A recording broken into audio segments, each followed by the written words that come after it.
Do you want to be a part of the CoCo community? Sure, we all do.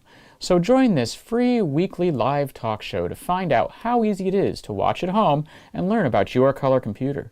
At the CoCoNation, more than 9 million men and women have participated in the community without setting foot outside their homes.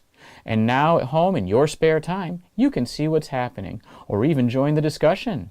Choose from any one of these segments: panel intros, project updates, acquisitions, CoCo thoughts, featured interviews and events, the Game On Challenge, news, Ron's Garage, CoCo commercials, show coverage, panel goodbyes, or you can join one of our extra shows. You can choose from the Game On Challenge Live or CoCoTECH.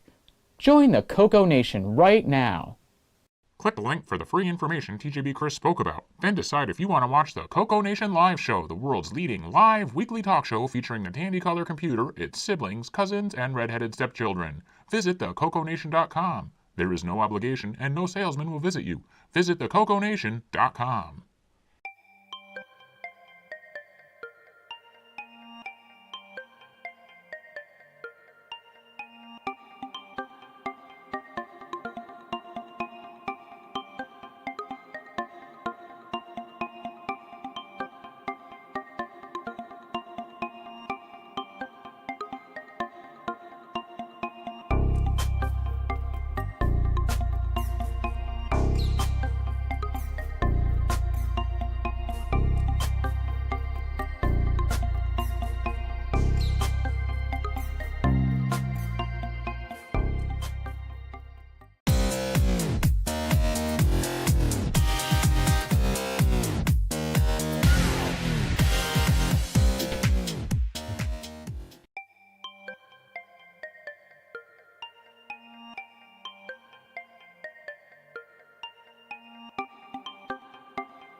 The CoCoNation show is an unscripted, live, and interactive broadcast. Anything can and will happen. The views and opinions expressed by members of the panel and the live audience are their own, and not necessarily those of the CoCoNation show, its sponsors, affiliates, or subsidiaries. Open minds are encouraged, and a sense of humor is recommended. Thank you for being a part of the CoCoNation.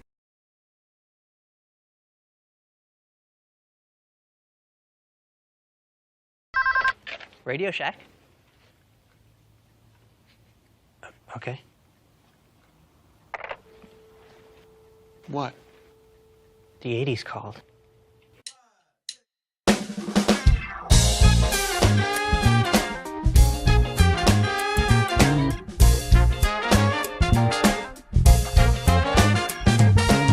Welcome to the CoCoNation, the world's first live and interactive talk show featuring the Tandy color computer and its hardware cousins.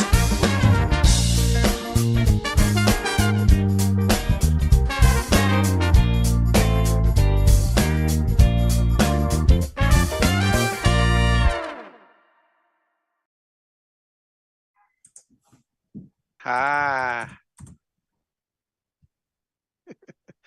Oh, welcome to the CoCoNation show, episode What, are we live? 368. I sure hope so. Okay. If not, we got to push more buttons. I hate it when that happens. Like last week, the week before. Not the week Let's before. see. That one, the button bit back. All right, let's see who we got on the panel with us today. Up first, we got Ron Delvaux. Hello. My wife is vacuuming in the other room. Can you hear it? No. Nope. Not really. Okay, good. Hi. Everything's good here. Thank you. What's that? I couldn't hear you over the vacuuming. I yelled for her, but she can't hear me. Oh, well. Okay. Welcome to the show. Next over, we got L. Curtis Boyle. Welcome to the show, everyone. Good to be back. Back I after a hiatus. Yep. And Henry Garnhard.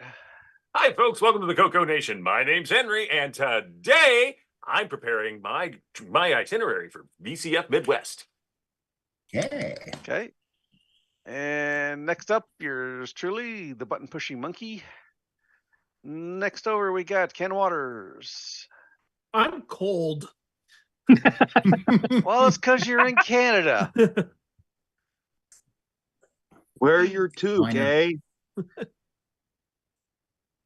Let's see. That's why he's got the full earmuffs on today. Yep. Yeah, the over earphones. That's a good thing. I think my coffee's almost defrosted now too. That's why you drink iced coffee. It just comes naturally. No, I'm trying to heat it up. Well, throw another log on the fire. I wish I had a fireplace in here yet, but I haven't installed that yet. This may well, you know what? You got plenty of Cocos. And Hey, Commodore yeah, 64s. I should just turn my 512 on.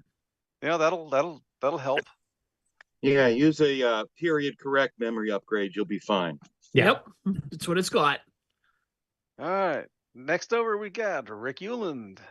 Apologies, folks, but this is what you're going to get. Okay. And Marco. Howdy there. And Kevin Holloway. Hello, everybody. And next we got David Ladd. Hello, everyone, and welcome to the show. Please sit, stay a while, and enjoy the entertainment. What show are you watching? Let's see. Bob Emery. Howdy, folks. Welcome to the show. And Jason, the Coco Man. Where? Who? What? I'm here. I'm preparing my lunch. Okay. And last but not least, Brian Weasler. Hello, all. Welcome to the show. Hey, you got anything to show us today? I got one thing I'd like to share. We got time? Oh, yes, we have time. Now you mean by one thing? Do you mean like one storage One tote container? full of stuff. No, I'm just kidding.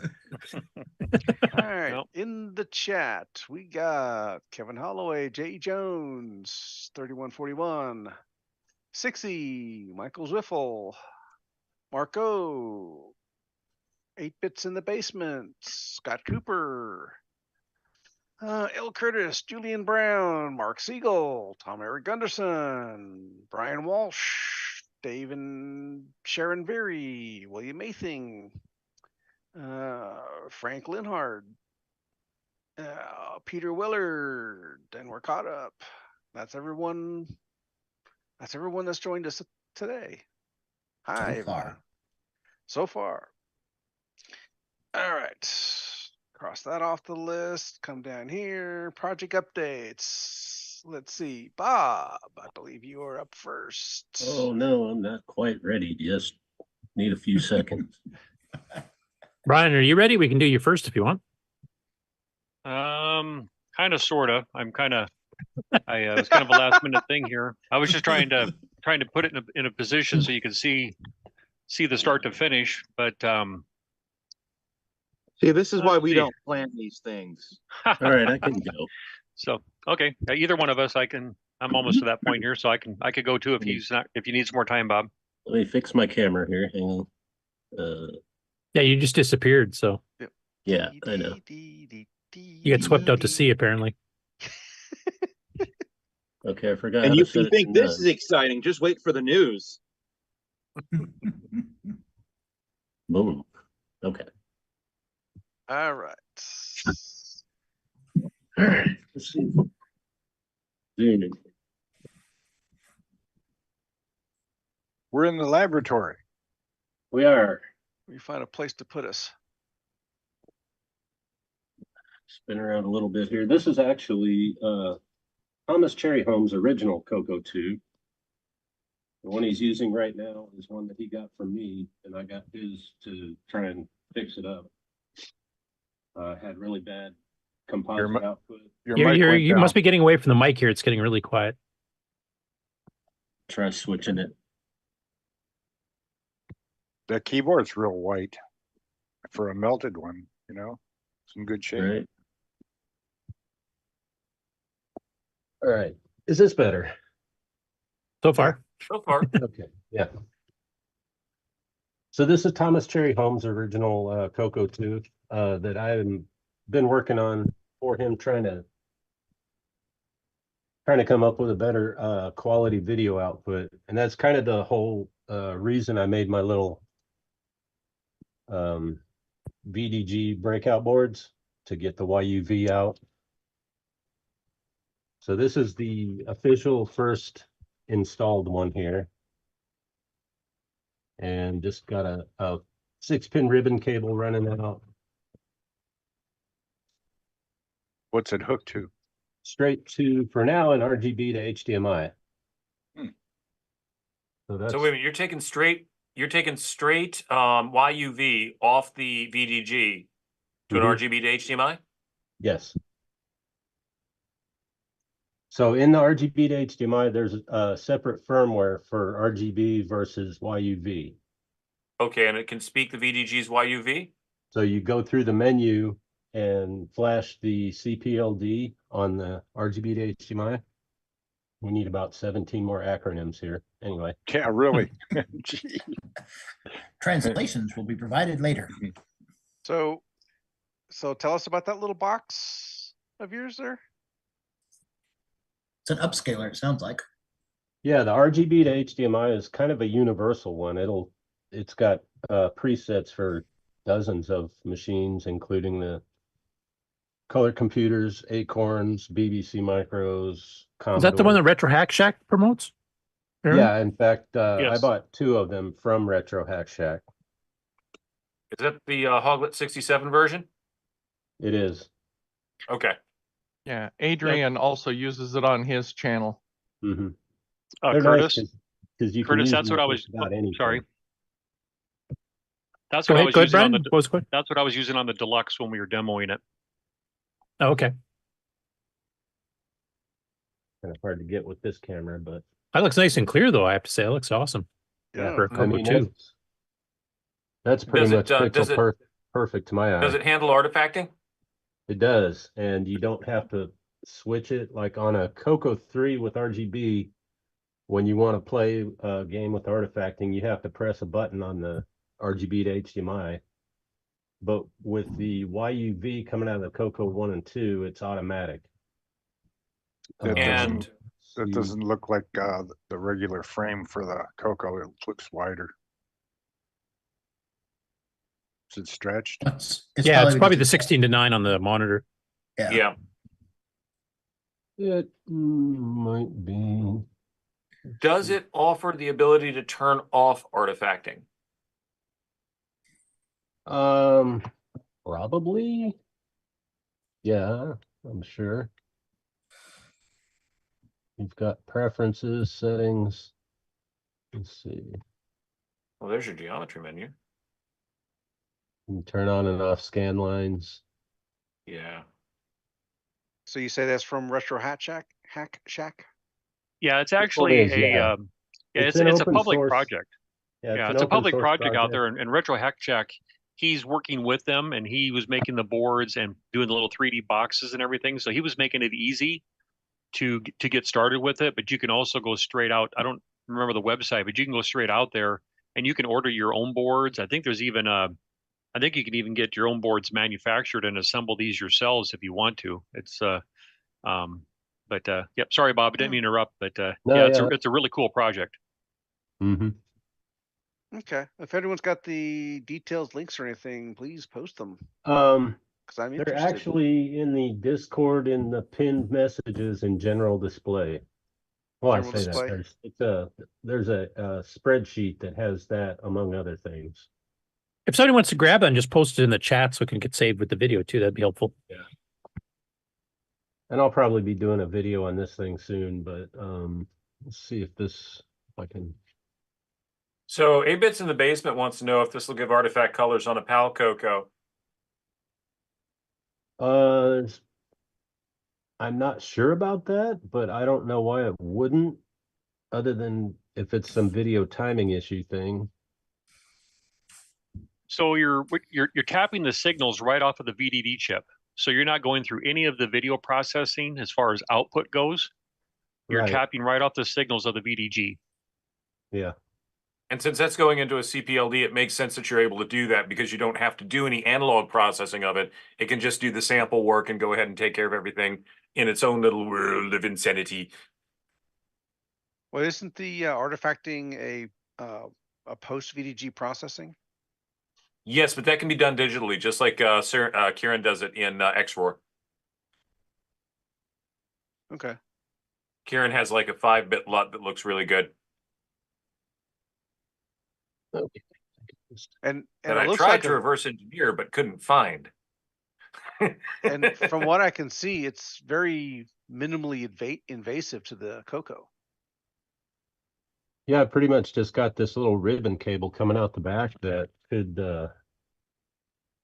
easily fit under the cassette, cable without any case mods. Or So about four or five signals to grab. it's 6 wires, including a VCC and ground. Although right now I've got it running off an external. Oh, so you're power. grabbing the balance signal as well, aren't you? All 3 of those. Yeah. Okay.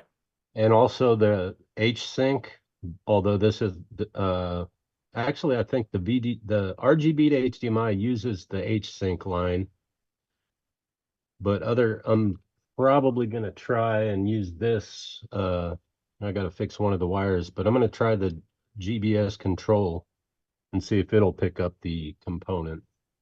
I'm just waiting for Bob to run his arm across the top of that transformer. Yeah.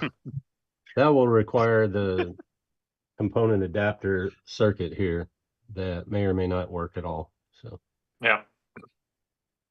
Would not be the first time I laid my arm on this transformer. It smells like chicken. It smells like chicken, right? Right. Yeah, and there's your smells solution like to your pork. cold cabin. Just run your hand over the transformer. And tastes like aluminum foil. Yeah, there you go.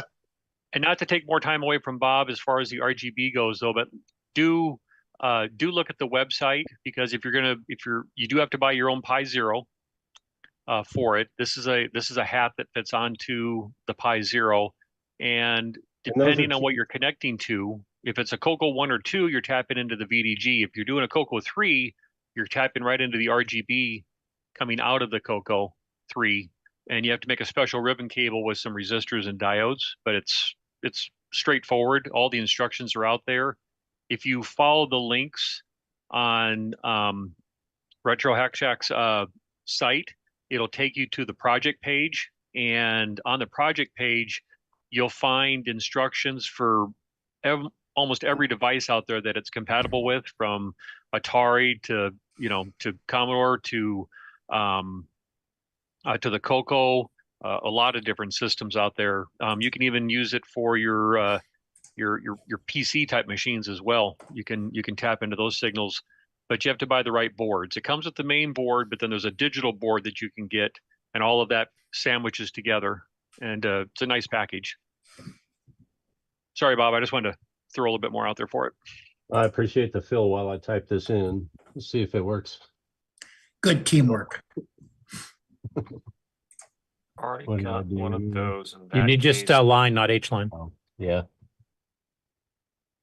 Are you doing that for the artifact colors? Yeah. Oh, you could have just done a P mode 3 Oh, PCLS to do that too, but yeah, there you go, blue. X S8. Make it an odd number. Which reminds me, I need to put together that artifact color test pattern. There we go. Okay, so we got Oh. this weirdness. I'm gonna press the calibrate button on here, and it'll go through and find. Oh, there us we the- go. Yeah.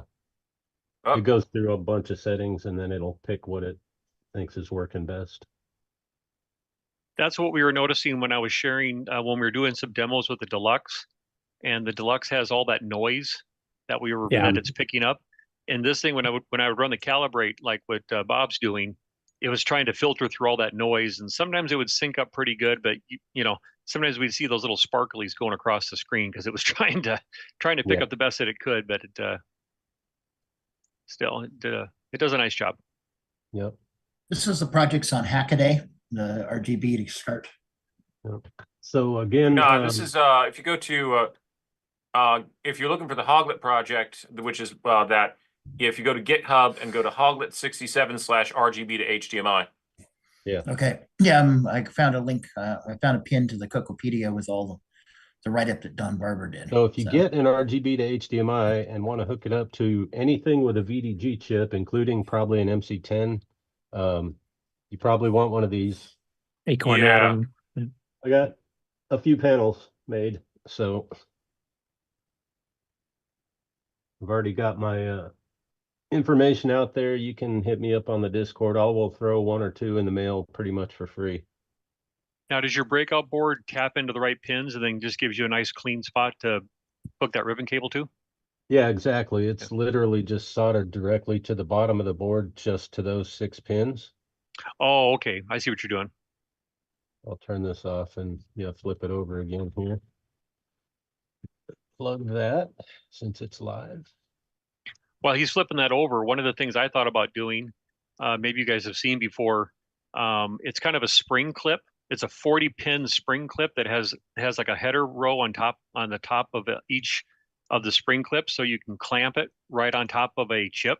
And they make different ones for smaller chips, but I thought about actually buying a 40-pin spring clip that I can clamp right onto it, so that way I could quickly pop the cover off of a CoCo, clamp this thing right onto the VDD chip, and already have the wires soldered to it.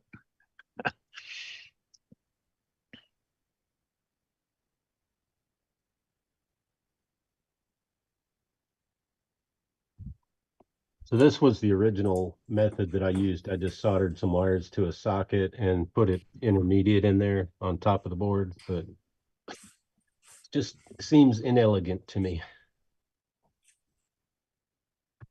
The amount of pin lifting I want to do, yes, it's inelegant, but I'm wanting to do a full breakout of the, lift some pins, full breakout, blah, blah, blah. So I'm going to need an interposer, I think.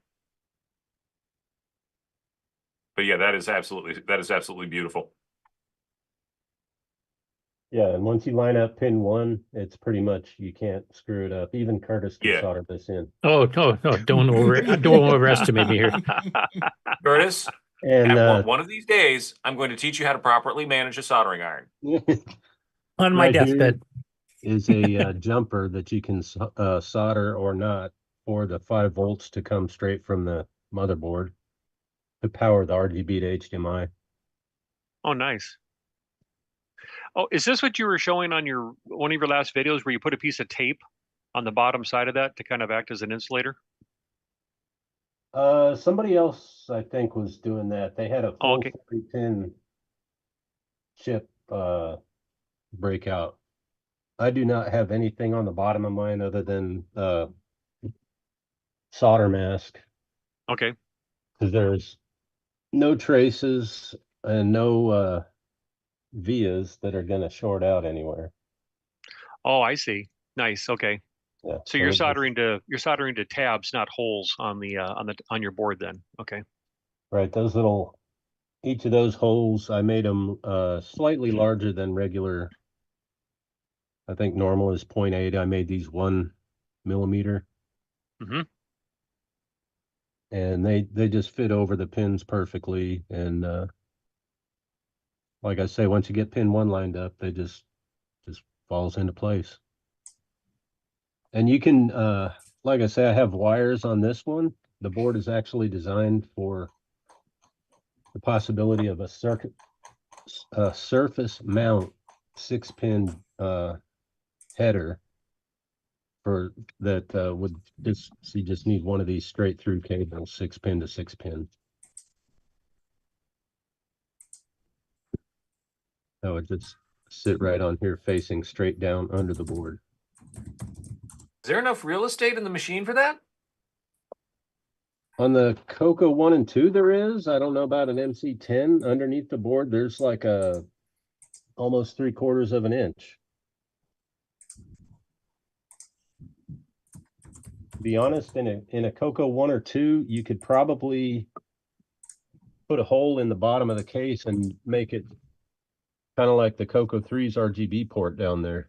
Mm-hmm. Of course, there's different models of the CoCo 2 where the VDG is in different spots. So yeah. Yeah. But anyway, that's pretty much what I got for this. I am currently working on a video detailing the new SVI CAS I got, and it's working great. And like I said, I'll be testing this with more component devices. I'm basically trying to come up with a cheap solution that still looks good for the CoCo 1 and 2. Cool. Yep. All right. Brian, you're up. Okay.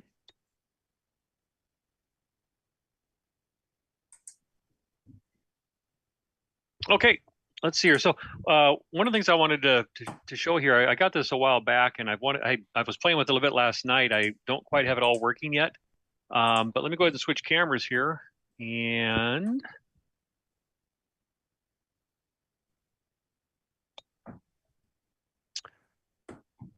there we go. Anybody recognize what that is from the top view? Yeah, it looks to be a US either our US robotics or a Hayes modem. It is. Yep. So this would be a Hayes 2400 modem here that I bought. No power supply, no box and everything. And there's a reason why I bought this. And that is because of this board. Oops. There we go. Let me turn around this way here. So Adrian Black had shared this on his show. This would have been a video that he did after VCF Midwest last year. And he was doing a video where he was showing different things that he had picked up while at VCF Midwest. And this was one of the items, and it always kind of intrigued me. I kind of held off on buying it, and then I decided to go ahead and get it. And this is made by, it's tatlersolutions.com, retro modem. And so what this is when you buy this board and you follow the instructions, I've already taken the back cover off. And this is what's kind of cool, is that there's just these little tabs on the side right here that are on the side of the modem here. And you can either snap off the front cover or the back cover. It doesn't make any difference. And you don't have to cut any wires. You just have to use a blade screwdriver. And then you can slide out the original board that's in the Hayes modem. And then his board, and you can see there's a lot of extra real estate that's in here. And, yeah, it looks pretty empty. Yeah. So we'll talk about this a bit more before I slide it in there. So what this is it's a Wi-Fi modem. So there's solutions out there where people have done, and some of you other hardware guys are probably more familiar with the terminology. But basically, this is a serial to Wi-Fi modem. is what it is. And he does have some programming on this. And the reason why it's so big is it's designed as a drop-in replacement. So the nice thing about these cases is you see these little tabs or the little grooves right here that it fits right in this extruded aluminum. His is designed, and it also comes with the speaker. You have to kind of hold it in place, but then you can slide this right in here. And I won't snap on the cover right now, though, but you can see here how his cover lines up perfectly. The dip switch and the power and your serial interface. This will snap right back on there, so you can plug in your serial cable. It also has the LEDs. If you saw those on the front of the board before I slide in, the LEDs all line up. And his board is designed to work with either the 1200 or 2400 series modems. Now, he does say if you have another one, the board will still slide in there, but this red window where the LEDs shine through, the other models, the window isn't exactly the same size, so you may not see all the LEDs. But and then he also sells, he sends with it the 5-volt power adapter, because you can't use the power adapter that would come with the Hayes modem, because it's a totally different connector. But I'll just power it on real quick. I haven't got it all working yet as far as to be able to show it, but we'll go ahead and flip this thing on.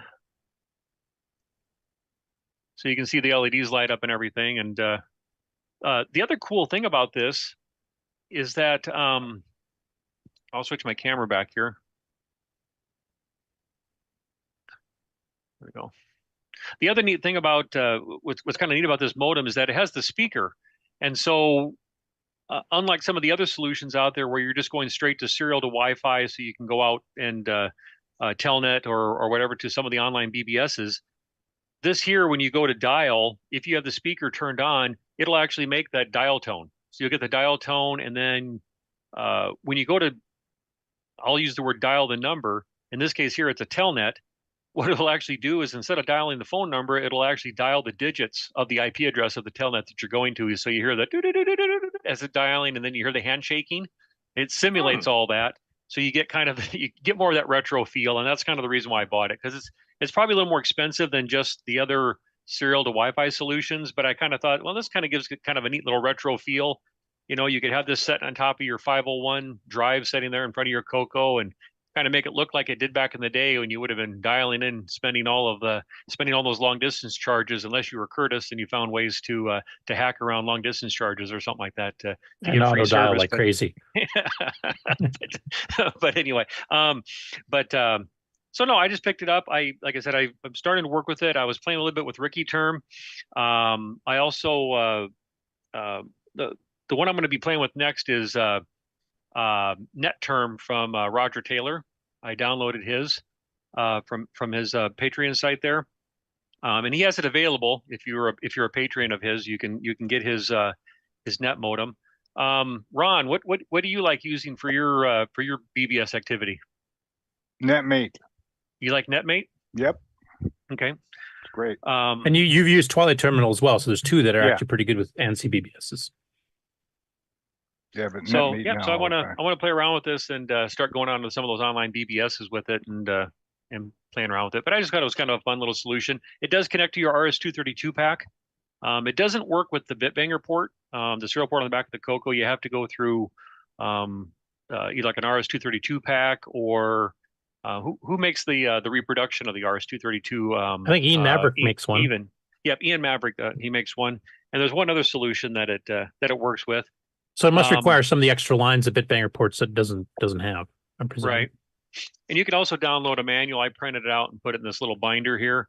It has a whole selection of other additional AT commands that it uses, and that's so you can configure it. So you can do like AT plus config, and then it throws you to a config screen where you can put in the Wi-Fi settings and things like that and stuff. So so I was gonna play around with that and see how well it works. But I kind of thought it'd be kind of a nice little solution to use. So But unless anybody else wants to see anything, that's all I was going to show at this time. Maybe once I get it all working, I can do another demo. That would be good. Yep. That's rather innovative using the original case of the Hayes smart modem. So I wonder, did they make a USR robotics one too? Not that I'm aware of. I guess I didn't look that closely at his site, but this is the site's pretty much just like one big long page. He doesn't have like tabs that you can click on. So when you connect to the website, you just pretty much scroll down this long page where he just has pictures So showing. the reason I was asking is that Hayes modems, I mean, that was the first one to set the AT standard for, programming, dialing and S registers and all that kind of stuff. But it was also the most expensive by far. That's why US robotics became popular. So I don't know how many people would actually have these because they were, I trying to remember what the Hayes 300, I think when it first came out was like $800 US or something silly like that. So they always were much more expensive than USR and some of the other ones. So I don't know how many of those are kicking around in the CoCo community because most of us were not that rich. Right. Yeah, but the US robotics, I mean, as you saw there, the number of components that are on there could probably certainly be rearranged and obviously fit into a smaller board to where like you're saying, maybe you could pop the cover on on US robotics and slap this in there and power it on, and you still got that. We same need one sort for of a original Tandy look. modem 1B or something. That's what we need. Yeah. Right. For the acoustic coupler. There you go. Oh There you go. God. So shades of Apple, you notice they had to make that big board with the empty space in the middle so that they could put the Wi-Fi patch at the plastic end of the case out from under all the metal. Right. Shades of Apple. They didn't think to do that. Never mind. But I tell you what, I'll just hold this up to the screen. Just one other comment though, but I couldn't believe how busy of a board that this is the original board is. There's a lot going on in this board. I see an AMD chip on there too. Right. So, but anyway, I mean, it was a computer in itself.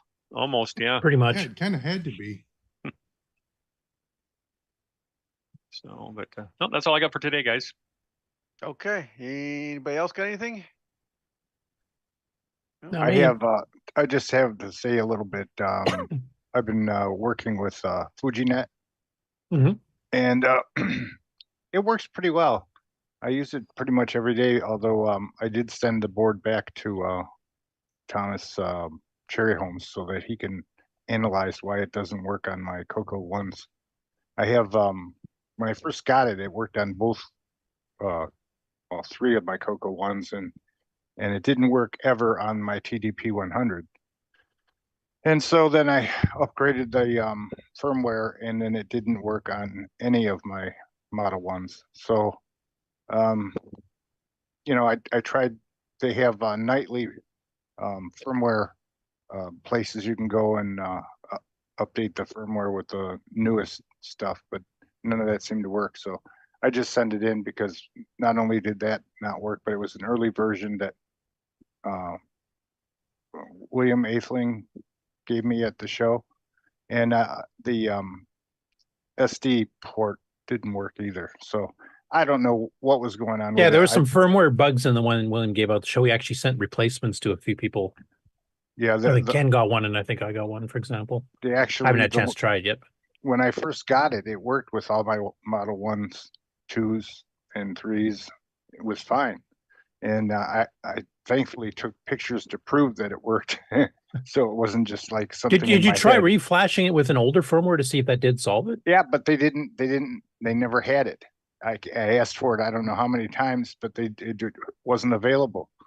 So it's difficult to go back and get those old firmwares too, because you have to, because once it's built on master, on the master, I mean, theoretically you can roll back through GitHub to get to one of the old builds, but that's a royal pain in the posterior, and then you got to build it yourself and everything like that. So yeah, I'm not smart like that. I'm just wondering if you could go back and figure out which version had the change where it quit working to help narrow down where to look for the bug, because they've had multiple firmware updates since then. So if you're just looking at the current code, you're going to be guessing. Yeah, I sent it back, and they're going to send me another one, and they're also sending me a loop back for the RS-232 so I can test all my Model 1s. I'm speaking of color computer model ones, not just. Yeah, I just call it CoCo 1 because that is too confusing, especially when you're talking to other Tandy people. Yeah, CoCo 1s. So the TDP 100 never has worked on it. I don't know why. It's an F board, I guess, is what you had said. It was the very first appearance of the F board. Actually, it came out on the TDP before it came out on the CoCo. And what I did was I hooked everything up to my TP10 and printed through the port. So the port worked as far as the printer goes, but I guess I don't know how bi-directional is it when you print out of a RS-232 on the back. It might be a busy line or something, but yeah. Well, if it didn't work at all, it's just one way or what? So, here's what we got. What we've been looking at is like, what are the levels that are being spit out of there? It scared me, like when I found, and William Athing is talking about the levels. He just mentioned some things in the chat. He thinks it's a level issue, and by level I mean the voltage coming out of the port from the Fujinet and into the port to the CoCo. Oh. We're thinking, and when I say we, I mean they, but also me, because I'm following along this silently going, yeah, this makes a lot of sense, that it's a level issue because the levels that are coming out of the Fujinet are at 3.3 volts. And that's barely enough to trigger, that's like 1 volt above dead positive or dead 1 for a TTL levels. So they're working on putting the level shifters in there and getting that up to 5 volts. My initial thought is that it is a level issue, that it's not detecting the 0 and the 1 effectively, and it's like, wait a minute, I'm not sure what's going on here. So that might be what it's doing, erroring out. And the CoCo 1 may be dragging the bus down a little bit, so it ends up falling below the high threshold. Yeah, well, whatever it was the update that changed it because they worked when I first got the machine, the Fujinet. And why that, is different, or all of a sudden it doesn't work is just like a weird thing.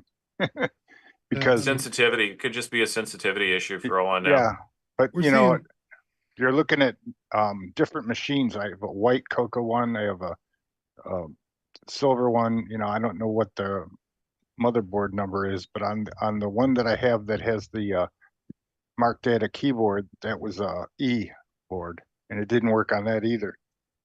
But if you want to test your port, you can try like the Bitbanger port into an old style modem or something, just see if the AT commands and stuff like that work on it. Because that would use a bidirectional like you're referring to. Yeah, I did use the RS-232 pack with the what am I trying to say? I thought maybe I know what I did. I used the the cable you get to use drive wire. Mm-hmm. Okay, I used that with my program that I put on the CoCo to be able to go online, and I did that with my Model 1, and I was able to go to CoCoNet, which is so that means the serial port's working bidirectionally fine. Right. So and that's on the original CoCo that I did it with the gray one and my CoCo VGA machine, which is the TDP 100. So I don't know exactly. I wish I was smart enough. Like Henry's pretty smart. All I can do is logical things. Like this works, this doesn't work. Why? And then these guys are busy in the background fixing stuff. So I sent it in, figuring maybe they can analyze why it is like it is now, and it doesn't really work with any of my ones, and it's never worked with. Does Thomas or the guy that makes the boards for him, do they have a CoCo 1 versus a CoCo 2? Yeah, they have. Someone had a one that didn't work, and another one that did work on the same pack. So I don't know if was that you. So it's Henry, probably right no? at that threshold where it just on variances between machines and manufacturing that you can handle a count. William Athing's saying that the op amps in the 1, and if it's an F board, it's still going to be an op amp in the TDP 100, are real close to the edge as far as where it's going to be able to detect the crossing. So that where like the modems would be sending voltage ranges of -12 volts to +12 volts, or at least -5 volts to +5 volts. So you've got a full bipolar, detection happening there on those items. Whereas with the Fujinet, it's only setting between 0 and 3.3 volts. So we're really thinking that it's a level issue. Don't know why it would have been the firmware that would have changed things, but yeah, we're really thinking it's a levels issue because it did work. Yeah, that's the weirdest Unless thing. it threw a timing into the mix. Yeah, my suggestion would probably be throw in a Max 232 in there because they're cheap. Yep. Because I used to build, we covered this a long time ago. I was building some ESP8266-01 modules that would plug into the bit banger port, and my adapter board had the Max 232 on it, and that way I could get drive wire wirelessly back then before Sloopy started making his adapter. But yeah, I knew the potential issues with RS-232 then. That's why I just went straight for using the level shifter, because on some of the older RS-232 devices, they can go up to a positive 25 to a negative 25 voltage. Yep. Which on a 3.3 volt device would go poop, bang, pop. So yeah, Well, pop goes the microcontroller. I find it completely interesting because I'm able to participate in something I have no clue of, but at least they can use me a little bit. Like just for data. What if you do this or what if you do that? And I've done a lot of that, and that's kind of fun. So now I'm going to wait for the next one to come back, and I have a whole bunch of my CoCos on the bed here behind me that are just waiting to play around some more, and driving my wife nuts. So all right, that's, Ron, so to go on that RS-232 even more, that was one of the things that if you look at the old mod for the modem, or not the modem pack that Radio Shack sold, the 300 baud one, where they used to tell you to get to this point and take a jigsaw and just go straight along the PCB, and then you take a perf board to then lay out chips. That's what they had you do, is you was running baud wires between the one board to the modem board, well, the actual 6551 part of the board, because you cut off the modem half of it. And then basically you was installing Max 232 chips on that perf board, and you was, building in the level shifters so that you could use it with regular higher speed modems. Well, I'll have to see what the level shifter does. It does sound like a lot of people are converging on that as a solution, so I'm guessing that probably is related to it. Yeah. Why it changed when you did a firmware update, the timing might be like maybe it's trying to check it when it peaks at 3.3, but it drops off too quick, and if you cut the timing down, maybe even so, trying to drive something that speaks something vaguely resembling RS-232 and uses operational amplifiers to do the discrimination between a 0 and a 1. And I'm looking at the schematic right here, and they're just using a +5. They're just using a voltage divider, +5 volts and ground to give it the reference right there on U14 on the CoCo 1. That's not much room, and it's giving it like, okay, let me look at that. That's 25. So it's giving it about 2 volts. It's sitting right there. The crossing is right about 2 volts. If anything pulls anything wrong on that +5 volt rail and brings that +5 volt rail down, your comparators are going to drop. So it may be something completely unrelated, but it may be something power supply related. But what William Athing's saying is he's using the Max 3232 ESEs. He did say, Ron, in case you're not watching, that your data's been extremely helpful, and good. he'll have an answer to dare tomorrow, give or take chores. Neat.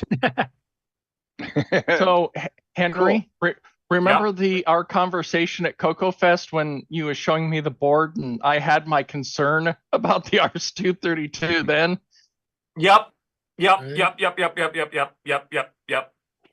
I didn't even bother to check what the voltages were coming out of that. I'm so stuck in the 5 volt world that I forget 3.3 volts is a thing. Well, even worse than that, 0 to 3.3 versus -25 to +25. That's a Well, the large zero's range. not that big of a deal because I mean, so because your the voltage. your whole What's that? swing is 3 volts. Right, your whole swing is 3 volts, and that wouldn't be so bad if your comparator wasn't set to 2, based on a voltage divider. So if those voltage divider resistances are sitting there like 2 volts, and the 5-volt rail drops some, all of a sudden, or goes up some, your 5-volt rail being right at 5 volts is kind of critical. And your op amps being spot on is kind of critical, and your resistors being in the proper like tolerance is kind of critical if you're going to only run the 3.3 volts, like little tiny piece of difference there. Now try to do it with 40-year-old hardware. Right. Exactly. Then you're working with a 70-year-old guy. That too. Everything's messed up, man. Well, thank you everybody for helping me and letting me talk on this issue for a short time. Thank you. Bye. Ooh, the comparator circuit also steals 0.7 volts with the input diode.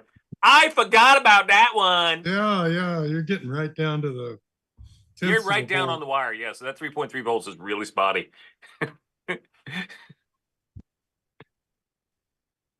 Ooh. Now, William did say it's solid as a rock on salt chip based systems. Yep. Because the salt, I don't know what the salt does, but I imagine it does some kind of preconditioning saying, hey, here you go. Pedro would know since he created a duplicate of it. I don't think he's in the chat today, though. CoCo2s with the salt, weren't they more plus and minus 5 volts? I believe so. Whereas the CoCo1s were closer to 12. Yeah. What on? Yeah, and they also handle the faster baud rate too. So. On the RS2, on the bit bagger? The op amp on the CoCo1 can be changed out with a higher frequency rated one that can support the same baud rate that the CoCo2 can. So you can do that. Okay. I'm trying to remember what Pedro's GitHub is now because I remember that I thought the pepperboard was on there. Cuban coffee. Oh, Cuban coffee. Yes. Yeah, okay. I like all the hardware guys in the panel just knew that instantly. Because. Well, we're old enough to know what Cuban coffee was. Is there a B? Yeah, we all know the guy. We're hardware guys. To be or not to be, that is the question. I'm still wondering why we're putting salt in the cocoa. To ward off evil spirits. Well, because pepper's just a little too spicy. It's to ward off evil spirits, like 6502s or something. Yeah. Okay. We ready for our first commercial break and then game on? Sure. Yeah, okay.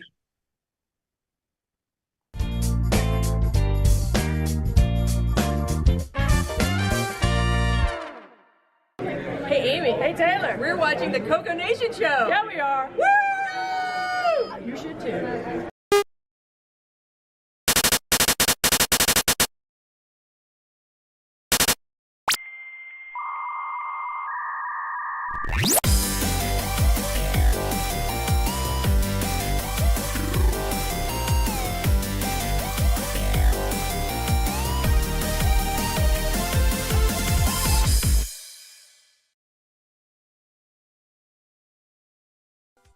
Hello everyone, it's your good buddy, your good pal Amigo, and joined by that dastardly The Brent from ARG Presents. You're watching CoCoNation. I feel like that should have been longer.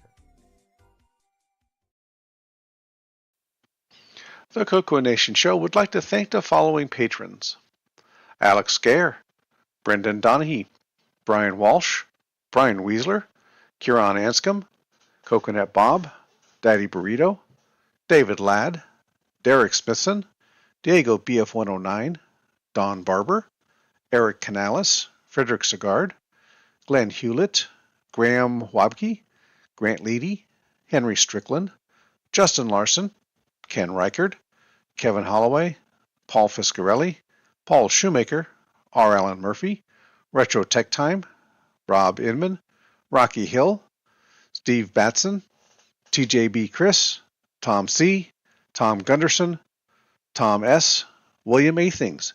Thank you so much, patrons. If you would like to support the CoCoNation show, sign up at patreon.thecoconation.com.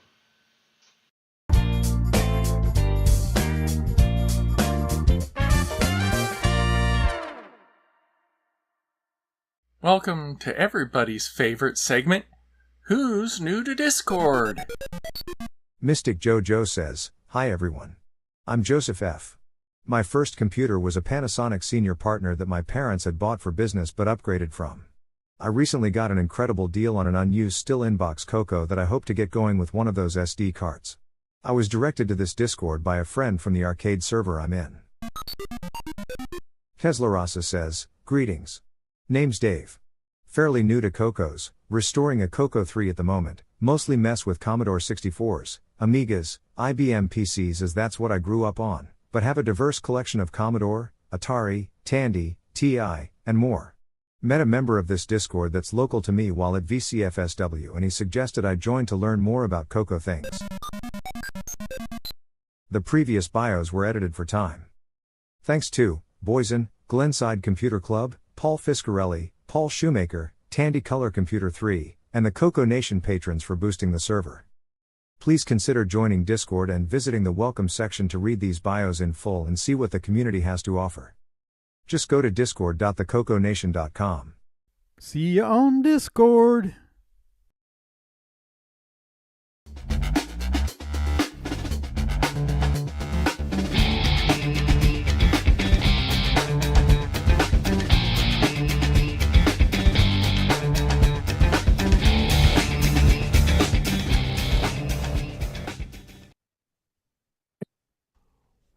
Welcome everybody to the CoCoNation Game On Challenge of the Week results video. This week we played Bob and the Alien Fireflies. We had a total of 20 players. We had Exile in Paradise with 1, Mark B 6, Sabhead 24, Paul Shoemaker 66, Mr. Dave 6309 68, Mike 83, Canadian Retro Things and Retro Rick tied with 112, Ed Rhodes 119, Jim Rye and Tasman tied with 120, 8 Bits in the Basement 129, Tom C 154, Leap 191, Eric Omont 239, Sloopy Malibu 265, Dr. Ted 284, Shenley 328, David Ladd 354, and this week's number one score is Coconut Bob with 454. And I think he might have had just a slight edge since him and the Hedgehog share the same name. Thanks everybody for playing. We'll see you again next week. And the CoCoNation salutes Bob. Salute. Now, was that Coconut Bob or Bob the Hedgehog we're saluting? Yeah, one and the same. I just get so confused. Just one and the same. All right, so that was a new game by 8 Bits in the Basement. That was Bob and the Alien Fireflies. So, because it's a new game, obviously, no reviews to take a look at. So, we need the reviews of the lovely people on the panel that played it. And go. Outstanding game. I had fun with it. Yeah, it was a really addictively fun game. Anybody else? I was going, I know I played it, but did I not submit a score? I didn't see a score from you. I thought I had, but maybe you're right because I'm going back here and I don't see one. Ah, It's because you've Curtis. been gone for the last 3 weeks. How much did you get, Curtis? Oh, it wasn't very high. It was like 80 or something, but plus I'm thinking back when I was testing it before it got officially released. That could be. Yeah. Yeah, I didn't submit one, so I thought I had already, so I should have played it on Thursday. Whoops. Oops. My apologies. That's okay. We'll let you slide this once. Yeah, so for tips and tricks on the game, I guess the only thing I can say is 2 things. Remember when you end a level, remember which way you're moving and where the beams are, because you start in exactly the same position on the next level. I don't know how many times I accidentally ran into a beam at the very beginning of the next level. Yeah. And the other thing is, don't forget that you can actually go through the top of the screen and come out on the bottom, or go through the bottom and come out on the top. It's a quick way to get to Fireflies if you have to quickly. Yeah, And but plus- that kept biting me in the butt because I would have 1 pixel on either the top or bottom, and then I'd get hit by the beam on the top. And the other thing, of course, is to get all the same colors. You get bonus points. Yeah, well, if you wanna get a good score. that's just for score. Yeah. So, who was it? I think it was somebody mentioned in the comments the other day that the way to there's a hidden, I guess, a bonus screen or a bonus something in the game that I don't Yes, there think is. did anybody see it? I saw I've it by seen- cheating and going through the code on the disk image, but Okay, I've seen I've seen the one on the Atari, but I've never seen the one on this one. Apparently, you have to get to level 11 to. yeah, that I wasn't sure of, but I after I heard about it, I went and dumped the disk image and I did see the message. Oh, okay. Try to pull a Nick there. Couldn't quite get there. Yeah, I was trying to get there myself. I was taking the move as fast as possible and get them as all done and move on to the next level. Yeah. I mean, I think if you're trying to get to level 11, it's probably best to go as quick as possible. So don't try to get them all in one color, because that's usually when you end up accidentally killing yourself. Yeah, do that if you're going for score, but if you're going for the Easter egg, then Yeah. probably not so much. Anybody else have anything to say about Bob? It was a fun game. I played it You should have him like on when your I was show. testing, but well, go ahead. I heard Bob's a pretty good guy. You should have him on your show. Yeah, but then you have competition. That's all right. So yeah, definitely a game worth playing, and as I said, it's a fairly simple game, but it's addictive. Did anybody actually play it on the 2-player mode? I did once No. by accident. Did anybody actually play it on 2-player mode with somebody else? I did not. That means you have to have someone else available. Yeah, that's my problem. You can't train your cats for that there, Mark? No. They play enough on the computer as it is. They're good at randomly pushing buttons. Yeah, they like to type on the keyboard. Really, my cat just likes to change settings on the computer. And Ken, what is your view between the Atari VCS and the CoCo version? I definitely like the CoCo version better because it's got more to it. The Atari VCS is a much more basic game. It's just let me just try to remember. It's been a while since I played it, but I think you've got a goal of trying to get 20 Fireflies, and then the game's over. Whereas on this one, obviously, you can play, and you've got more strategy with the catching the different colored Fireflies, and making and filling up the bottle and stuff like that. You don't do that on the Atari one. It's just doesn't matter what color they are when you get them. It's just Dave Veary, Mr. Dave 609 in the chat is saying, I tried it in 2-player mode during beta tests. It's fun. Well, I tried 2-player mode to see if it worked okay, but I was playing with myself. I just set both joysticks to one joystick and then moved them both around at the same time. Yeah, Dave, did you try it with somebody else playing it to play a proper 2-player, or did you do the same as Ken and me, where you just kind of fake it? Just pretend you have a friend. Yeah. I always have to. No, I think this would definitely be a good game just for, setting it up at shows for people to play head-to-head and stuff like that, because it's just a fun little quick game. People don't have to get really invested in it and spend a lot of time playing it. They can just come and try it and play it for 2-3 minutes and move on. Yeah, and I've got a few games now I've got to catch up on the website because I haven't had a chance to work on the game site for a while, and I want to get both this one and the fire test one added there. And then I got to get back to the old, where I left off in mid-'83, catching up the website. So, definitely a game worth playing. So if you haven't tried it yet, try it. I still think it's amazing. I mean, this was Pete's first attempt at using 689 assembly language ever.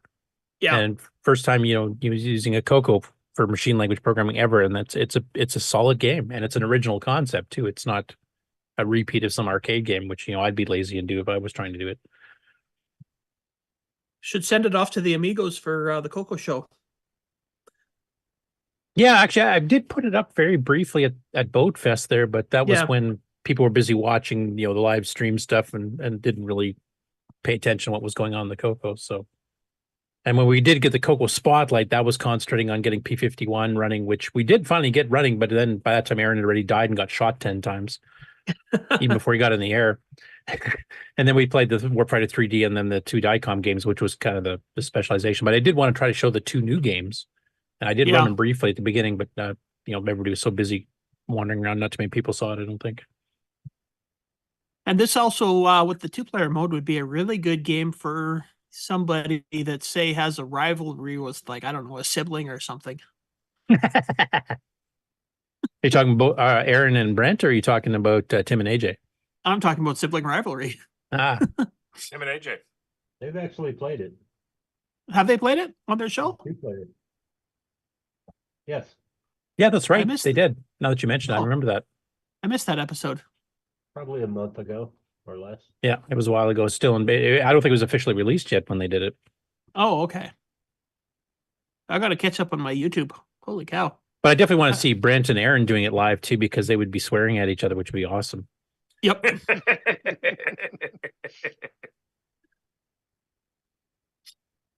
So a lot like Tim and AJ. Yeah, pretty much. I tell you what though, Brent, Aaron, and Boat make it worth going back to West Virginia. Well, that's a plug. That's the best plug you could ever get. That's high praise. If you're gonna go to West Virginia, go to West Virginia to see Brent, Aaron, and Boat. There you go. Because there's really no other reason. Yeah, because one of those you're in the one other mountains. reasons. Yeah, don't go to Camden Park. Yeah. Dave Beery says, "Don't be afraid to learn a semi language. It's as easy as ABXY or ABCC, maybe." Anyways, that I like that joke better. It's as good as ABC. It's as easy as ABCC. Yeah, I like that. I don't know if I'll ever use it. God help me if I ever do. I probably won't ever again. But shall we talk about the other game we played this week? Sure. That one actually I did submit a score. Aerial Attack. Well, you still have another week to submit a score for that one. So, yeah. So, what did people think of Aerial Attack? That was one of the earlier games on the CoCo. Yep. The author Nikowski, he made a bunch of games. I think he sold quite a few through Color Software, then later renamed it Challenge Software when he was doing his own stuff. He had a boxing game. There's a lot of his we don't have. They're not on the archive. We have a couple of them. And then he ended up selling other ones like Nurble Force and stuff, I think, through Computerware. So he did some programming for some other companies plus his own company for a while, around the 82 to 84 range, and then he kind of disappeared. So as space shooters go, I thought it was fairly good. I mean, a little bit herky-jerky, just like a lot of the programs from back then, because people are pausing the graphics to play sound bites. Yeah, and playing longer sound than they did a little bit later. Yeah. Which helped a bit. And I did notice a little bit that every now and then your shots would go through the enemy ships, and I think that's just a collision detection problem. Yeah, that's why I was wondering if the like some of the ships have a white flashing bit, or the colors move around, but then the later ones don't. So my original hypothesis that was a shield or something, you had to hit it when that certain thing was there. No. And also, I think because it happens so rarely that I think if it was an actual thing in the game, it would have happened more often. Yeah, it does have the nice thing that a lot of games in the early '80s in the arcades, even like Foenix or something like that, you have a bit of a mothership, which was nice instead of just different waves of different aliens, which was nice, rather than Galaxian repeating over and over again. But the alien actually has those multiple little black slots, and it fires from those. I think it's faster and faster switching between them. So you have to like shoot them all to kill the mothership, but you have to shoot each one to shut it off so it doesn't keep firing at you too, to narrow down where it can fire, which is cool. And it took me a couple of turns to figure out that. I was trying to use it like there was a shield on the bottom and trying to shoot through it, and I couldn't figure out why.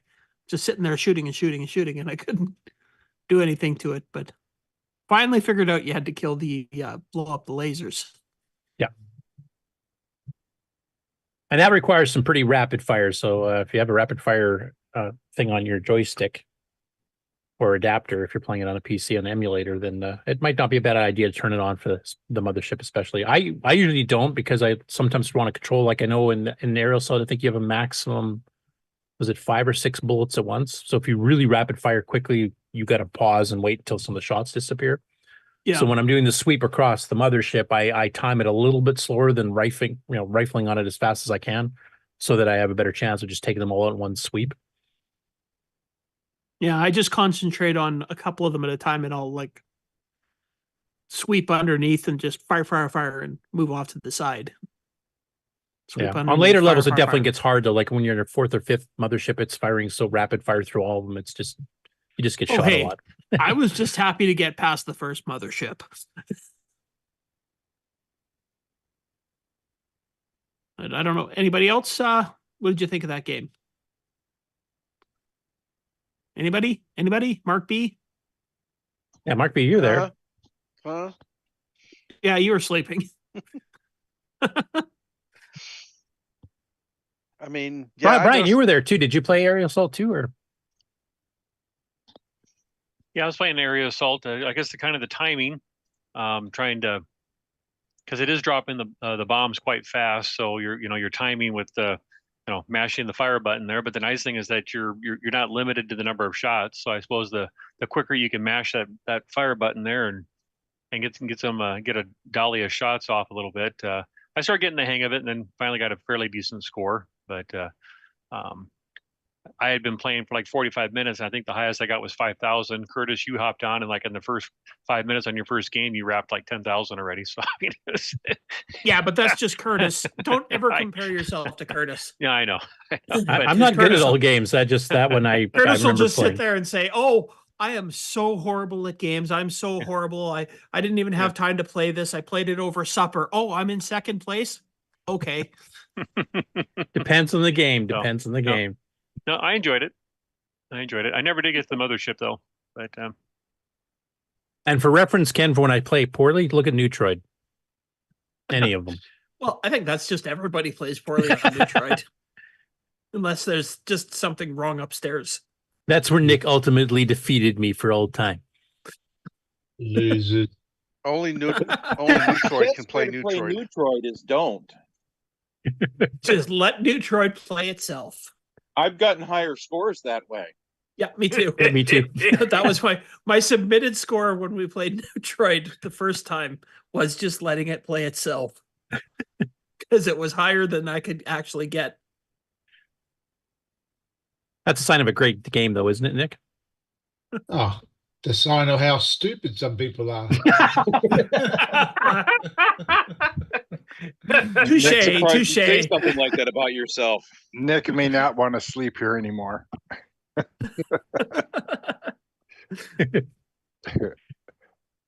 All right. Actually, Nick's got a couple of projects on the go. They're going to be pretty impressive. So, Yep, I'm looking there'll be forward an update to one of them in July, which I'll be part of as well. Part of CoCoTECH, actually. Definitely looking forward to one of those games that he's working on. They're It's not both good. Neutroid 2, is it? No, it's 3. Neutroid 16. Neutroid 16. This time it's unintelligible. Yeah. This time I think I finally got it right. No, I'm just kidding.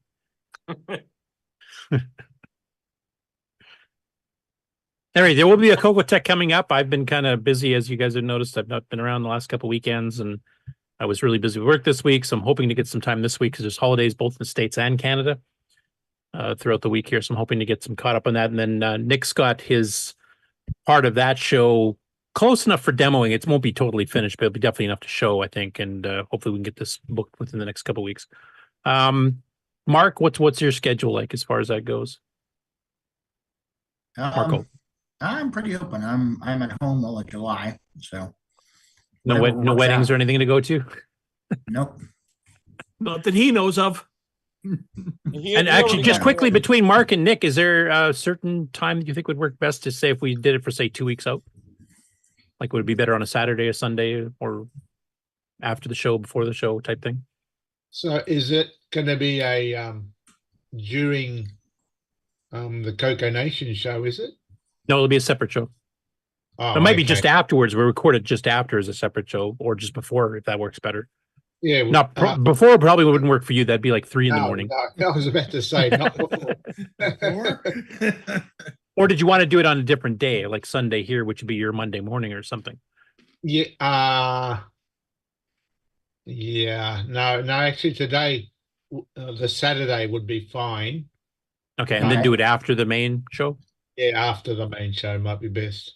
So okay, so there's one Saturday we have to lock out then, because that's when the next, and this is part of the news coming up, and we'll also sneak preview it. There's a TRS-80 Trash Talk, their 40th episode, which is next weekend, July 6th, 7 p.m. Eastern, and they are planning to make this one of the biggest panels ever. They want volunteers to come on and talk about anything about any of the Tandy or TRS-80s. So you mean even I'll go into that in more detail, but we need to show up then. Yeah, so we won't do it next weekend because I don't want to step over their show. So do we want to record this or do we want to live stream it?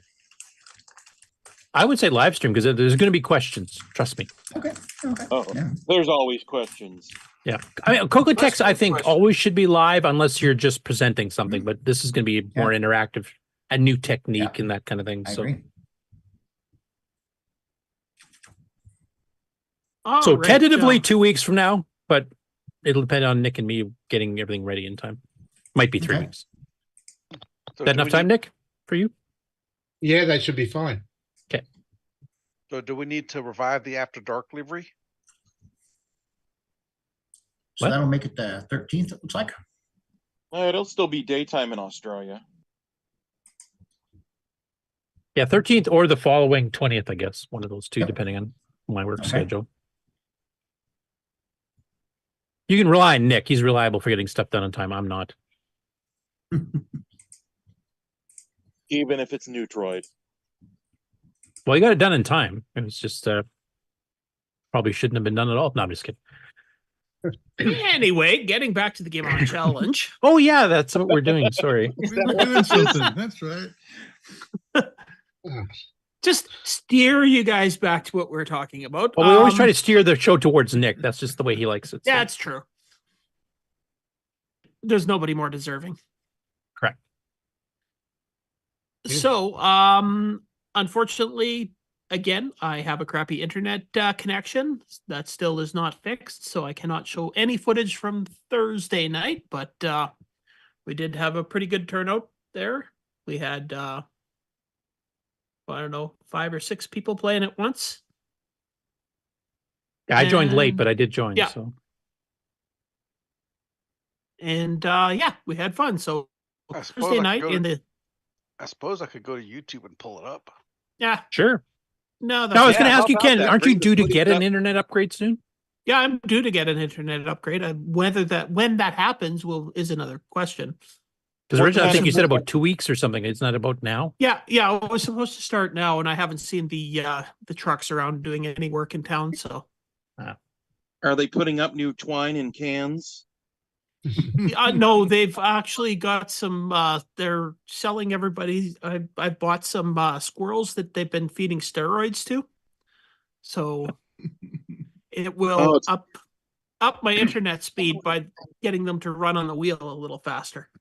Oh, It's that's like- just nuts. It's like carrier pigeons, but they use squirrels instead. Yep, exactly. It's like the old sneaker net, but with squirrels. Anyway, So why am I not able to find last week's it's show? under on- live show. It's Yeah, you have to under go to their live, not the main videos page. Yeah, well, I see the current one going on. I see last week's show. Oh, it's by the way, we never changed it. Somebody didn't change Sloopy. I will blame Sloopy for this. The streamed Did one day not ago. did not change the title, so it still says that it's the Boat Fest. Yep. Okay, I recap. found it. All right, so let me share screen. Boy, I tell you, you Oh. just cannot get good help these days, can you? That's gonna have to go on his permanent record. Yeah, so while Mark's pulling that up, let's all just make fun of Sloopy for not changing the title, since Sloopy's not here to defend himself. Is he permanently taking Saturdays off? Because he hasn't been on for longer than I have. Sure. I saw it the other week. That's because On I the- wasn't here. On the game show? Or on the regular show? Yeah. Oh, okay. That was the week I wasn't here. And the week that they had a broadcast that I wasn't here. I think the weekend of Boat Fest, that was probably our best show. I no show agree. at all. Anyway, so we did Particular play. part you want to see? Just a little bit later on when there's a few more people playing.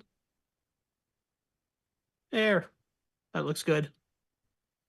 So we got like 4 or 5 people in, 5 people playing. We had people playing both games. And yeah, we were having fun. Nice. And it still says we will start shortly, so the show not officially started yet?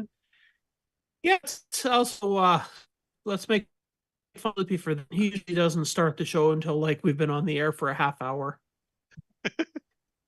Nope. Let's see. There. About 40 minutes he started the show. He just turns it on and stuff playing and doesn't, I don't know if he turns the sound on or not. And then he actually does the intro then. He takes that off once he does the intro.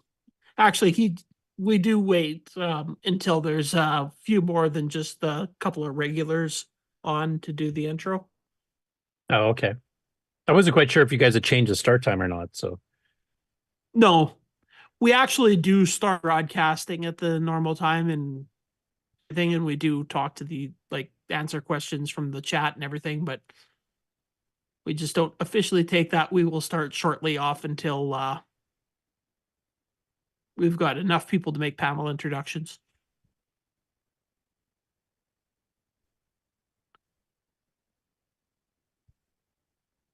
Anyways, so yeah, you can show up, you can play whatever games you want. We usually encourage you to play the games of the week, but if you're somebody like Bob, you play different games. Not this week. Yeah, you did.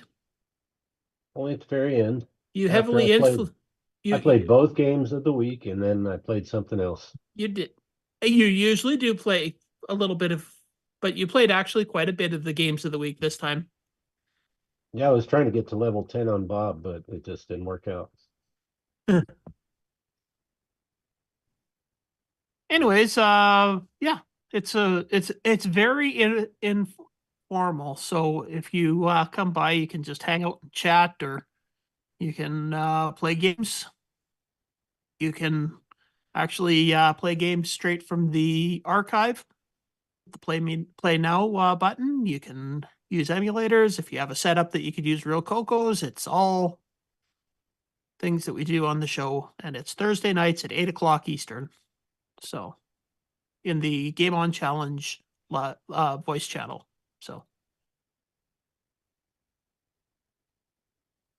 I guess that's all I want to say about that. Cool. So join on Thursdays if you can. Emulators are fine. Yep. As long as it's a CoCo emulator. Yeah. Well, do the other ones really count, honestly? Don't be coming in and playing an Atari emulator. Unless we're doing a comparison between the same game on multiple platforms. There are times that it's acceptable, but usually not. Anyway, so this week we are playing, obviously, Aerial Attack again. And thanks to Bob for the suggestion for this week's game. And Bob doesn't even know he suggested it. I think I remember playing it a few weeks ago. Uh-oh, what is it? Oh, I know that one. It's originally on the Dragon. Yep. Very green. It is. Yep. This will really use that circuit you were showing earlier, Bob, really well. Is that Rommel? Rommels Revenge. It's one of the Rommels. Do you know which one? Yeah. No, I didn't know. Bob got it. Rommels Revenge.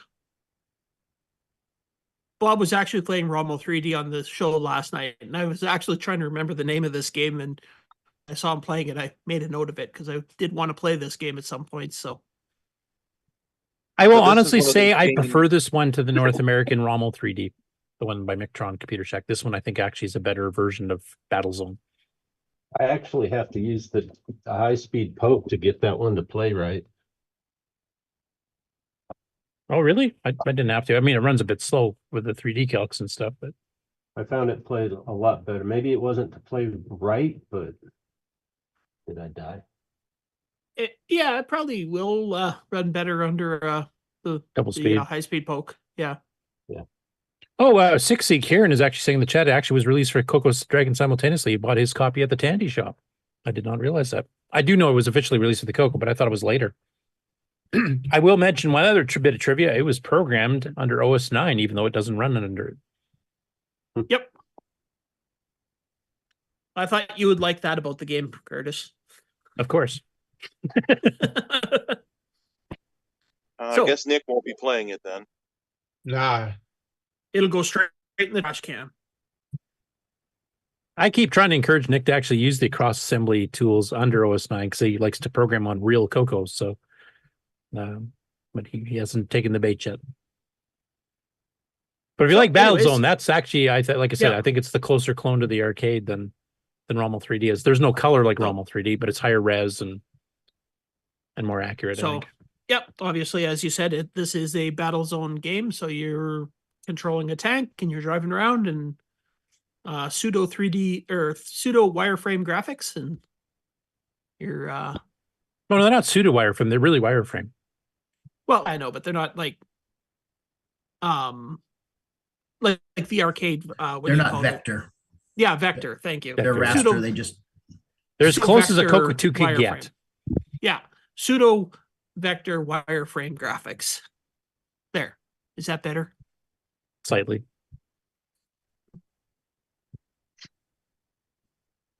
It's a good game, though. If you haven't tried it before, if you've tried Rommel 3D, I think you'll be pleasantly surprised if you really like the arcade game. So there you go. That is for the next 2 weeks. So enjoy, everybody. And that's all I have to say. I think 60's trolling people. He says load it from a tape with no acceleration. Tape acceleration. He's just trying to have you recreate the Dragon. I'm going to say, yeah, the original experience must be about a 17-minute tape load. Well, you saw the title screen. If I remember, it loads that off cassette. So it loads 6K of just the title screen in 4 colors. And then it loads the actual game. And then the game is going to take long enough to justify having the 6-color title screen loaded. And even though we had 1,500 baud versus some other machines that only had like 500 or even 300, it still takes a while. Ouch. I don't miss cassette days at all. I'm really glad I grew up in North America where we didn't live with cassette until like the 1990s. I lived with cassette until the 1990s. Actually, 1988, I guess. Yeah, I switched to disk drives by, I think, Christmas of '82. So as soon as I could afford one, I was off cassette. Oh, see, I wasn't that high class. I couldn't afford a disk drive. Well, you're younger too. I think I already had jobs and stuff by then. Which I had a paper route. No, job. 550 job. for a disc. You need a job. 60 says he says, but the point is watching the title screen load. So I'm guessing it just loaded all 6K at 1500 baud, 150 bytes a second. Line at a time. Actually, a little slower because you have overhead. And he says he's totally serious. You should all watch it. You want to record a video of that, 60, and then we'll play it next week on the show. That'll be the intro when we first start the show off. We'll give Mark an extra 5 or 10 minutes off there that you can just stream the video play. And I thought it was so cool that you hit the play on the tape, and while it was loading, it was actually displaying something on the screen at the same time. Yeah, but we usually, in North America, we usually kept it to the Semi-Graphics 4 screen, which is only half a K to load. It doesn't take that long, like a couple seconds. Rather than 12 times that amount for PMode 3 screen like this. Simon's done some pretty interesting loaders. He's actually had it like, doing music and stuff while it's loading. Like, that's pretty cool. I don't think this one had anything that special. But I'll let Kieran correct me if I'm wrong. I've never loaded it with the loader stuff. I've only loaded the disk room. Anyway, that one requires a CoCo 1, 2, or 3. If you have a CoCo 3, you can run it in full double speed mode, as Bob had hinted at earlier. If you have a CoCo 3, actually, it displays better because it's meant to be a 2-color only game. It's not meant to have artifact colors in any way, shape, or form. So if you have a CM8 monitor, which doesn't support composite, it actually looks really, really nice. I'm trying to think of anything else. Oh, what's do you have my page up there, Ken? Is it 32K or 64K for that one? I think it's 32. I think it's 32. Just let me double check. The game cartridge art says 32K CoCo 1 or 2.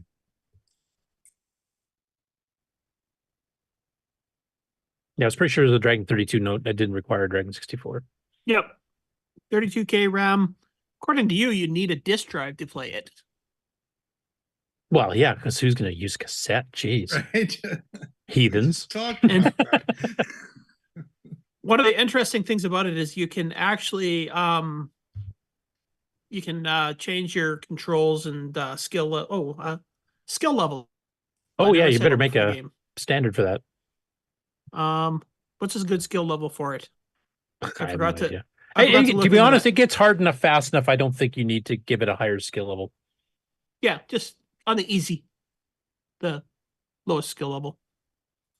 Yeah, once you start getting the airborne missiles and stuff and the saucers, it starts to get pretty hard anyway. More so than Rommel 3D does. Yeah.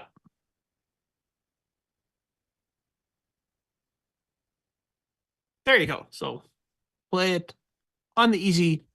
Well, I'll have to check and see what the easy skill level is before I. Yeah, you can adapt it if I'm wrong, but I'm pretty sure it ramps up in difficulty enough that you won't be playing too easy for too long. Yeah. And then we also got to give people like Mark a chance to at least score some points. Mm-hmm. Now, I don't know if the manual for this is on the archive. If it's not, it might be on the worldofdragon.org because they have their own section of manuals and discs and stuff. There's 2 JPEGs. There's 2 JPEGs front and back of the cassette case. Okay. Mark, if you can, just upload those to the actual Game On Challenge channel because I don't know if it's on the archive or is that where you found it? That's where I found it. I found it on, oh, it is an archive. Okay, cool. Yeah. That's why I said 32K because I actually read. Oh, I never do that. Great. That means we're going to What's this reading thing? What's this instructions thing? I mean, we're going to have another dramatic reading on Thursday? Apparently. Absolutely. And Mark, of course, will have his own special mispronunciation guide. Mm-hmm. if I can remember to get my butt on there, or Mark, if you remind me, I'll be happy at some point to give you a break and do a full-on game show host announcer reading. Next Thursday is the 4th. We need. Oh yeah, it's your guys' holiday. That's right, so are we? It's America Day. Yeah, ours is on and Monday. Also, I'm sorry, Henry, but half the fun of Mark reading the instructions is all of the mispronunciations. So that's also why I said if he needs a break. You know, like I'm not talking taking it over permanently. I'm talking if he needs to take a vacation. No. We don't need. He's not allowed to. Well, Henry, you can purposely mispronunciate things too to keep the rhythm of the show going.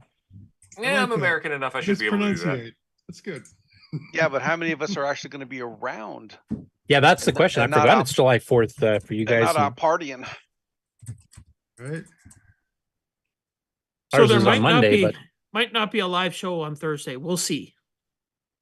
Because I mean, there is. The fireworks don't kick off until 9:30, 10 o'clock when it finally gets dark enough. But you know. And are you guys generally getting 4-day weekends from this? Like I know some of my clients are, or this is the U.S. We don't Not at get my work. 4-day weekends. so unless you're a teacher or government, you don't get the 4-day off. We don't even get an extra day off for the weekend unless it falls on a Friday or a Monday. Right. So you might get off Thursday, but then come back for Friday unless your boss is really nice. Yeah, because here in Canada, it's Monday's our day off for July 1st, our Canada Day. When's Australian Day or whatever you call it, Nick? I don't even know. We've already had ours. It's usually in, I think it's February. And yeah, we have it on a Monday as well. Okay. Sensible. And what is it called? Is it called Australia Day or is it? Yeah, Australia Day. Or Prison Continent Day or something? No, I'm just kidding.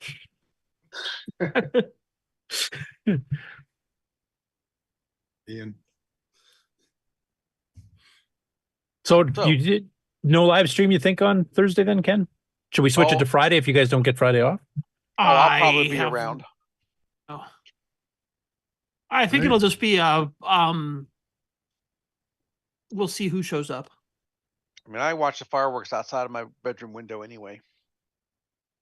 Okay, I was just wondering if it sounds like most people are not getting the Friday off, so I was wondering maybe we should just this 1 week we should switch it to Friday. I'm going to come by just because my normal Thursday obligation won't happen next week due to the 4th of July. So might even be a more popular show. There you go. We can have live true. indoor fireworks on the show. Ooh, fireworks. We can play the fireworks from other Crystal City purpose. when you finish a level or something. Or is it Xenix? No, Crystal City has a really good fireworks display between levels. So yeah, we'll probably have a show one way or another. Cool. It'll either be a small show or a big show. A really big show. Really big show. It'll be Ken, Nick, and me, and Nick will just be commenting how badly we play. I'll be playing Neutroid. Well, then you're playing badly too. But okay, so Thursday still on.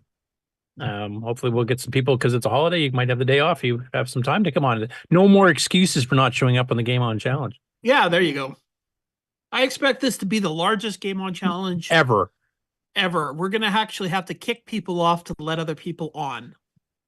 Oh, 450 subscribers from YouTube. I expect you guys to be on the Game On Challenge on Thursday. No more excuses. Unless you live in Germany or something. Then maybe. Those from Great Britain are excused. Yeah, because it's pretty late there. It'll be like 2 a.m. or something. I mean, we're celebrating getting rid of the crown, right? Right. So those from Great Britain, you want to be there to celebrate defend your nation's being gone. Your nation's reputation, yeah. I think the meme we have here is Treacherous Colonist Day. Yeah. Oh, yeah. Come for Treacherous Colonist Day. Bad Tea Day or something like that. I don't know. Kind of, we just celebrate the burning the White House down. Just kidding. Hey, you want to give that another shot? I think you guys are And doing a this pretty is good the- job of bringing the government down right now on your own. So Right, don't really need all our by help. ourselves. We don't need any outside help at all. Trust me. And this is the international incident segment of the show. Yep. Anyway, yeah, Thursday, be there, be square. But hopefully some people will actually have some time off that normally wouldn't. That we'll have time to pop by, even if it's only for like 20 minutes to give the games a try. That'd be great to have you on. Yeah, please show up. Get an appearance credit. Yeah. Get your participation trophy. Not a real trophy. Okay. Virtual participation. Just like our Get meetings your are virtual. complimentary copy of a free game. All right. Ready for news next? Yeah, I can do the Not game really. on news before we do a break because there's just a bare minimum of a couple things, and then we'll do a break, and then I'll come back with the upcoming shows and the regular news. And right before that, upcoming events. You want me to do upcoming events first or the games news first? Upcoming events. That's been our tradition. I've been gone from the show so long I don't remember any of these traditions anymore. So It's been a tradition since at least 2 weeks ago. yeah. Okay. Let me share screen. Hey, it must be something because I got a title for it. Oh, you had some title thing to play for the upcoming show announcements? Yeah, it's already on.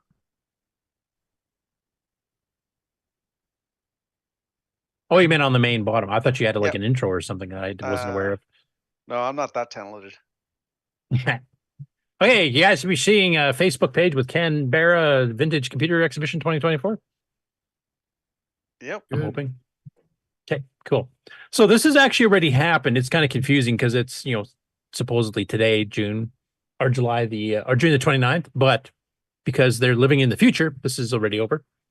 But basically it was a one-day event. I got to change my prepositions here. So from 10 a.m. till 3 p.m. earlier today at Radford College, they had a bunch of machines on display of various kinds. Ian Maverick actually did one of the talks. And of course, he's from the Trash Talking podcast for the TRS-80s in general. Plus he makes, duplicate RS-232 packs like we were mentioning earlier for the CoCo. No, I did see some mention that there was somebody was live streaming some of the presentations, and I'm hoping they're recorded. I don't remember where I saw that or where page they're on, if it's a Facebook broadcast or a YouTube broadcast, but apparently there is some videos that were made. So I will try to find those out for next week, so we can play some clips of them. But there was apparently a few seminars that were actually done, which is pretty good considering the show is only like 5 hours long. And if anybody listening to this, sorry, what was that? So we've had shows longer than this event. Yeah, exactly. We normally have shows longer than this event. But if anybody was able to get to the show, if you want to give us a bit of a report or maybe some photos, et cetera, for next week's show, and just send them on our Discord or email me directly at curtisboyle@sasktel.net, feel free to do so, and I will bring them up. I will try to hunt down the videos in the meantime, but hopefully I had a good turnout. And Nick, you've never been to this particular one. I think you went to a different one, didn't you? A few years back? No, this, no, I didn't. This one's too far away, I think, for you, basically. Yeah. Okay. Anyway, let us know. Next up after that, VCF West is August the 2nd to 3rd at the Computer History Museum in Mountain View, California. And they're partnering with the museum this year, as I've mentioned in previous shows, so that the admission now covers both the regular museum and VCF with one purchase, rather than you have to do two separate ones. And they're also taking bookings for seminars, et cetera, there too. And this is one that Mark and Mikey and a few others have attended in the past before. Mark is, as far as I know, like I said, I've been gone for a couple of weeks. I think is still planning on attending this one. Correct, Mark? Or are you still here? Marco? Yeah, is he He's still trying here? to I find know. the mute button. Oh, okay. No, you're still muted, Mark. Wrong mute button. Screw this, I'm out of here. His Zoom exploded a while back, and he's not re-imploded yet, I guess. It's like, wrong lever, Kronk. I didn't know if he was gone because I know he's got a special event to attend later today. So anyway, as far as I know, I think he's still attending it. Hopefully Well, we'll he's get some got- other CoCo people out He's there got as the well. thumbs up there, so.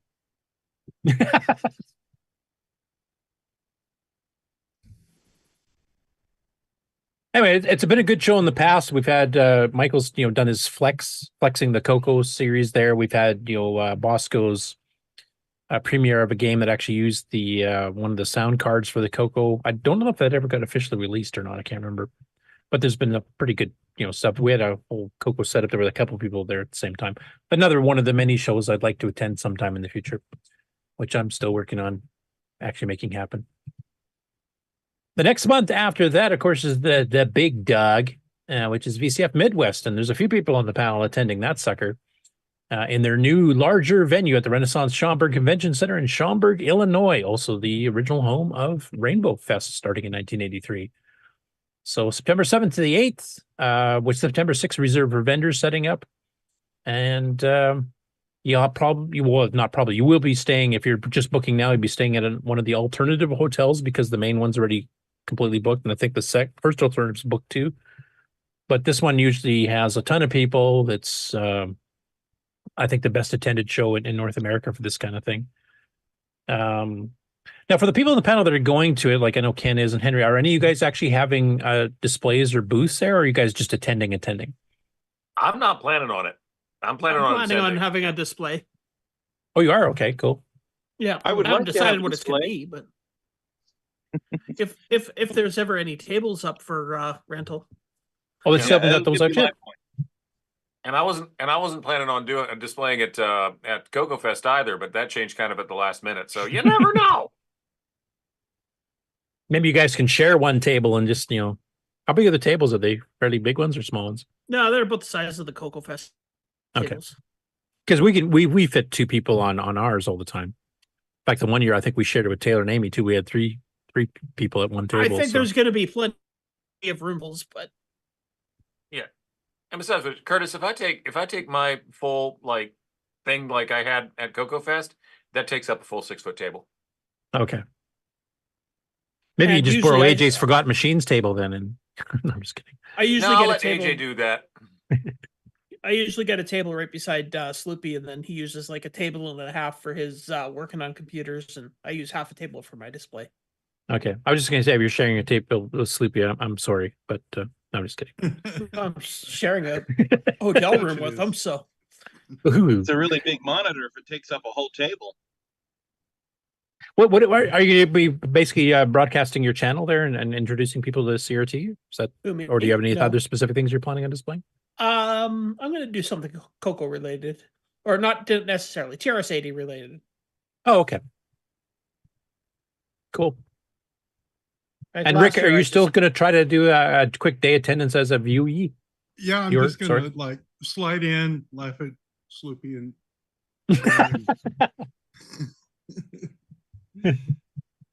I know Michael's wife will in the chat is saying he hopes to make VCF Midwest again this year too. So make sure to say hi to him if he pops by your booth.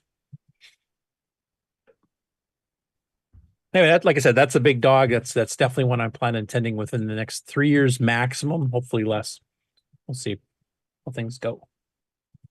Next up after that is Tandy Assembly for 2024. This is the official Tandy Assembly, not the Tandy Assembly gathering that is part of the VCF Southwest that just happened in Texas a few weeks ago, where all the Tandy people, the people that stayed behind in Texas after Radio Shack folded, like Mark Siegel and a bunch of others, are still living there. So of course they have a nice big contingent out at the VCF Southwest. But this is the actual full-blown Tandy Assembly. And of course, this covers everything: pocket computers, Model 100s, Model 1 through 6000s, CoCos, basically any computer they did. And that's on September 27th to 29th in 2024 at the Courtyard by Marriott Springfield in Springfield, Ohio. Now, for those of you flying internationally, you may have to hitch a ride or book an Uber or something, because the airport there, I don't think handles international. So you probably have to fly to, what is the nearest one, Cincinnati or something? Columbus? Or Columbus, maybe? Okay. I don't know. I guess John Glenn International Airport does fly international there in Columbus. Yeah, I was going to say CMH does. Oh, okay. Because I remember hearing people complaining that they had to take a fairly long taxi ride to get there to the show. Oh, Is yeah. Springfield like a Columbus. suburb of Columbus, or is it a separate town? It's a separate town. It's more like it's probably closer to Dayton, and they were probably complaining about Dayton because Dayton has a very small airport. Oh, okay. Yeah, that'd make the difference. Okay. No, just kind of wondering. I don't know. I know they've got exhibitors that they've already been listing. I don't know if they got the schedules. I know they were asking for. It doesn't look like they have anything booked officially yet, as far as speakers, etc. They have booked breakfast already, which is obviously the most important part. Oh, the trivia contest hosted by Mav, bringing out Ian Maverick, of course, we talked about earlier. Bring a pen to compete and possibly win a prize. Anyway, that should be a good show too. That's another one I plan on attending sometime in the next 3 years. Next up after that, across the pond, we have the Retro Computer Festival, November 9th and 10th. This is at the Center for Computing History in Cambridge, England. This is a general retro computing show. It's kind of along the lines of VCF. It covers all platforms, basically, 16-bit and earlier, probably some 32s in there too. And this one has gotten some pretty good reviews in the past. It's a fairly large show, so I'm looking forward to get some reports from people that have gone to this one. And this is also the same place that the Dragon meetup had been held in the last few years, except for last year because there was some construction. I think the roof was open in spots. So they shifted it down a couple blocks, still on the same campus, but into a different part. Which brings me up to the Dragon meetup, which is the next show. And that one is still being kind of tentative. There's been posts both on the World of Dragon forums and on the Facebook group. And they're still figuring out exactly what dates they want. There's a few different blocks that have been suggested. There's also been for the original Center of Computing History or the other location that they were at last year. So nothing's been totally ironed out yet. Some of the suggested dates have been in October. I think they showed this is from last year. You can see it was October 7th and 8th last year. But if you go to the World of Dragon here, they've been kind of talking about even having it possibly on 7th, 8th of September, which is coming up rather quick. They're talking about the Museum of Technology, which is the place they had it last year because the Center of Computing History was getting some repairs, etc. And there's some people that really like the new location. So there's been people pushing for that to become the permanent home instead of the Center of Computing History. Mind you, they're close enough if you wanted to take an entire weekend or something and tour both. If you've never been to it before, that shouldn't be a big deal. But they've been getting some offers of some other dates here. I don't know if they got the ones mentioned here. Maybe on the Facebook group. I've seen a few even suggesting into October, so I'm not quite sure. Once it gets ironed out, I will definitely, bring everybody aboard on that. Karen, if you have an inside track with that with some of the people there, let me know if you get some firm dates, and I'll make sure I mention them on the show as soon as we possibly can. And that's it for the shows upcoming till the end of the year, except I think there's a general computer one in Ontario. Ken, do you remember what Frank had said about that? Like, I know they got the World of Commodore thing, but they also have another one that's a general computer show up in the Toronto area. Yeah, I think it's in September, and I can't remember what it is. And Frank was in the chat earlier. I should have probably asked him ahead of time. I forgot. And I think it's not in Toronto proper. It's in, was it Windsor or something? I can't remember now. But yeah, if you're in Canada, or if you want to just cross the border, and it's not a very far ride from Buffalo, like within an hour or two of the border. Oh, I got an update here from the World of Retro Computing. Sorry, my mic came unplugged because I stepped record. Tim said, I think it is pretty certain it is the 12th at the Museum of Technology. So the same location as last year in October, not in September. So that's not 100% sure, but it sounds like they've got it pretty narrowed down. So October the 12th at the Museum of Technology in Cambridge, England. So cool. So the one in Toronto is the World of Retro Computing in September. Last year it was on September 17th. I don't know what time it is when it is this year. Okay. So Tim, fire me an email or put it in the Discord if you're sure, 100% sure that is firmed up now. If not, we'll wait until we get official word, but I can mention that next week. And Frank, if you're still listening, if we haven't put you to sleep yet, if you want to let us know the specific details for the the retro show up in Ontario there, then I'll add that to the list as well. And that's it for 2024, as far as I know. Anybody else have any other ones that they've heard of? I know Sloopy occasionally throws in some that I don't know about. 2025 VCF East dates have been announced. Did you note that? 2025, you said? Yeah, they've announced the dates for VCF East for 2025. Oh no, I've been doing any of the 2025 ones, so yeah, sure. Yeah, so that was that's at the end of April, which is April 25th, 26th, and 27th of 2025 will be VCF East. I will add that for future reference. VCSE April 25, 27th. Are they still in the same facility? Yep. At Of least that's what I course. understand the case to be. It's a massive CF. It's Because I know they've, like VCF Midwest, they've been complaining they're running out of room now, and I didn't know if there was some talk about possibly moving it to a different venue, though they're quite So far, they're at comfortable the there. same venue. What they've done is they've set all they've done is set the date at this point. Okay. Okay, cool. Thanks for that update. I added it quickly. I'll get the further details for next week, but that's good to know. And it's way ahead of schedule that we're actually learning about it. That's almost the time of next CoCo Fest, I think. Yeah, it's going to be 1 week before if we do it first weekend in May like we did last year. And yeah, if I'm lucky, I'll have a dead week that week so I can enjoy that, then go to CoCo Fest, then go. Yeah, it's going to be a busy couple of weeks. Yeah. That's what I'm going to try to be doing too. Is Chicago, then New York State.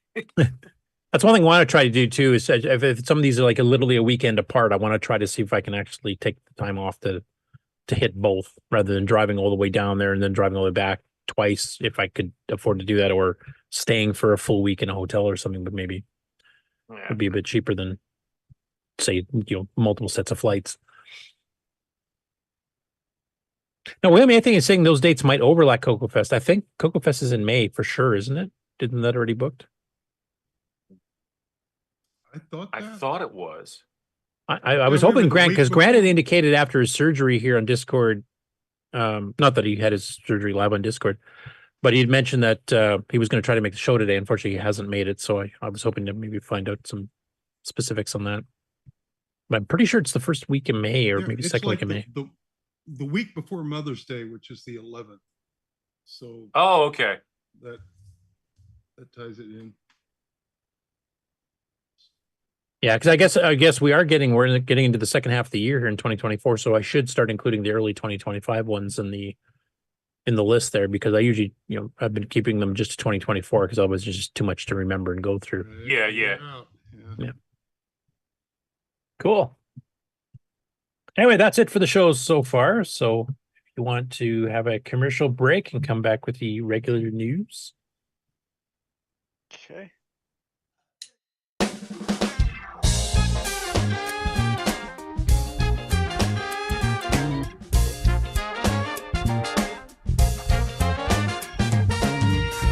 Hi, this is Rick Adams, author of Temple of Rom and Shanghai, and I, like you, am a citizen of the CoCoNation.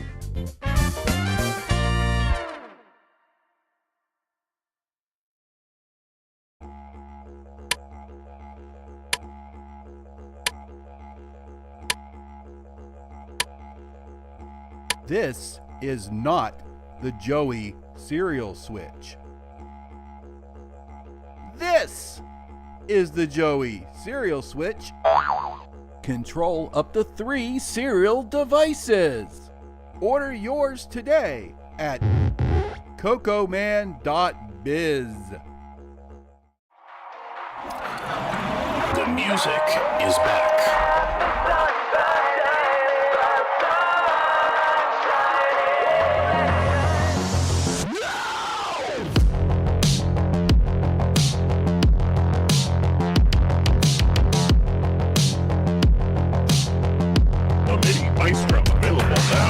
Only from Retro Innovations. Go the number 4 retro.com.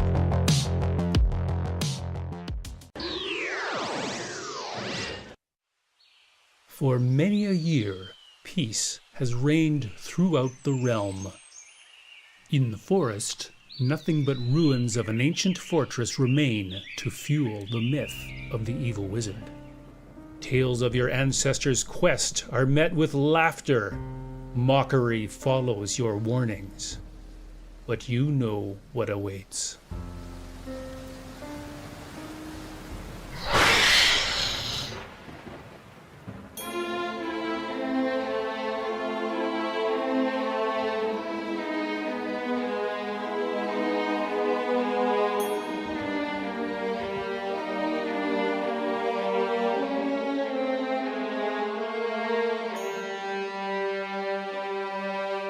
Are you ready?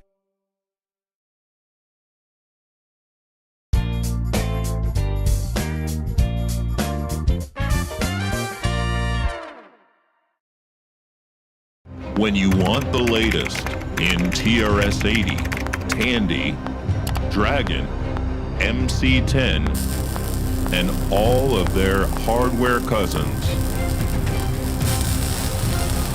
no matter what it takes, or where news breaks, from around the world to your nation. The CoCoNation News with L. Curtis Boyle.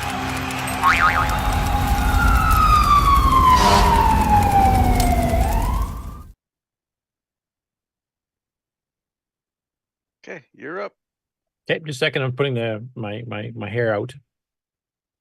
Okay, the fire stopped. Good. Okay, so game on news, not a ton. Most of it's Jim Gary. What a surprise. So the first one here is called The Foresight Game, originally written by Richard Forsyth and Chris Naylor in 1986. And this is from their book, The Hitchhiker's Guide to Artificial Intelligence. And this was originally written for the IBM PC in GW Basic. And it's basically, he's ported a few of these lately, which are some of the AI type things, like obviously primitive AI in the mid 80s. But this one actually is in the form of a game, which is why it's on the Game On News. It's not just a demonstration like an ELIZA program or something similar to that. So if you want to give that a shot, I don't think there's anything special in it. You probably could just literally save it in ASCII and load it up on a CoCo as well, if you want to fiddle with it. The next one is called Fuzzy Rita. This is originally by Tim Hartnell in his 1985 book, Exploring Expert Systems on Your Microcomputer. And this version, as he mentions in his notes on YouTube on the video, has been altered to function on the MC10 using Microcolor Basic.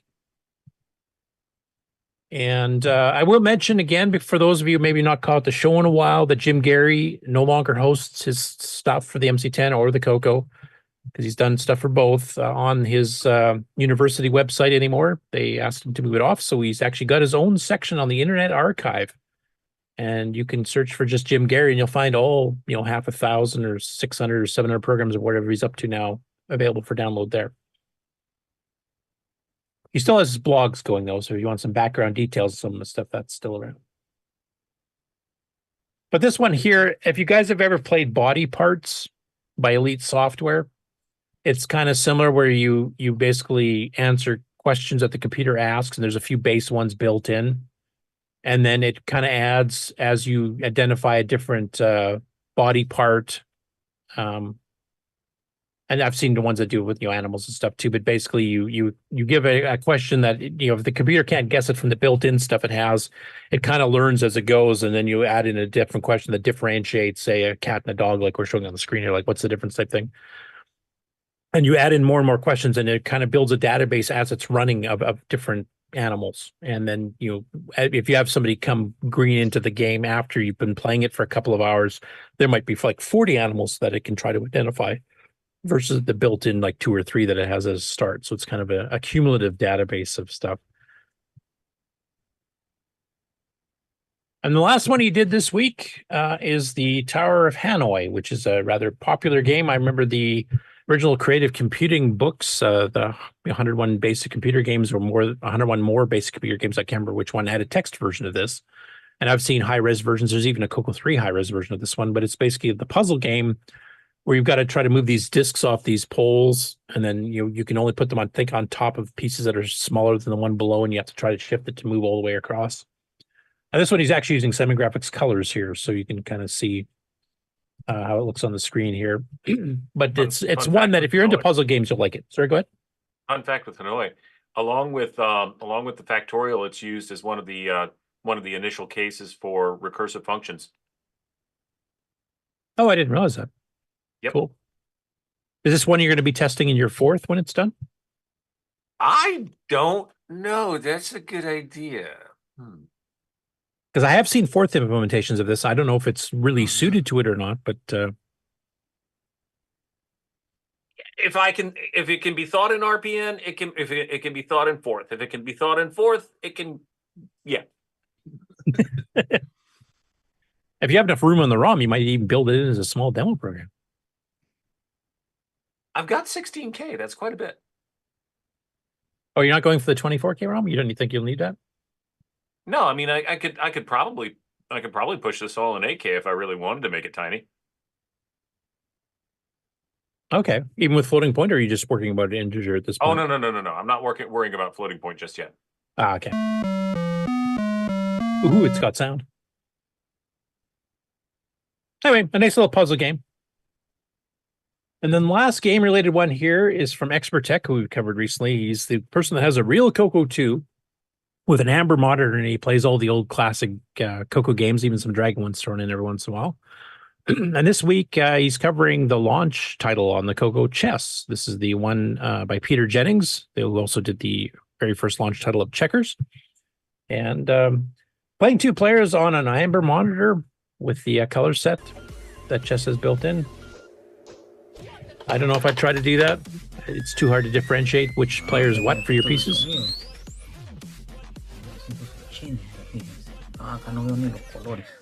Oh, yeah. And it's not the smartest chess playing game. I'll probably just mute it because I don't know if their music is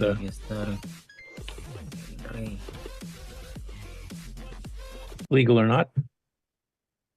But as you can see here, I mean, the 2 different players here, and technically, like one's red and one's blue, but because of if you're playing on a monochrome of any sort, whether it's amber or green or whatever, I would lose track of what pieces are what pretty darn quickly in this game. So this is one I would recommend play that on a color monitor instead. If he was going to design it for black and white, he should have made like one an outline and one a full graphic. But 4K launch title cartridge for the CoCo when it first came out in the summer and fall of 1980. And that's for the game on. Now, I will mention some of the stories in the regular news are game related, but they're games in development. So I don't usually include those in the game section. Those of you that are unfamiliar, I usually just do stuff that's related to actual completed games on the game section. But speaking of that, let's switch over to the regular ones. And that's actually starting with a game related one.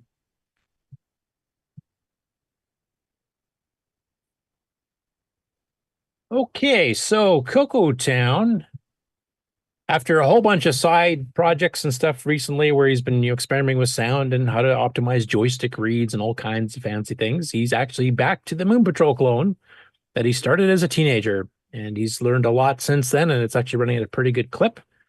And this one's entitled Game Revolutions Cycle 13, Level Encoding and Holes.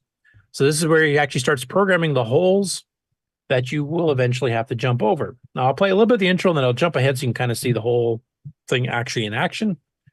And if you want to get the complete details, you'll, of course, have to watch the video. It's an excellent series if you're trying to learn assembly language for CoCo 1 and 2, and specifically dealing with stuff like sound and graphics and keyboard and joystick scans and everything else. It's a really good tutorial. He does it very friendly, lots of humor in it too. Shows you the mistakes and some of the mistakes that are quite common that all of us have done assembly language programming. So it kind of helps you learn to recognize when you're on the wrong path, hopefully before you code a whole bunch of stuff and then find out. Hello, and welcome to Game Revolutions, the series some are calling Antiquated Techniques for Coding an Antiquated Game on Antiquated Hardware. What do they know? They don't know anything. Don't listen to them. In the past few videos, we have been talking about speeding up existing features of our game. Today, we get back to adding brand new features. First, a way to encode a player's progress through a level and when to bring new game elements onto the screen. Second, let's make some holes in the ground. And finally, a game design element that was broken by those holes that we needed to rethink. All that and not more today on Game Revolutions. Oh, fast forward, we actually get some demos of the holes appearing up here. I think, yeah, that should be a good spot. Bytes of the off-screen, of the second off-screen buffer. Oh my gosh, why is this so hard? And this is all so that the simple feature of moving gravel that no one will ever notice or care about looks smooth. A lot of effort for what might not be considered much useful gain. The good news is that I got all of this working with absolutely no issues whatsoever, except for just a few minor mistakes.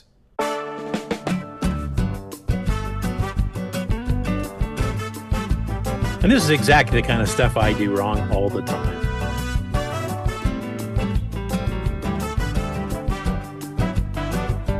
But don't let that scare you from writing assembly language programs. As Pete knows, you just, slug at it and you get it done.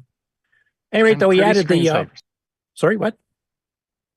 Go ahead, Dave. I said, and pretty screensavers. Yeah, when you really crash the machine, yeah. Oh, yeah. Let's do modern art. Doing signed versus unsigned branches, that's a common one I've done a lot, which he's mentioning right at the top there. Yeah, just a bunch of things. You have to kind of it helps to pre-plan a little bit with assembly language, try to figure out exactly what type of an algorithm you're actually going to need. But the results are definitely there. I mean, I will mention, if you saw the little clip I showed with the actual, scrolling ground and the holes going by, he's purposely slowed those down because he was checking his scrolling on the gravel because it was screwing up a little bit originally. So he's actually running it with basically waiting to sync to VSync multiple times before he bothers drawing the next frame because it was way too fast to try to track what was going on at full speed. Now he's got to add in some stuff like sound and actual gameplay and stuff too. So obviously the main routines will be slowing down somewhat. But right now his current engine at his current state is actually running too fast to make it easy to debug. So that was not reflective of the actual engine speed it's really running at this point. It was slowed down on purpose to try to catch the bugs and figure what's going on.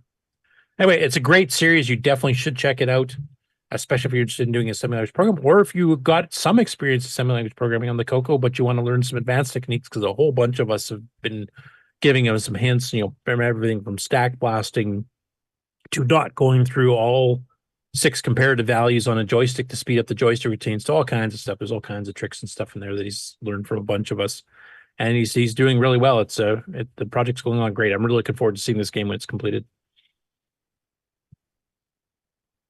Next up, as I kind of hinted at earlier, the next TRS-80 Trash Talk, episode number 40, will be July the 6th. And Peter Satinsky himself has said they are looking to try and get their largest panel ever. And if anybody's interested in joining, and I think I will try to make it, that's going to be at 7 p.m. Eastern next weekend, next Saturday. You can do so via the Tandy Discord. If you're on there, you can actually send a response saying that you want to be on the panel. And if you aren't on the TRS-80 Discord, or the Tandy Discord, then send me a message on our Discord if you want, or an email, and I will refer that straight to Peter, and he can add you on the list. And as you can see by the screenshots here from some previous episodes, they get a fair number of people on there, 16 to 20 people, depending. And they're hoping for the biggest panel ever. So I think it'll be kind of a catch up, I guess, for the entire TRS, because they've had their Tandy meetup in California, where they interviewed Bill Hogue recently. They also had the VCF Southwest, where a bunch of the Tandy people were there. They've got the main Tandy assembly show coming up here as well. So this is just kind of a catch up for everybody to see what all is going on in the world of TRS-80 and Tandy. Speaking of VCF Southwest, a bunch more of their videos from the various talks that happened over the weekend a couple weeks ago are now uploaded. The first one I'm going to be showing here is from Thomas Cherry Holmes, and he's talking about the Fujinet State of the Union. This is an update, so he does these at every VCF he's been at, and sometimes he does it independent of any shows, and basically just updating you what happened. And this particular one here, which is just over an hour long, actually has a fair bit of CoCo content in it. And I'm not going to spoil it all by playing the whole thing here. But he goes through like what machines have been getting brought up, which ones are starting to get changes to the hardware. Like he mentioned, there's going to be a new version of the Fujinet cartridge for the CoCo that doesn't require the bitbanger at all. That's where they're kind of steering towards, and I think that'll actually help the speed quite a bit too.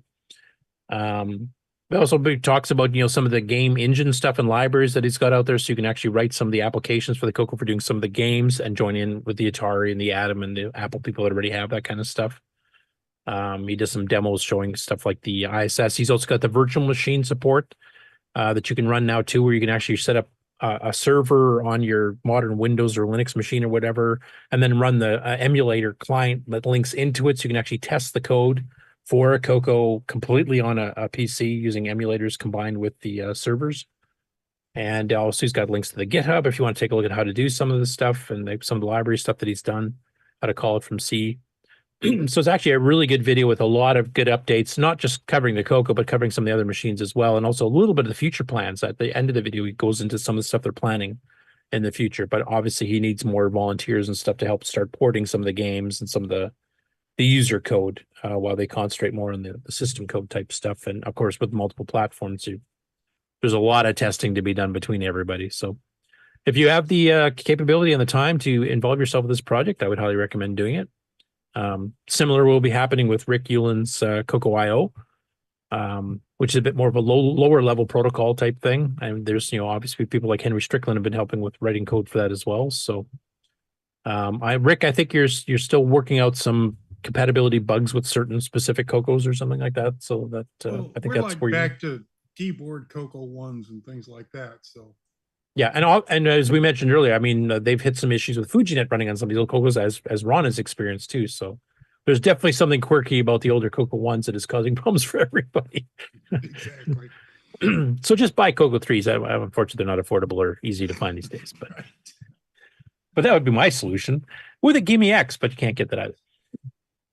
Except I should actually ask here, because I know you guys last week, I think, mentioned Ron actually received a CoCo 3 GIME-X from Ed recently. Is that correct? Yeah. Did you find out if that was actually just when he found the parts lying around and managed to finish one, or is he actually getting back to production and just hasn't told anybody yet? I don't know. He's very secretive about himself, and he guess he wants to keep it that way. I talked to him about getting one. I got one from him, but I'm not sure he has other ones. And he's not communicating currently. So, I mean, he has, some issues with his son had passed away a couple of years ago, and he's he's still not doing well, which is hard, Yeah. Well, I mean, it's encouraging that he actually managed to get one out, right? Because that hasn't happened in several years now. Yep, but I think he wants to, but it's just really hard for him to do that. I've talked to him for quite a while. I know a lot more about the situation, but I'm not going to broadcast. Yeah, no, it's private, obviously. Yeah. So let's just say he just needs some time and space. And I think he'll get back into it. He's had a couple of times where he thought, you could do it, but we're just I guess best thing to do is pray for him if you do that. If you're into that, do that for him so he can get things straightened out. Yeah.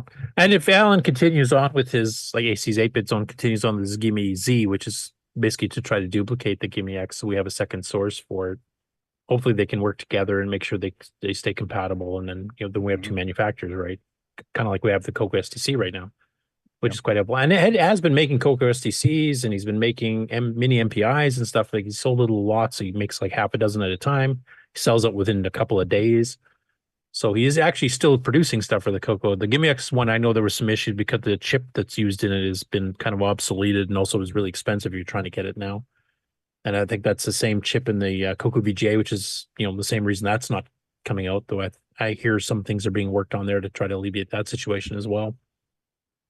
But yeah, hopefully that's a sign of progress, that he's getting his head into a better space, and he actually manufactured one for you. I know he's got back orders galore. he's a really nice guy. If you talk to him and you get to know him a little bit, you know, and you can understand why things are the way they are. Yeah. But, you know, just, it's hard. What do you think of the GIME-X? Actually, I wasn't on last week to ask you about it. So, well, it's fast in Nitrous 09. I mean, gosh, it boots really quick, and I haven't had any problems with it at all. It runs everything. And have you run some of the demos that Ed did, like the high color stuff, that native high color? I haven't done. No, I have to get the software, I guess, for that. Yeah, I should have it on the site. Yeah, I've been busy with the Fujinet stuff, actually. Oh, right. But you know, everything I've played on the thing works great. There was no incompatibility, problem with anything. It runs the high color stuff. But I think it. I've had trouble with high color. Processing, because if it's fast, it'll get lines in it. When you actually see the. I don't know enough about how it works, but I know that if I set up my emulators fast, on 6309s, and when it processes the photo, it won't be as good as if I keep it to original speed of the 6809. You know what I mean? Yeah. Well, I do know there's a compatibility issue with the GIME-X. If you're running at 2.86 megahertz, the CoCo STC can't keep up. We had to purposely slow the drivers down in EOU. Okay. So it would not start getting errors and scrambled sectors and stuff. I don't know if that's related or not. Shouldn't be with the emulator. Maybe it could be. I don't know. But, I have more machines I can use, so it doesn't really, I just don't have to use that particular machine when it comes to that stuff. So that's not a problem. But it's just nice to have the latest stuff, It's cool. Not many people have these things, do they? I mean, you have one. I'm trying to remember how many he got out. He got 2 big batches out, about at least 20 or 30 each, I believe. Anyway, I'll play a little clip here just so you can kind of get an idea. This simple little dumb terminal that I call Netcat, and its whole purpose, you just give it one of the network URLs, and you can use any protocol that the network device supports. So you can do SSH and SSH to your Linux box. You can telnet to a box. You can use TCP. You can grab you can do HTTP to grab a web page, whatever. And then it just becomes a dumb terminal at that point.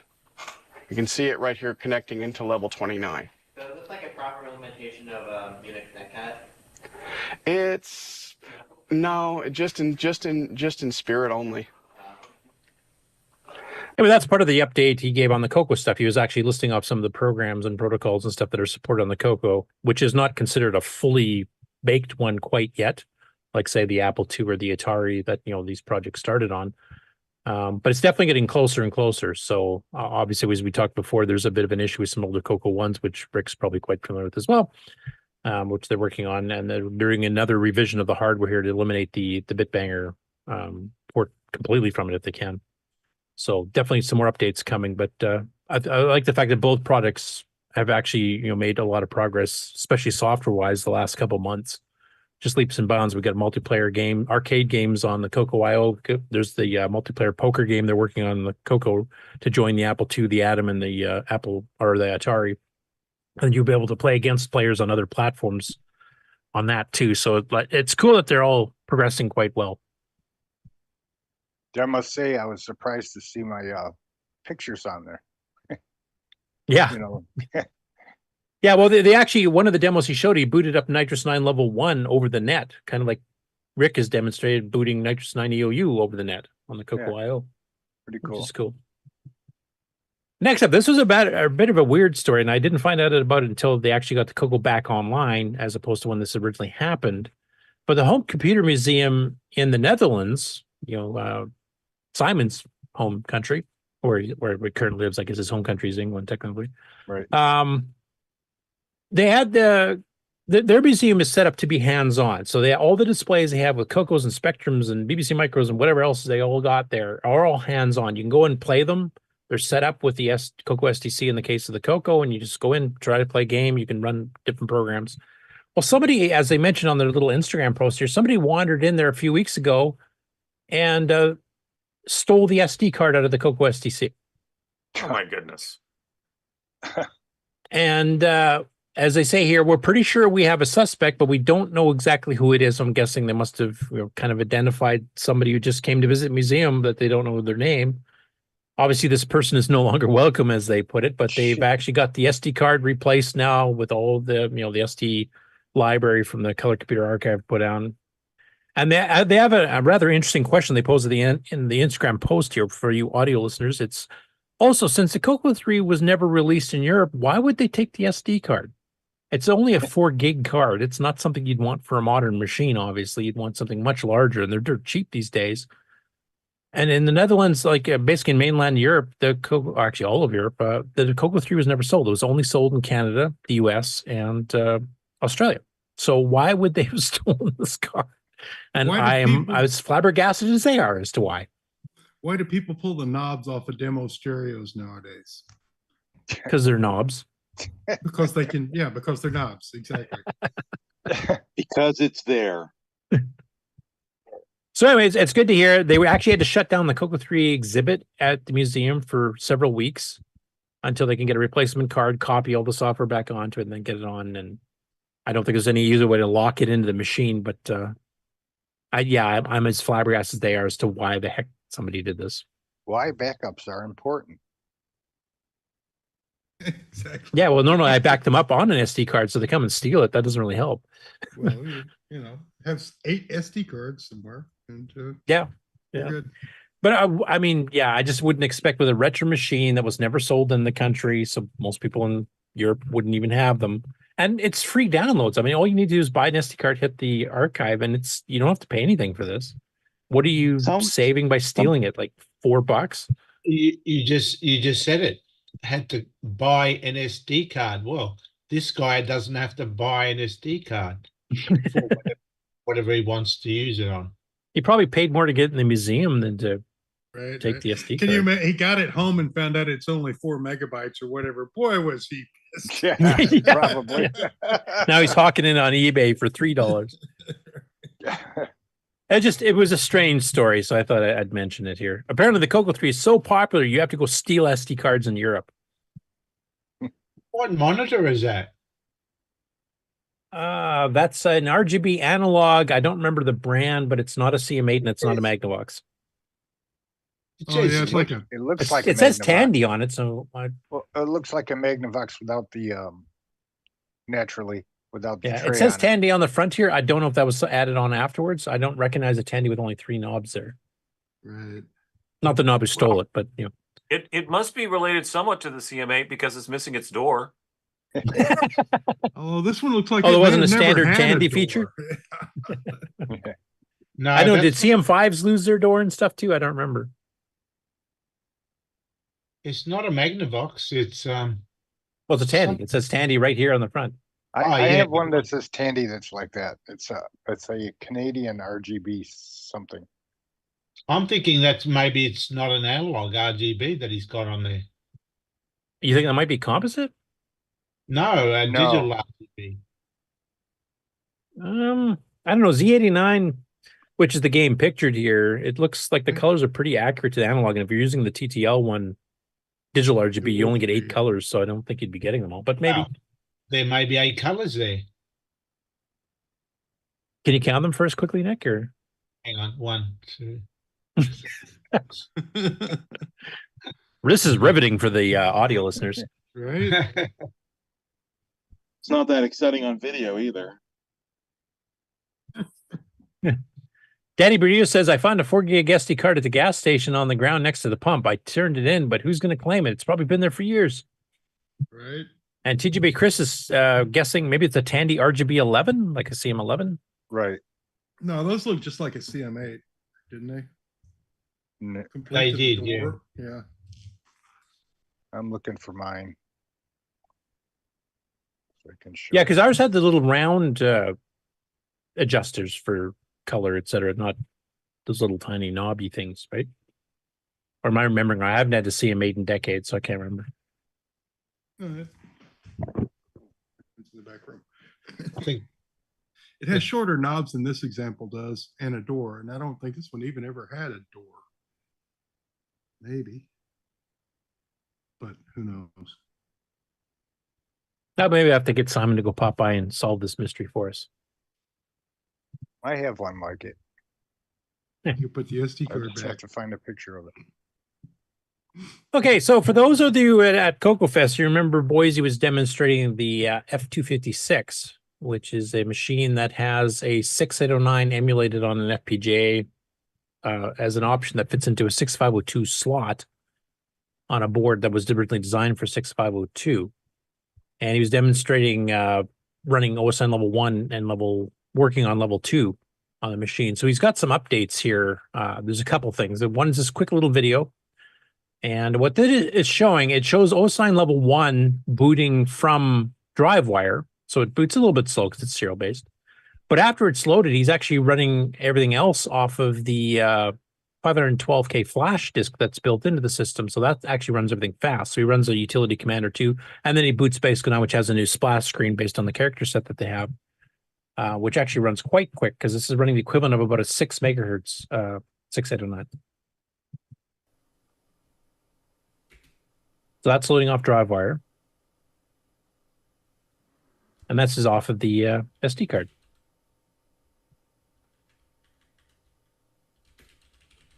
I like the little color that he added with the character set.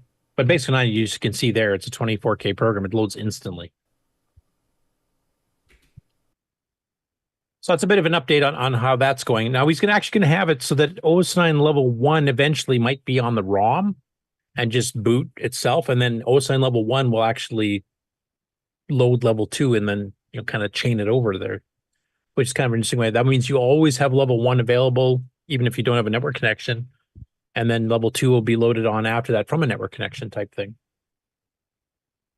But he did a full talk on it with some updates. The updates on this actually go a little bit beyond what he showed us at CoCo Fest. So he was also at VCF Southwest and did a complete half-hour description of it, kind of going through a little bit of the history of OS9 and the history with this CoCo, and then where he's going with the F256 project, which I will not play too much of it here. I'll just play a little bit of the intro so you can kind of get a feel for it. Definitely go check out the video.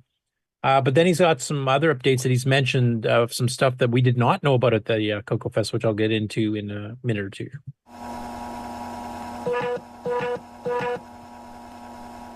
Thank you. Hey, everybody. Thank you for attending my talk. I'm excited to show you how I ported a super cool operating system to a new retro computing platform. So we all have our first computer, and here's mine, the Tandy Color Computer 2, also known as a CoCo 2. It was sold in Radio Shack stores during the mid-1980s, came with the basic programming language, touted a Motorola 6809 microprocessor. I won't play the whole thing there, but that gives you just a little bit of a gist of what the beginning of the talk's about. Then he gets into the Foenix itself. But one thing I wanted to update people on, because near the end of the talk here, he mentions that the F256 is going to soon have a revision 2, the F256K2. And this has been expanded on, and there's an option that you will be able to get that actually has the 6809 core as the native one, as opposed to the 6502 core. And the fact that they'll be possibly adding support for 2 meg of RAM. He's keeping the MMU size to match the CoCo at the 8K, so a lot of the software is a lot easier to port.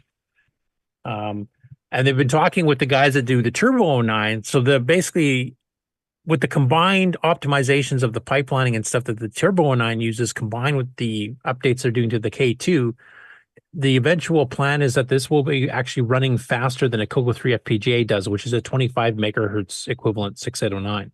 So this will actually start running faster than that, and it's over 4 times faster than the one he actually demos. But he actually mentioned that during the talk, and then shortly thereafter, they actually posted about it on the F256 project itself, the 256 Foenix board here. So this is the product specs. I will mention that this is going to be retailing for $495 US, expected to be out October 2024, so 3 or 4 months from now. And here's some of the preliminary information. So first of all, here's kind of a generic design picture of it. You'll notice the Wi-Fi antenna built in, so Wi-Fi will be built in. And pre-orders are actually available now.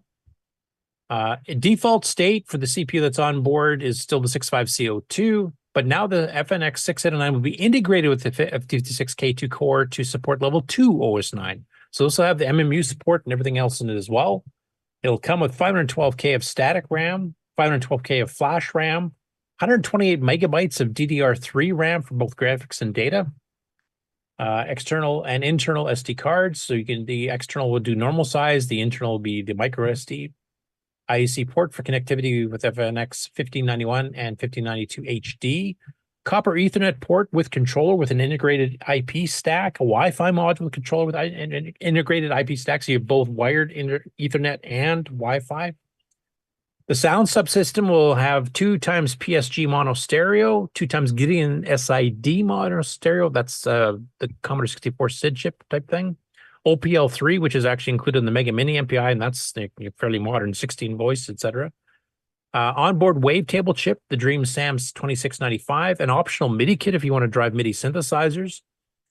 The video subsystem has the new Vicky, the 4th 2D 3D graphic engine core, DVI output over an HDMI connector.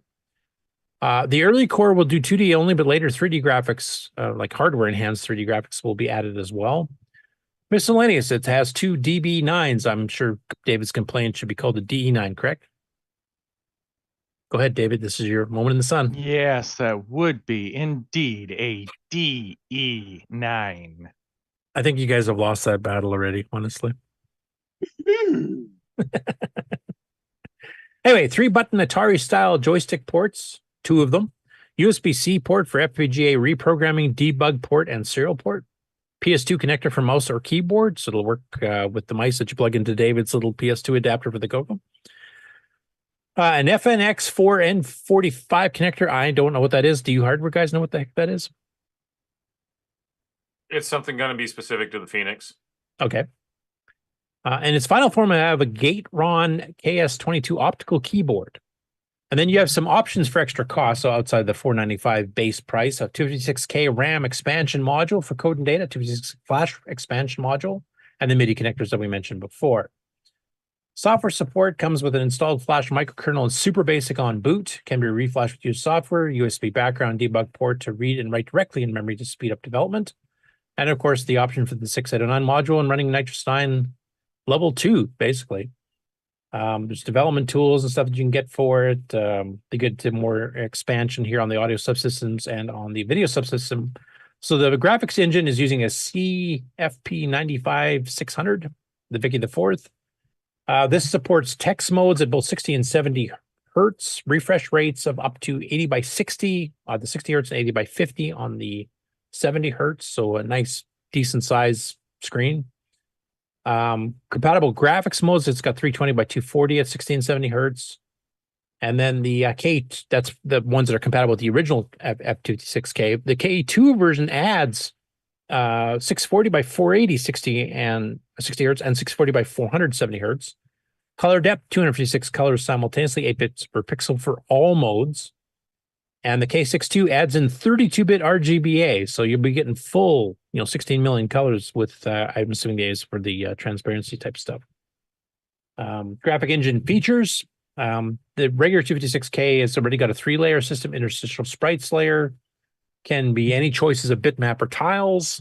3 bitmap layers, 3 tile map layers, 64 sprites muxable, 8x8, 16x16, 24x22, and 32x32 pixel sizes. A DMA engine for non-transparent. The K2 adds to that more bitmaps, more tiles, more sprites, more colors, 3D graphics acceleration with Gorad shaded triangles, possibly transparency being added as well. With 128 meg of DDR3 graphics RAM available. So this is actually a pretty decent little system. And then it goes into more details on other things. But anyway, if you guys are interested, you can hit that at C256 Foenix. That is spelt weird, as in FOENIX.com, and they've got the regular 256 board, prominently to feature, but you can click on the upcoming K2 board that will be out this October if you're interested in this kind of a project. So this is kind of, I guess, almost taking the CoCo 3 FPGA further into the future from where it was. So this has the capability of running faster than the CoCo 3 FPGA, adds in some extra stuff that the CoCo 3 FPGA does not have. And also, of course, it works with other, hardware as well for, I think they're actually doing a 6516 or what the heck, the 16-bit version that the Apple II GS uses. There's an option for that chip as well. What software is there for it? Well, they've got the development tools they mentioned here. I haven't fiddled with it too much. I mean, obviously OSN level 1 and level 2 are both being ported to it right now, with enhancements for the extended text and colors and graphics that are being added right now. Plus it emulates 65CO2 for other machines too. Sorry, good. Any applications? Are there any applications or anything available? What's under products or support or? There's schematics, Gerbers. No, it's all hardware related. And they say it ships with some kind of basic, which implies you can program. Yeah, super it basic bare. was coming in, built in with it. So there is some form of bare metal programming available, but what is it? So it's a start from ground zero system. In other words, Well, the FT256K itself, the original version, I think it already has some software out. So this one is actually backwards compatible from my understanding. Right. It's not a CoCo as such. No, it actually does multiple machines. CoCo, it's not a CoCo period, but it's the OS9 it's part really- is just part of it. It's Oh, really it's its own machine on the order of the Commander X16 being its own machine. Yeah. Yeah, except this one actually allows you to use multiple CPU cores, which I think the Commander's basically you get the core it comes with and that's it, right? Yeah, Commander's a straight 65 CH02 or something like that. Yeah, which this one also has, but also has the 6809 core, and Boise's been working with the guys at the Turbo 9. They're going to try to get that integrated as well, so it'll be a really, really, really fast 6809 core with pipelining and all kinds of stuff built in. And they said the official release will be at VCF Midwest 2024. So for those of you attending, please go pop by their booth and try to get some more details for us and maybe some demos on camera. That'd be pretty awesome. Might actually buy one.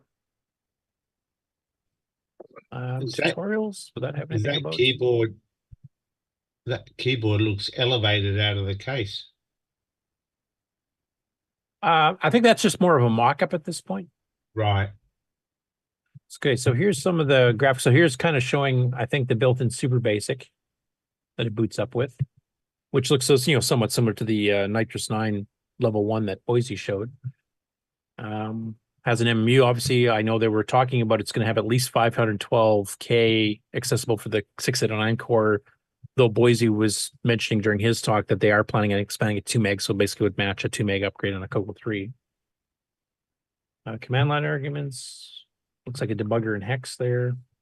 So they got some videos you can kind of go over. I don't know too much about what software is available right now, what all has been written for it, for the original one anyway, but it does sound like it's backwards compatible.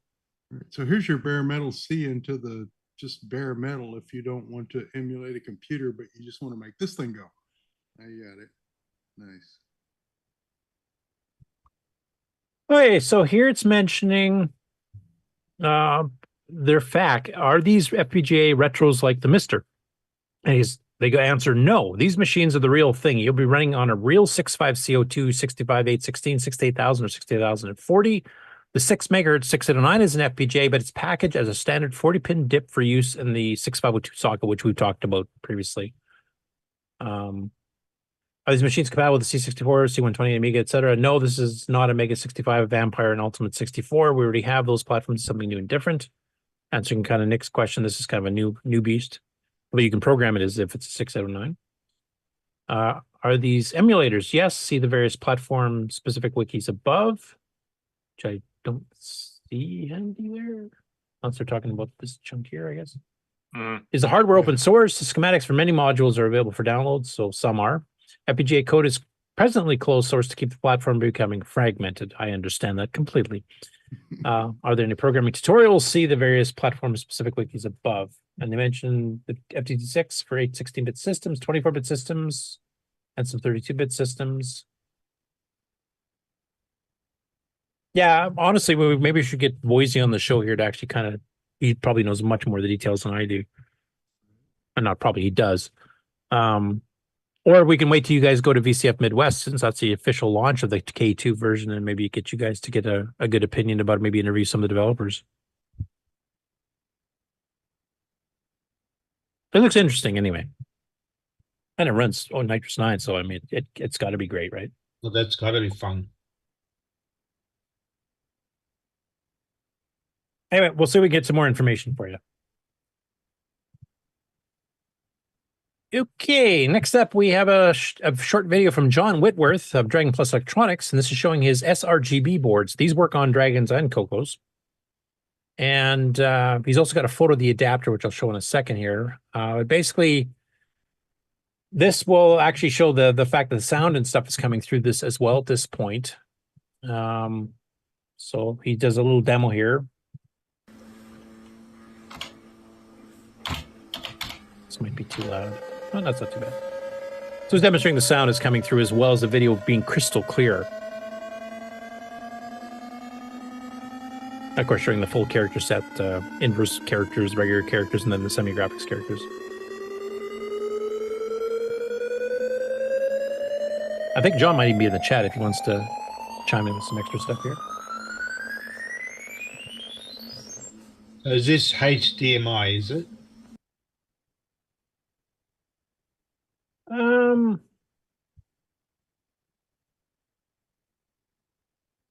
Can't see the connector, but yeah. Yeah, so let's zoom this up here. So this is one of the CoCo 2, obviously, with a very badly tarnished RF cam. He's got it kind of plugged in. I think this is the VDG. Is that what that is? Not the part number I recognize off the top of my head. Don't know. It's made a roll apart anyway. Let's go check his website entry here, because he actually got it for sale on the Dragon Plus Electronics. So it's RGB. Yeah, this board is based on Phil Harvey Smith's original Dragon RGB board, in turn based on his Atom color board, which plugged into the 6847 socket and provided clear RGB output for both the Dragon and the CoCo. The latest manuals guides can be maintained here. Supports both the original VDG and the T1 VDG with true lowercase. More technical details about the board below. Here I want to explain the ordering options available, so you can get in kits and several other different ones, there's different versions of it. Okay, let's get to the description here. Delivers clear RGB output to your Dragon or Tandy CoCo 1 or 2, implementing a much needed feature, which was only in its infancy when these computers were brought to market. Certainly, it may not have been available when the CoCo was launched in 1980, though it was available when the Dragon was launched, which would have been August of 82, I believe. Although it required an expensive RGB monitor, which back then was pretty rare. The board is designed to be as flexible as possible with respect to installation and usage. You will need to work out exactly how to mount it in your device, because of course the VDG and the stuff moved all over the place depending which version of the boards you have for the CoCo 1 or 2. Especially as there are so many different layouts of CoCo, although visual checks have determined that the board should fit within all models okay. Please note that the SCART cable is not included. This is left to the end user, as it depends on which output system you intend to use. Key product specification that plugs into the socketed VDG slot. Possible one-time setup, although it should work out of the box. If it does require adjustment, this is with a simple variable resistor on the rear of the main board. Supports both NTSC and PAL displays and software. Plug and play, switch on and forget, no menus, just starts up, cost-effective, beautiful, clear, multicolor display. So it's basically an RGB adapter. Yeah, seems to be RGB. For a CoCo 1 2, so you get, like we showed in the video, really clear, kind of like what Bob was showing, I think, actually. Yeah, it still looks similar. But if you want it pre-done, and obviously this works on the Dragon and the CoCo 1 and the CoCo 2, and you can buy it between £31.95 and $38.49. I believe based on whether it's a kit where you have to do some of the soldering, etc. yourself, versus a completely finished one. So hang on, I gotta look at that. Oh, sorry. Is the DIN 8 the same as what's on the back of a BBC Micro by any chance? I have no idea. I'm trying to remember the Dragon itself had a kind of an odd, like their composite wasn't on a regular composite or something, or was it there some weird connector or something? It's a DIN 6 on the RGB for the BBC Micro. So it's a different DIN cable, so it'd be a different SCART cable. Oh well. Okay. I wonder if it's the same DIN 6 on the Magnavox 8515 then, because that's a DIN 6 on its analog RGB. I don't know. Maybe. Anyway, I'll let John speak for himself there. I don't know if he's still in the chat or not, but I'm sure he can fire something over on our Discord with a better explanation than I just did. Next up, we have Simon Jonason, and he says, thanks to Mark Siegel for challenging me to do this effect,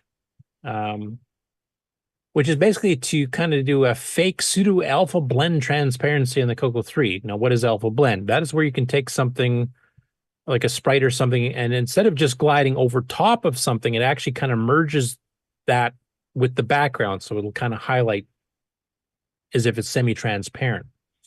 And he's got a very simple demo here. He's just got this blue ball, which has a little bit of kind of like 4-color, ray tracing type thing to show a light source going over top of this black and white picture. But you'll actually see that the colors adjust themselves for the color in the background as it's going across. So it looks like it is semi-transparent, like it's like a clear blue, a globe that is going over top the picture. It's a really neat effect. And he plans on adding this to his CoCo 3 demo that he showed several years back at CoCo Fest when we had him fly in. And he's going to change it so it's not just gliding across, but it's actually going to be bouncing over top of the image in the background. But it's a really Curtis. cool effect. And for those of you that have not seen it yet, here you go. Hey, Curtis. Yeah. I actually chatted with Jonas Simon a little bit about this. It's actually 8 colors is what he's using. Black and white plus 6 shades of blue. Yeah. Yeah, because he has to show the equivalent transparent color merging the white. He's bit masking the I remember asking about that. Yeah. Now, if he did the ball in a dithered fashion, so it doesn't have those really hard lines on the ball, it'll look really good. You get a proper ray trace looking dithered effect. That should still work with the same code that he's doing there. Yeah, it's basically just changing this shape because I think he just orders it onto the screen, if I remember, with a bit of adjustment for the underground or the underneath Just part. so the ball looks more smooth rather than having those distinct 3 stripes. He could dither the ball and it would still work because he'd just use the same colors. Yeah. For those who are watching the video here, you can kind of see he's got this cyanish blue here, which on black is this color, but you'll notice with the white underneath, it's a much lighter one, giving the illusion that it's kind of showing through, a blue globe. The fake transparency is using a whack ton of colors, and that really limits what he can do as far as dithering with his whack ton of colors. Yeah, okay. But it's a really cool effect, and it does look like it is actually doing an alpha blend, which of course, with only a 64 color palette to choose from, that's not really happening. Well, if he's using 8 colors, that'll be enough to do it. Yeah, but we have such a limited palette to begin with. I mean, you have to really choose your colors carefully to get the proper effect here with only 64 to choose from. 2 blue, bright blue, medium I'll blue. pause it on the arm here if I can, because there. You can kind of see like this blue here on black is this dark, and you add the white into it, it gives this kind of almost purplish. Wow. And then we go to black shading, gray shading to kind of drop off the light. That should still be blue, but we don't have any blues left. I mean, there's on the RGB palette, if you do something with a fairly intense blue and you throw in some really light green and red at the same time, which would be kind of grayscale mixed with the blue, you'll kind of get this kind of effect. But yeah, because we have so limited of colors, it's pretty impressive that it looks as good as it does. I think he's doing it with 8 colors, so.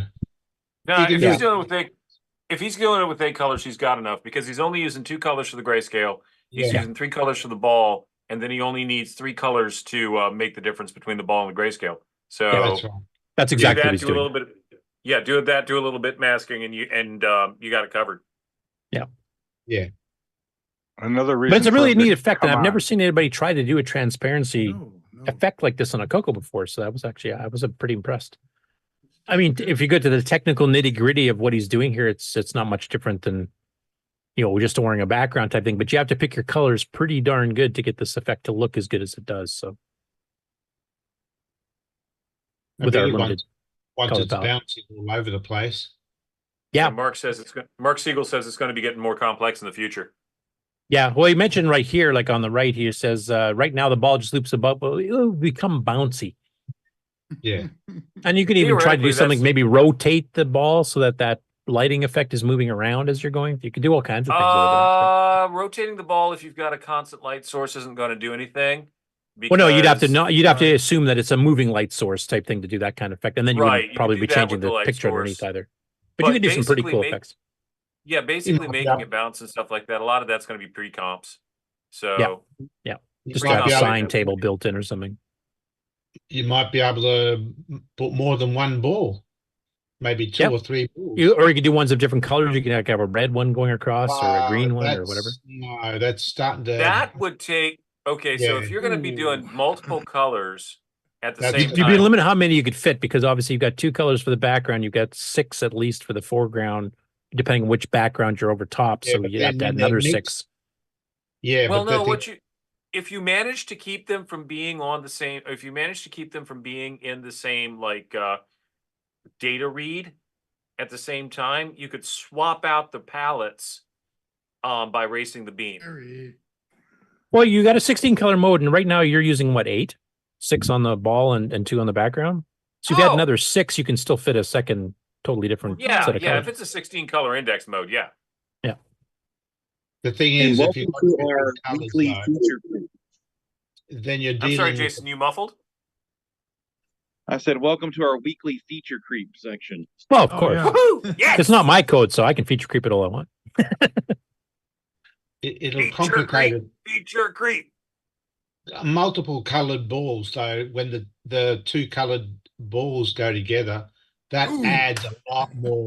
Oh no, I wasn't hitting at that. I just meant you could add like a green or a red based ball, that as long as it doesn't cross over. Because if you cross it over, then you just got to start merging together magentas and all kinds of weird stuff. Lots So of color mixing, yeah.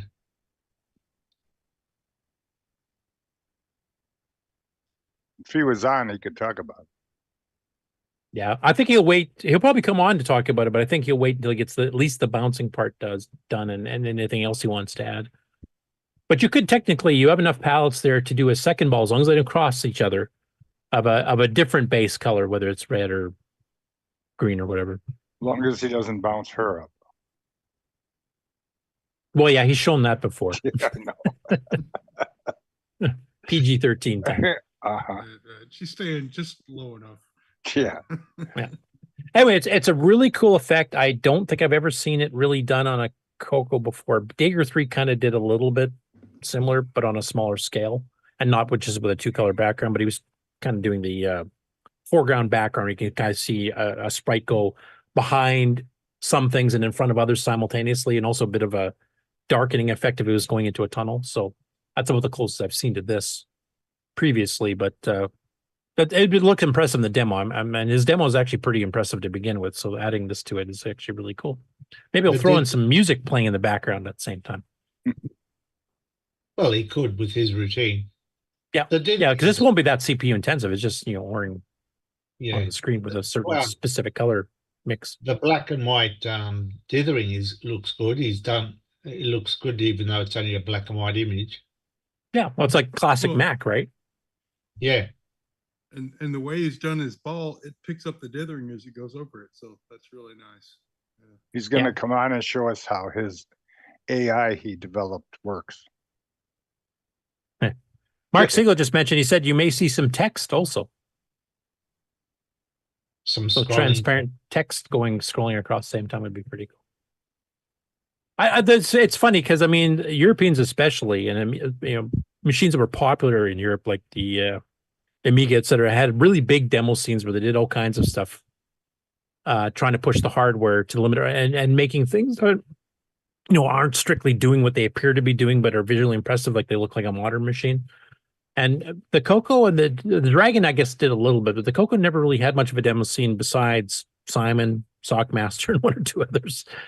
It just I like Nick and I've talked about this before, where we just tended to try to get actual working applications done or working games as opposed to just graphical demos type thing. But it's kind of cool that we're getting a few people involved in that now. We're actually getting a bit of a demo scene in the CoCo. Because sometimes you discover tricks in the hardware when you're fiddling with this type of stuff that you wouldn't discover trying to write a game. So, you certain games, etc., could actually benefit from this in the future by learning how to do some of this stuff. That's why he's a wizard. Yeah. Speaking of games being developed, so Lee Perkins is working on porting a DOS game from VGA called Cloud Kingdoms. And as he mentions here in his post on Facebook, it's been off and on for about 3 years. Still very much a proof of concept and has some high hardware requirements. So he's currently requiring a CoCo 3 with a 609 and 2 meg of memory. And this is basically because he's pre-drawing this entire level, which is multiple screens wide by multiple screens high, and he doesn't want it moving on byte bound or the horizontal scroll register boundaries, which is 2 bytes. Is that right, Nick? By default? 2 bytes, yeah. 2 So bytes. 4 pixels. And he wants us moving at least 2 pixel increments, which I think you did in Popstar. You did the same similar thing using just horizontal, not vertical and horizontal. He has to create a second screen as well. Yeah. In this case, he pre-draws the screens out, and then he flips between them to get the 2 pixel movement for something that's already been expanded to be multiple screens wide and multiple screens high. And this is a screenshot from the real thing. Now, the one other thing he's doing is a bit tricky here, and this is where he's been asking for volunteers and stuff for testing on 86 gimmies and 87 gimmies. The GIME-X, unfortunately, does not work properly with this as it currently stands. But if you'll notice here on the screenshot, maybe I can... I'll show you the latest one because he actually has the main player character on the screenshot as well. So this is what you control. But basically what he's doing here is he's doing a 320 16 color, 320 wide, 16 color screen for this. And then he suddenly changes it in this black area to being a hardware 40 column text screen to actually show the title and then your time and your score and the number of gems left. So this will enable him to update that stuff without having to draw a bunch of graphics to draw numbers and digits and stuff like that. It'll just be straight text. So it's like 1 or 2 bytes. Well, in this case, 2 bytes because he's using attributes. Just 2 bytes per character rather than what would an 8 byte be? It'd be 4 bytes wide by 8 bytes high. So rather than writing 32 bytes per character to get it done on a graphics mode like you would probably normally do, he's actually switching to a text screen, so it's only 2 bytes. So there's a lot less CPU overhead to worry about getting the scores and the timer and the number of gems you've collected updated. And if you want to demo this, he's actually uploaded it to our Discord, and I think he's even uploaded to Facebook now too if you want to test it, get the disk image, but you do require 609 and 2 meg RAM. I have ran it on mine. On the GIME-X, the timing is off, so it doesn't do the text on the bottom correctly. It's kind of way off. But I did dig out my 86 GIME 2 meg machine with a 609, and actually it runs fine. And there's a bit of fine tuning you can actually do in the program to shift when the text mode kicks in on the bottom so you can get it lined up. But I think he's pretty well got it figured out for 86 and 87 GIMEs, but it's a pretty impressive demo. You actually use arrow keys. You can actually travel in all 8 directions, scrolling through the entire landscape of each level. And then he's got a key you can hit to go between the levels. And there's dozens of levels. I don't remember the exact number. And later levels, there's entirely new tiles being introduced. So actually, it's pretty visually impressive. It reminds me a bit of Mind Roll. For those of you who played the game, we've had it on the Game On Challenge before. On the CoCo 3 version of it, except this is higher res with more colors than Mind Roll did. Mind Roll only did 4 color mode. But basically, the scrolling around and stuff is very much the same. And your guy has to go through and break through walls and go through tunnels and all kinds of fancy stuff. So anyway, if you want to help him with the development, he's been putting up test disk images for people to try. And I think he's pretty close to having that as done as he can get it. The GIME-X, to get it to work properly, I think is going to require Gary Becker to do some updates to the GIME-X firmware that's actually on the GIME-X itself. And he has done releases of those even, since the production has stopped. He's done multiple updates since then. I think his last one was actually earlier this year. So if he can figure out the timing differences that are causing the issue here, it should become GIME-X compatible. And because Ed has actually created a GIME-X for Ron here recently, like hopefully they're back on production here soon, then this will definitely be worthwhile getting it fixed up. So I don't know if anybody's talked to Gary yet, Gary Becker, but there's something he can work on. When you say it doesn't work on the GIME-X, is that in the high speed or it doesn't work at all? Any speed? Well, the main scrolling works perfectly fine. It's when it's trying to switch to the text mode, and this is with HVEN enabled and then shut off, etc. So it's when it's switching over to this, it's showing the wrong part of memory entirely. So you're not even getting the text shifted. You're getting whatever random gibberish text characters and attribute bytes that are wherever the heck it is picking up in memory. So he's not handling the timing of the transition between modes during a V scan, vertical scan of the screen. The scrolling of the graphics works perfectly fine. Up, down, left, right, diagonal, all works fine. This is where it screws up.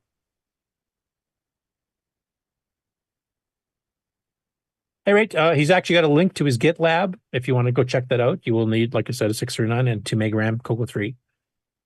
2 meg RAM, if you haven't got one already, you can get that from Mark Marlette at Cloud9 Tech. Hopefully there will be a second source of that coming out soon as well.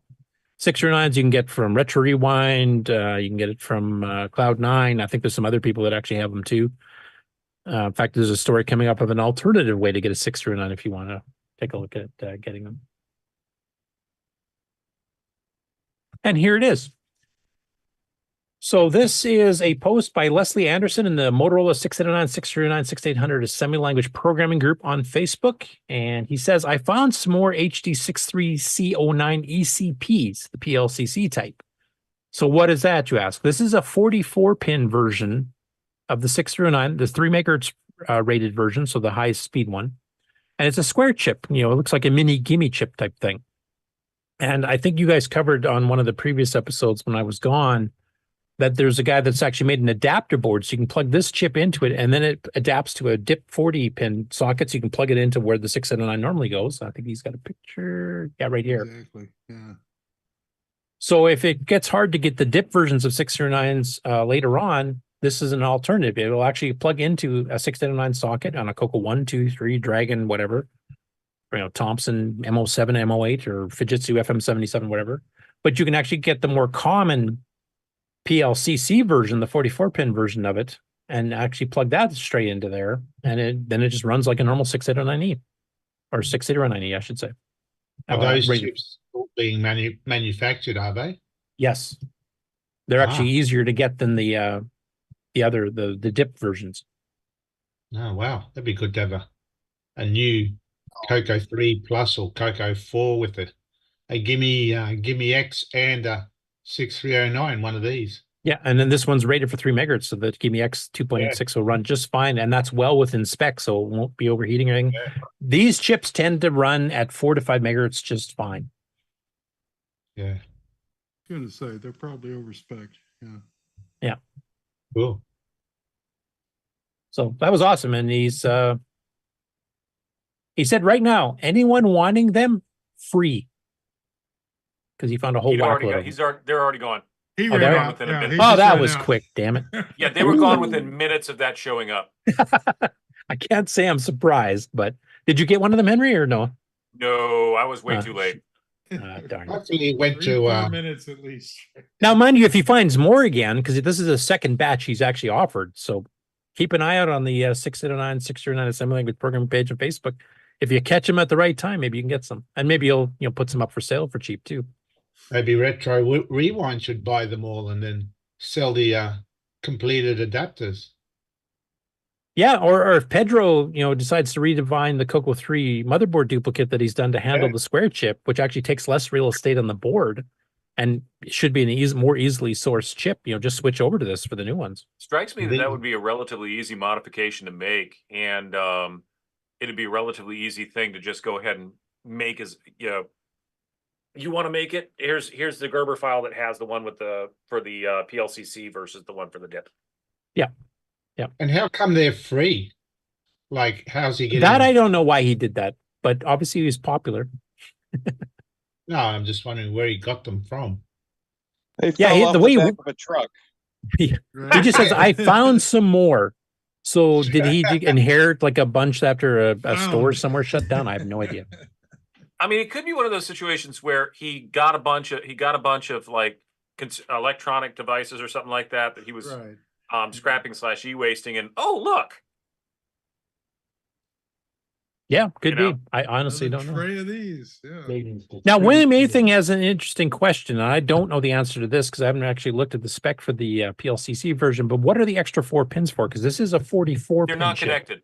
They're just nothing. Okay. That's the format of this size chip. Just to make that size of chip as a standard size. Then okay. Trust me, I looked and I was hoping for something special, but there was nothing there. Nah, no such luck. Yeah, darn. The extra parts are for the blitter. No, I wish. Wouldn't that be nice? That's the MMU that you don't know about. Next up, Ultra Gamer 81, and this is not a game. Posted a video of the entire original Tandy Spectral Associates CoCo 3 demo that was shipped to Radio Shack when the CoCo 3 first shipped as a way to show off the CoCo 3 itself. I think a lot of us have this. It actually works in both composite and RGB. You set that up. You can actually change the price. There's a certain key sequence. I think it's RS. You have to type in the background. You can actually change the price, which they did in store if they had sales on or whatever else. For those of you not seen the demo, this is the entire thing. So it's got some music. It's got some animated graphics. Kind of explains what the CoCo 3 is. Quite well done. And then later on that same year, within a couple of months, they did a Christmas version as well, which we've shown on the show before too. I'm just curious here, for those on the panel, how many of you have actually seen this demo? I'm assuming everybody, but I could be wrong. Anybody here not seen the demo? Let me put it that way. That might be. I haven't. Really? Okay. Yeah. Play it, Sam. Really? Well, it's almost 8 minutes, so I'll play part of it. The Huntington store closed by the time the CoCo 3 came out. Mom was working in Dunbar. Oh, okay. I've had copies of these since like the 90s. I've had copies since 1986 when we copied it from the store. I remember I had some of these up at PennFest, and I had a bunch of people like, "Oh, can I copy that?" You know, everybody and their brother wanted one. It was a nice demo. Radio Shack didn't really have official demos for the CoCo 1 and 2. They had a few, like Glenn Soggy produced a few basic ones and stuff, but this one actually was a good one to show off the machine right when it got released. Yeah. Mm-hmm. I know Rainbow Magazine featured it on their cover on the September 86 issue when the CoCo 3 was announced. And of course, they were quite enamored with the rainbow that's about to be drawn on the screen.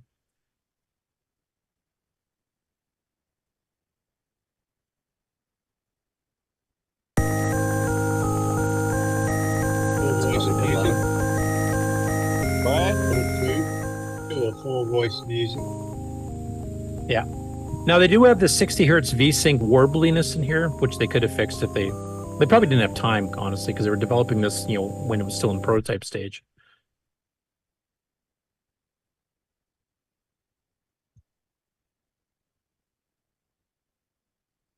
But they bring out the pieces of the CoCo that you put together. So they show, here's the CoCo 3 coming down the old crane, and then they lower that and they add stuff like, floppy drives and multi-packs and printers. And this is like the first thing that I ran on the SDC that used the multiple disc thing.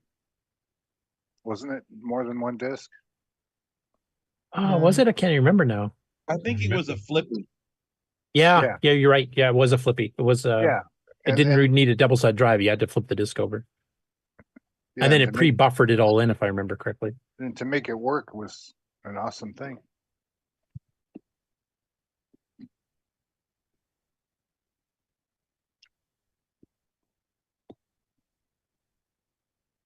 Both the CoCo and the multi-pack are a bit glitchy on the right-hand side. And they're all battery powered.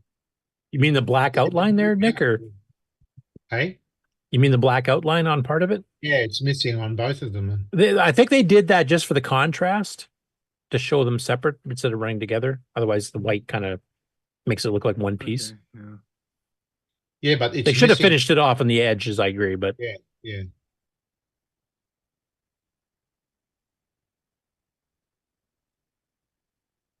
That's pretty close to my system. It's not a bad little demo. Yep. For the time. Here's the gray scale, or gray CoCo 1, CoCo 2,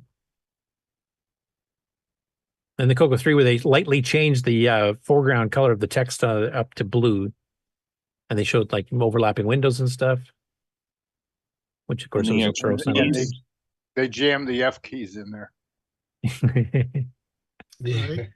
This is probably my favorite part because it has a little bit of a background with a bit of humor. So the guy's walking his dog while it's showing off word processing and all the stuff that came with like Deskmate. And then the dog nicks off, doesn't it? Yep. Oh, no. Yeah, here it comes. It's going to come back. Just a nice little cute thing. They didn't have to add that, but it adds they to it. Now didn't. the guy's chasing his dog down.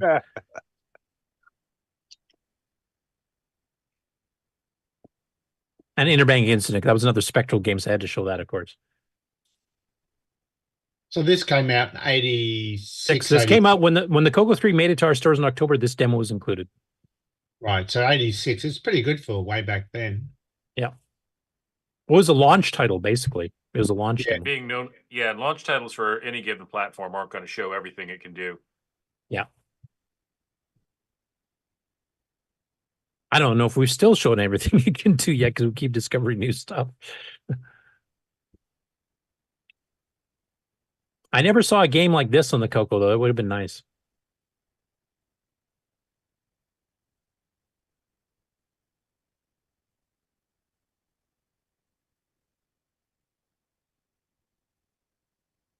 A lot of palette shifting here to kind of demonstrate. Is that the dragon from what's that game? Dragonfire? Shanghai? Shanghai here. No, that was a red dragon, not a green one. For you D&D nerds out there, that's quite different. The Hasn't been female. fed in a Yeah, while. very different. I think green dragon's acid, red dragon's fire, if I recall Doesn't correctly. didn't that file thing look like OS9? Deskmate? Well, this is Deskmate 3, basically, yeah. You can even see the little menu on the upper right, the question mark and the there it arrows. is. And yeah.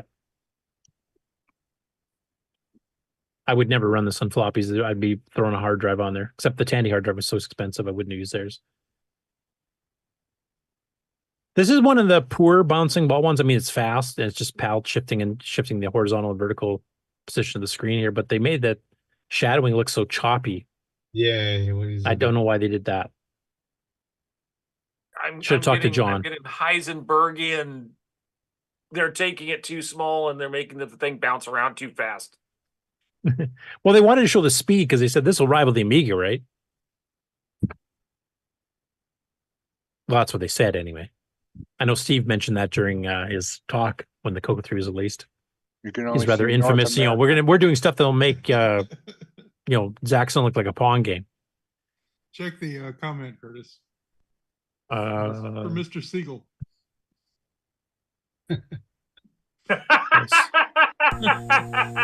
We did not pay him much for the demo.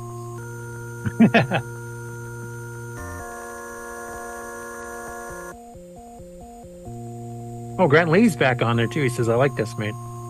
Deskmate 3 wasn't bad. Deskmate, the original, was a little bit restricted in memory for me. I think we're waiting for some lazy guy to actually get it working on Nitrous 9, aren't we?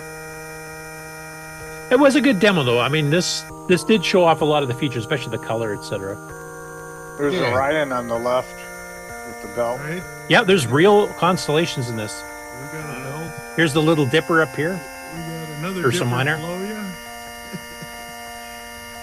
Cassiopeia over here. No, that doesn't look anything like our night sky here. Oh, that's because yours is upside down. Oh, that's it. Hey, you got the other half. This is a bit of an erroneous statement, though. Technology of tomorrow available today. I mean, with the Amiga and the ST and stuff already out, I wouldn't quite go that far. As far as CoCo compatible, oh yeah, definitely. A computer company has to know its limitations. This is marketing. Yeah.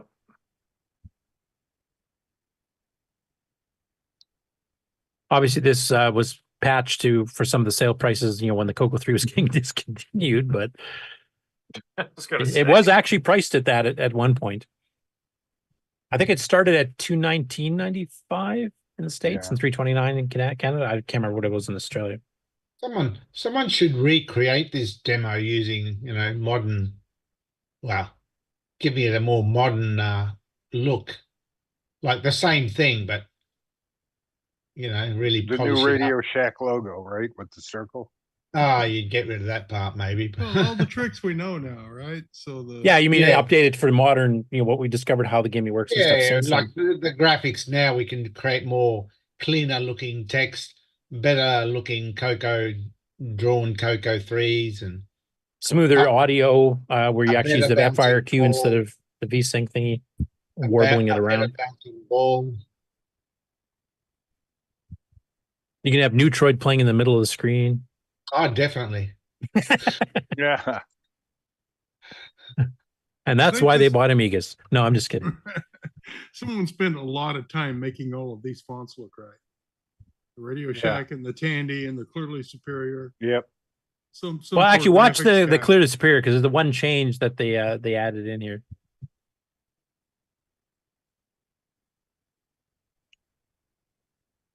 It should be TM, not TN. And now Superior again. Hey, it was a pretty good demo. Their Christmas demo was fun too. You have Santa delivering CoCos to a Radio Shack out in the middle of nowhere. Not even in a town. It's just a Radio Shack store stuck in the side of a mountain. Kind of interesting. I don't recall ever seeing a Tandy store here that actually ran the demo. Ours ran them all the time. No, In fact, when we figured out the key sequence to change the prices, we used to piss them off.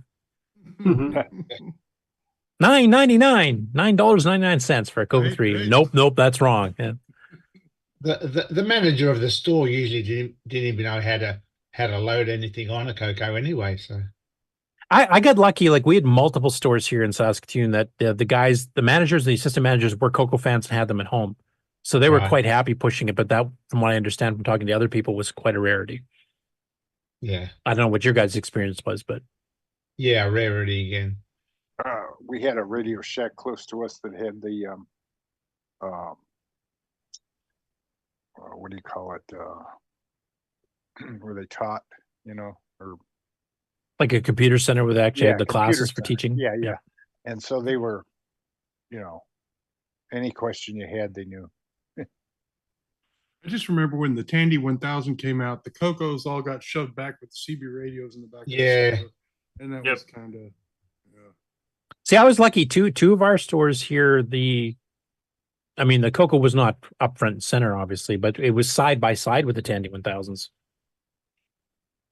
And especially when OSN Level 2 came out, they were showing some of the multitasking there compared with what DOS was doing or Windows 3. And they were actually shown quite well, but that was because our managers were CoCo fans to begin with. That was the only reason I think that happened. That definitely wasn't pushed by upper management, the region or something.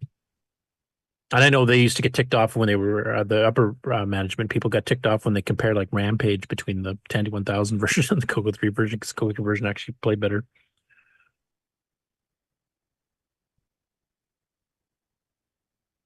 Anyway, next up after that, Randy Kindig and Earl Evans, who you may have seen on the Retro Computing Roundtable podcast, brought back their Next Without 4, which is a programming podcast. And it's the first episode they had in a while. But interestingly enough, they actually interviewed the author of UG Basic, or Micro Games Basic is what that actually stands for, right from the author himself. And of course, he's been doing a ton of updates. If you've been on our Discord here, he's got a channel devoted to UG Basic, and it's a cross-compiled version of Basic that's multi-platform. And the CoCo 1, 2, and 3 versions have been getting updates like weekly at this point. Mark Overhorse, I think you were following it fairly close for a while, but he's probably outpacing you at this point. But it's a really nice language, and he goes into kind of the history of what prompted him to start it, where it started on, all the platforms have been adding. And they actually did some sample programming on it. I don't remember if they did CoCo specific, but I do know they mentioned some of that. But if you want to write some games and stuff and you just don't think you can handle learning assembly language, this actually is not a bad one because it compiles it. This isn't just straight BASIC. It's even faster than, say, BASIC 09 probably is in most cases. But it'll create a machine language program from your basic UG basic code. And it has support for all kinds of stuff on it. And it does a lot of the CoCo 3 support as well, which, some of the other compilers don't. So definitely, it's a worthwhile listen. It's just an audio podcast. They won't be showing you anything specific on there, but you can actually go get it from nextwithout4.org, which is right here. It's episode number 13. And they interview the author creator as well as talking amongst themselves. And he's got some links here to, there's a little article from the Register in the UK here about the 60th birthday of the original BASIC from Kemeny and what's the other guy's name? Spacing it at the moment. The guy who created BASIC 60 years ago anyway. Who really don't like all the other BASICs by Microsoft. So they call them street BASICs. But yeah, there's links to all over the place on the micro games BASIC there for sample code for the various machines. The live forums if you want to ask questions. There's manuals online, the downloads, of course, etc. So you can get all that stuff over here. Getting back to VCF Southwest, some of the other videos they've released of some of the panels, etc. This is the VCF Showrunner Panel. I won't play any of this ones because it's basically just VCF people talking about how VCS has progressed over the last few decades. People that have been at it since 20 years ago to people that have just fired up VCF SoCal. Last year, this past year was the first time they ever did it. So they kind of discussed ideas going back and forth. But one thing I liked about was Jason Timmons, who of course we know he's our auctioneer since Tony retired. At CoCoFest actually specifically mentions CoCoFest, and he even mentioned the fact, and they're growing, who figured, or something along that line type thing. As a feigning surprise that Retro is expanding, not shrinking. And CoCoFest is also expanding, not shrinking. Because he did mention some of the other shows that he used to have in the Chicago area have been absorbed into VCF because they were getting dwindling attendance. Now, that was happening in the CoCo community, of course, in the early 2000s. But it's come roaring back, and anybody who's been to the last, shows in the last 5-6 years will definitely have noticed the growth.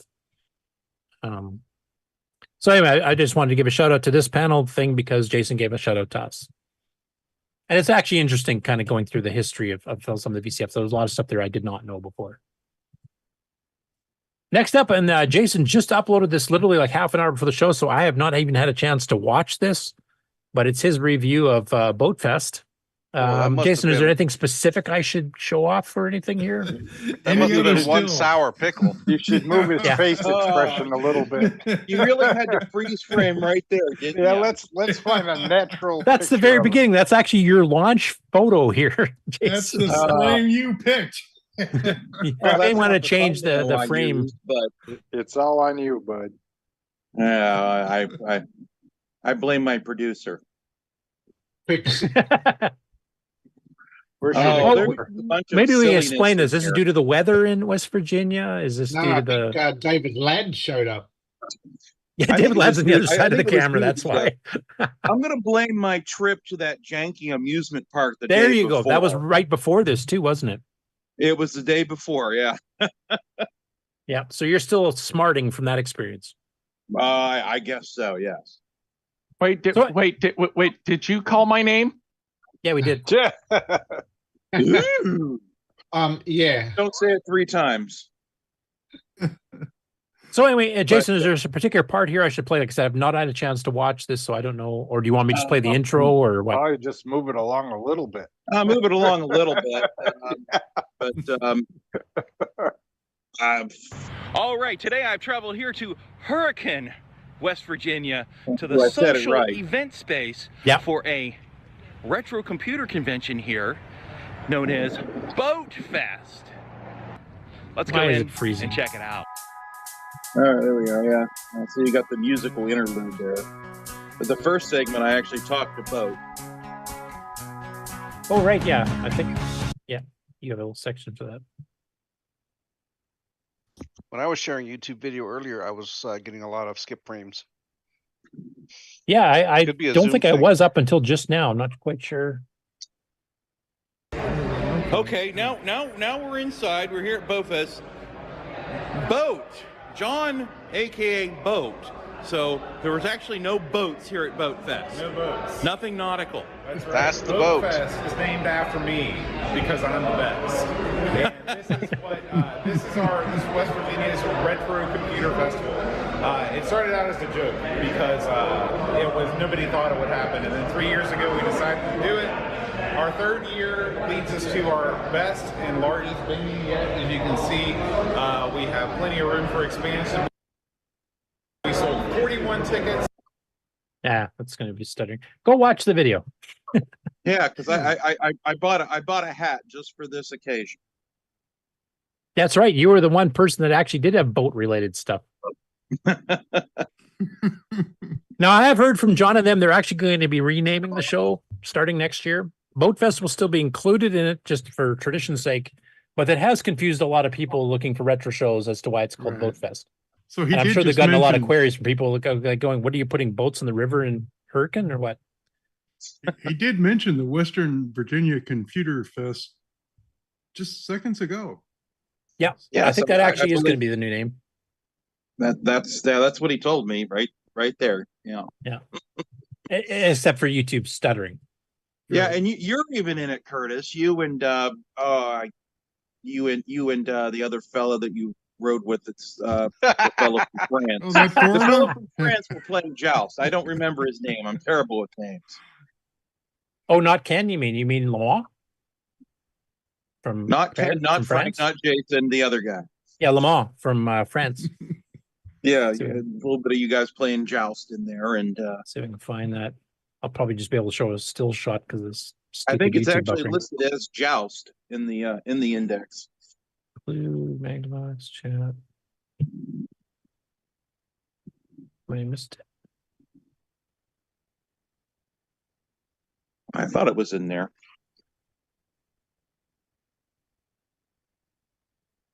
Snacks, that's my favorite part. Yeah, they had complimentary snacks, but they weren't very complimentary to me. Yeah, I don't see it off the top of my head here. Were the bathrooms clean? Yes. And they weren't crooked like the ones in the last venue. This is actually, I'll see if I can get a screenshot of this going, maybe. Let me try to do a force reload, maybe that'll work. I guess it. Maybe it's a shirt. Yeah. Between him and Ken, it shut down the internet.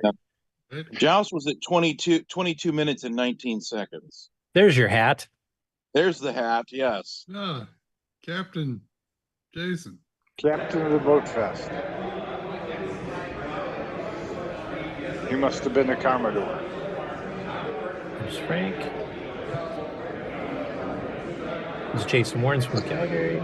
Rob Flack O'Hara just went by there. There's me talking to some of the TRS-80 guys because actually a guy brought a Model 4P. I don't think he was there at the time though. Yeah, this one I wanted to pause because you guys kind of covered this a little bit on your summary last week. But this is the Magnavox, the original Odyssey, 1972. So this is like way before the VCS or anything else. And it's basically a very simple analog Pong style thing that you've had these overlays you put on a TV and they give you two different sizes depending on the size of the TV screen you had. But it's got fairly weird controllers because this is one of the first ones ever made. But it's not a digital computer. There's no CPU. There's no RAM. It's totally analog based, which I don't know if everybody kind of realizes the original Magnavox, not the Odyssey 2, but the original Odyssey, is quite different from anything. That And there we're is used part to. of the in the beginning of the video there, or closer to the beginning. It's in the index where shows the different overlays and has the top off of everything. Yeah, it was pretty cool too. Yeah. I did want to mention that because it's something that people are not used to seeing. There's the Odyssey 2 playing later on. Now, you got interviewed by Aaron for the stream. Is that what happened here? Right, exactly. Yeah. I just I filmed the whole thing, but I just kind of did the short version, went through a few things. I know I got yanked in for one of these too. I think he tried to get almost everybody. Since I'm here, camera. Yeah, you're on camera, bro. I'm on camera. There I am. Now, why are you blurring out your badge? Cool, and I can see the rainbows behind That's just a precaution. Okay. Because of your camera incident at the... amusement park? Well, my last video, I've gotten a lot of views and a lot of attention, and I'd rather not, make it easy to find out my full name, Oh, okay. Special treat here. Where? Right here. Oh, that's just traditional. Please tell everyone in the audience. And this was all live stream because there was, as Bode mentioned at the beginning, there was virtual tickets sold, which meant you got involved with the live streams instead of having to view it after the fact. And there was a lot of people in the UK and mainstream Europe that were actually had paid for that and were actually watching. There was some glitches with the internet, just like we have, unfortunately. But experience this all, and I'm also yeah, we had people from Europe there, we had people from Australia there, from Canada, from the States. Very international live audience. Yeah, we even had. We had Canadians. And French. We had people from France and the UK. Graham W. Vebke, who's actually one of the sponsors of our show, is actually there. And actually, he's at an Amiga event in Europe right now. So he's been doing the rounds, going between various retro shows here in multiple continents. And then before he flies back to Australia. Anyway, I'll definitely be checking this out a little bit later today because I've not had a chance to watch this yet. So, yeah, I just kind of got it done by the skin of my teeth there. I was planning on it yesterday, but I had other things come up, and it feels like I've been working on it for over a week. But that's how it goes sometimes. But I have enough footage for a day two. I just offloaded that now, so there could be some highlights from day two coming up, hopefully for. So this is all basically day one here. This one. Yes, that's all day one. Yeah. Oh yeah, there it is. It was hidden under my command bar for Zoom, so I didn't see that. Cool. Well, definitely, people check that out. Hopefully, I can have day two out way before next week's show, but I'm not making any promises. Well, there's holidays this week, so I don't know. Yeah, exactly. So next up after that. Aaron Ishmael of Vintage Geek decided to review the Dragon by Tano. So I was hoping David Ladd would be handy for this one because he's a Dragon Tano fan. There we go. So basically, he does a quick review on this. Now, obviously, he's not quite as familiar with it as, say, somebody like David is. But if you want to see the museum itself, Ken and I have both been to this museum. It's located in Knoxville, Tennessee. And it's a hands-on museum like the one we mentioned earlier in the show about the Netherlands, because this is stuff you can actually go play with. So he's got all kinds of stuff set up. He's got virtual classrooms set up. The CoCos actually have their own section, even with a Network 2 controller added to it. There's software and magazines off the shelf you can just go take a look at while you're in the museum and stuff too. So he decided to do a review of the Tano Dragon here. So, David, I fully expect you to go watch this video and then send some critique his way. He's kind of partial. If you watch the channel, you. Sorry, what was that? He's kind of partial to Radio Shack stuff because he started with CoCo, I guess. Yeah, he did. Sorry, Nick, next, and then David, if he has something to say. Dragon Tanos, they're all 64K dragons, aren't they? Yeah, they're Dragon 64s for NTSC, basically, sold in the States. They never did a 32K one. I bought mine for $50. That was when that place in California was selling all the new stock? Right, for about 10 minutes, you could get those for nothing. Actually, it was for several years you can get them for almost nothing. It's only lately that they've been... No, dang it. You know I'm a fan of Tandy and especially the color computer. Today we're looking at a color computer clone that's about 90% compatible. This is the Tano Dragon on Vintage Geek. I'll just play a little bit of the intro. If you like what you see today, please like and subscribe. It helps us a lot as we grow. And one of the things that helps us the most is if you would consider becoming a Vintage Geek member. You can do that at the website, and for just under $20 a year, you get access to all of our video content, commercial free, plus some bonus extras and more. It's all at vintagegeek.com. We've done a number of different videos talking about the color computer series from Tandy and Radio Shack over the years here on Vintage Geek, and I really do love that product line. As some of you may know, I grew up using a color computer, and it was the first computer that I ever wrote code on in any capacity, so it has a place that is near and dear to my heart. But one machine that I have never had any experience with is a version of the color computer that is actually not made by Tandy. Back in the early 1980s, 80s, a company in Europe started manufacturing a computer that was very similar to the Tandy color computer. This computer was called the Dragon. I'm just waiting for the chat to light up with Kieran and some others. Variant that was a 32K version instead of the 64K. These machines were about 90% compatible with the entire line of software that was available for the color computer. And so I was really curious as to how this machine would look, how it would be put together, and how it would actually perform with its software that it came with. Now, what we have today is a Tano Dragon. Tano was a company out of New Orleans that started making these boxes for the US market. According to some of the reports I've read, there were Tano Dragon units available still new in the box from a certain reseller here in the US up until 2017, which is really crazy when you think about the years that have gone by since this machine was manufactured. But it does give us a rare glimpse of something with very little use. We have two of these machines here in the museum. One of them has never been opened at all. The actual seals are still intact, so that guarantee, as it says on it, is still valid, theoretically. The other one has been opened at some point, so we're going to take a look at that one today and kind of see what's inside, how this whole thing is built, how it compares to the color computer line. And then we're going to get to try it out and do some fundamental comparisons of how the software behaves and how that looks as well. So let's get... So anyway, I'll let you guys actually watch the video because I want to give him his views and stuff here, but he does a pretty good thing. Now, because he's not that familiar with the Dragon and the fact that it's not a clone per se, because they're both based on the Motorola reference design, Microsoft actually was contracted by Dragon to do their port of Extended Basic with some very minor changes. The DOS is quite different. The ROM in that is completely different. It's sector-based, not granule-based, etc. But he does a pretty good job of trying to cover it. But definitely, he was actually asking for some help a little bit at the end there because some of the basic programs, he was trying to get some stuff running there. So if you guys want to watch the video, maybe leave some comments from that'd be great. Yeah, my comment I have so far, I haven't seen it yet, but I would have to say the Dragon and the CoCo are very similar. The basics, there's a few things that are different from what I remember. Tokens are different. The keyboard scan on the PI is a little bit different. But one of the things I have to say, their disk basic is far superior to the one we had. You're exactly right. Dragon DOS, or even some of the alternative ones. Well, we were stuck with a disk basic that could only do 35 tracks single sided. Their basic granules, could do, so you had to blow 9 sectors per file, even if it was 5 bytes long.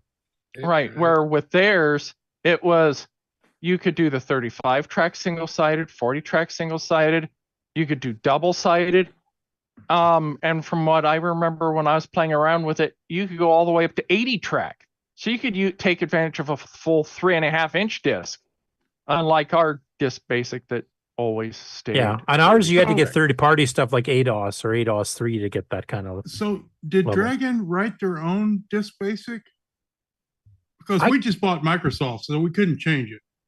I'm trying to remember, Dragon DOS, was that written by Dragon themselves, Dragon Data, or was that written by Microsoft with Dragon Data, kind of give them specs so that they want to be above and beyond what the CoCo version had? Because the whole granule thing is something the Tier City Model 1 and 3 had. Right. So I think Tandy just wanted to continue over that because they, that's what they were familiar with, even though it was I would guess that Dragon wrote it so they were able to change it, whereas we did not write our disk basic and were therefore unable to change it without giving Microsoft many dollars. So, Well, I don't know. David, do you know? No, you got Dragon DOS in I yours, do not. The boot screen says it has a deep driveway. Dragon DOS or something, doesn't it say that? It says copyright 1982 Dragon Data Limited 16K Basic Interpreter 1.0, copyright 1982 by Microsoft. Then it says DOS Plus 5.0, copyright 3S 1989. That's a later one. There's multiple DOSes for it, just like we had JDOS and CDOS and ADOS and Disk Basic. And well, the other thing that you also have to keep in mind is that Europe was primarily cassettes. So, the disk stuff was very limited on how many people had it. So it's less likely that Dragon was going to pay good money to buy a disk OS from someone. We have a comment here from Tom Eric Gunderson in the chat. He says Dragon DOS was written by third party, not by Dragon or Microsoft. Okay. Cool. And I know they had various other ones. There was Dragon Plus DOS, and there was a few others too. Pierre Charette. I don't know how you say his name. Yeah, Paris, right? Yeah. Yeah, in 2016 had an DriveWire 4 SDC extender. It's called. Yep. Well, but if your official DOS didn't come from Microsoft, it's much easier to change it. So, Yeah, and then, honestly, theirs was a lot better than ours. Like ADOS is the only one I can think of on ours that was close. Honestly. Soupy actually is saying too, he said you can put a Dragon 32 ROM in a CoCo 1.2 and it will work except for the keyboard because the PIA lines for which scan of rows of the keys there is shifted by one, except for the ones with all the special characters like shift and enter and stuff. That one's the same, but basically the rest are shifted off by one row. So if you just do some patches, or if you use the Polecat, the official quote unquote ROM routine in color basic, then it works fine. But if you're trying to read the keyboard directly, then you have to adjust it. So I have a question. So it's just all the keys are in the same column places. It's just a different, the row is flipped. Exactly. Well, not flipped. They're just shifted up one, if I remember. My question is why can't we just have an adapter that we could just flip a switch and you could. I know some people that have done that. You can flip a switch and we need a product. There's a product. That way we could play games easily. Flip a switch, be in one. There aren't many here though. Yeah. There already is a product. But the first hi Sloopy. Sloopy has a product. Okay. Yes. The first 6 lines, you take the first line, you put it on number 6, and you strip them all down one. So what's the product? Is it something you sell or somebody else has done? It's something that I made. And it's well, you might as well plug it while you're on the show here. How does one get one? Exactly. How does one get one? One waits until I get the boards made and released. Okay. Yeah, it's like, do you need pre-orders to get this going or what? Yeah, that would probably help. I called it the Co-Dragon because I also put the Dragon ROM into a CoCo 2 also. Literally, the ROM you can just put right into a CoCo 1 and 2 and it'll work.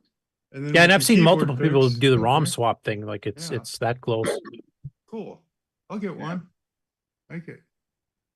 So, like Chris Durst is saying, keyboard is kind of important. That is true, but literally, if you use the official ROM calls, like the indirect calls that are built into basics, the same as they have for joysticks and cassettes and stuff like that, then there is no problem. It works perfectly fine. You can run programs for either. Those are slower than doing direct read writes to the PIA. So if you want to do that, then you have to patch it. Unless it's the one row with special keys, that one they kept the same. The one with shift and the arrow keys, and I think break and a couple of special ones. That one's actually is the same. So some of your games that just use keyboard controls, like the arrow keys and stuff to move around, actually still work without any changes. But it's just. But is it the same as a CoCo where the shift keys are completely different than the whole keyboard rollover thing, and so there's a real exception on how shift works compared to how not on the PIA level. It works the same as any other key. It's how basic internally handles it. Okay. Yeah. Thank you. Yeah. So why did they do that? Just to be different? They wanted to have their standard like everyone else? No, the reason why they did that is because when they got the schematic for the CoCo, they did not realize that it was the original what do you call it? The standard Motorola reference design.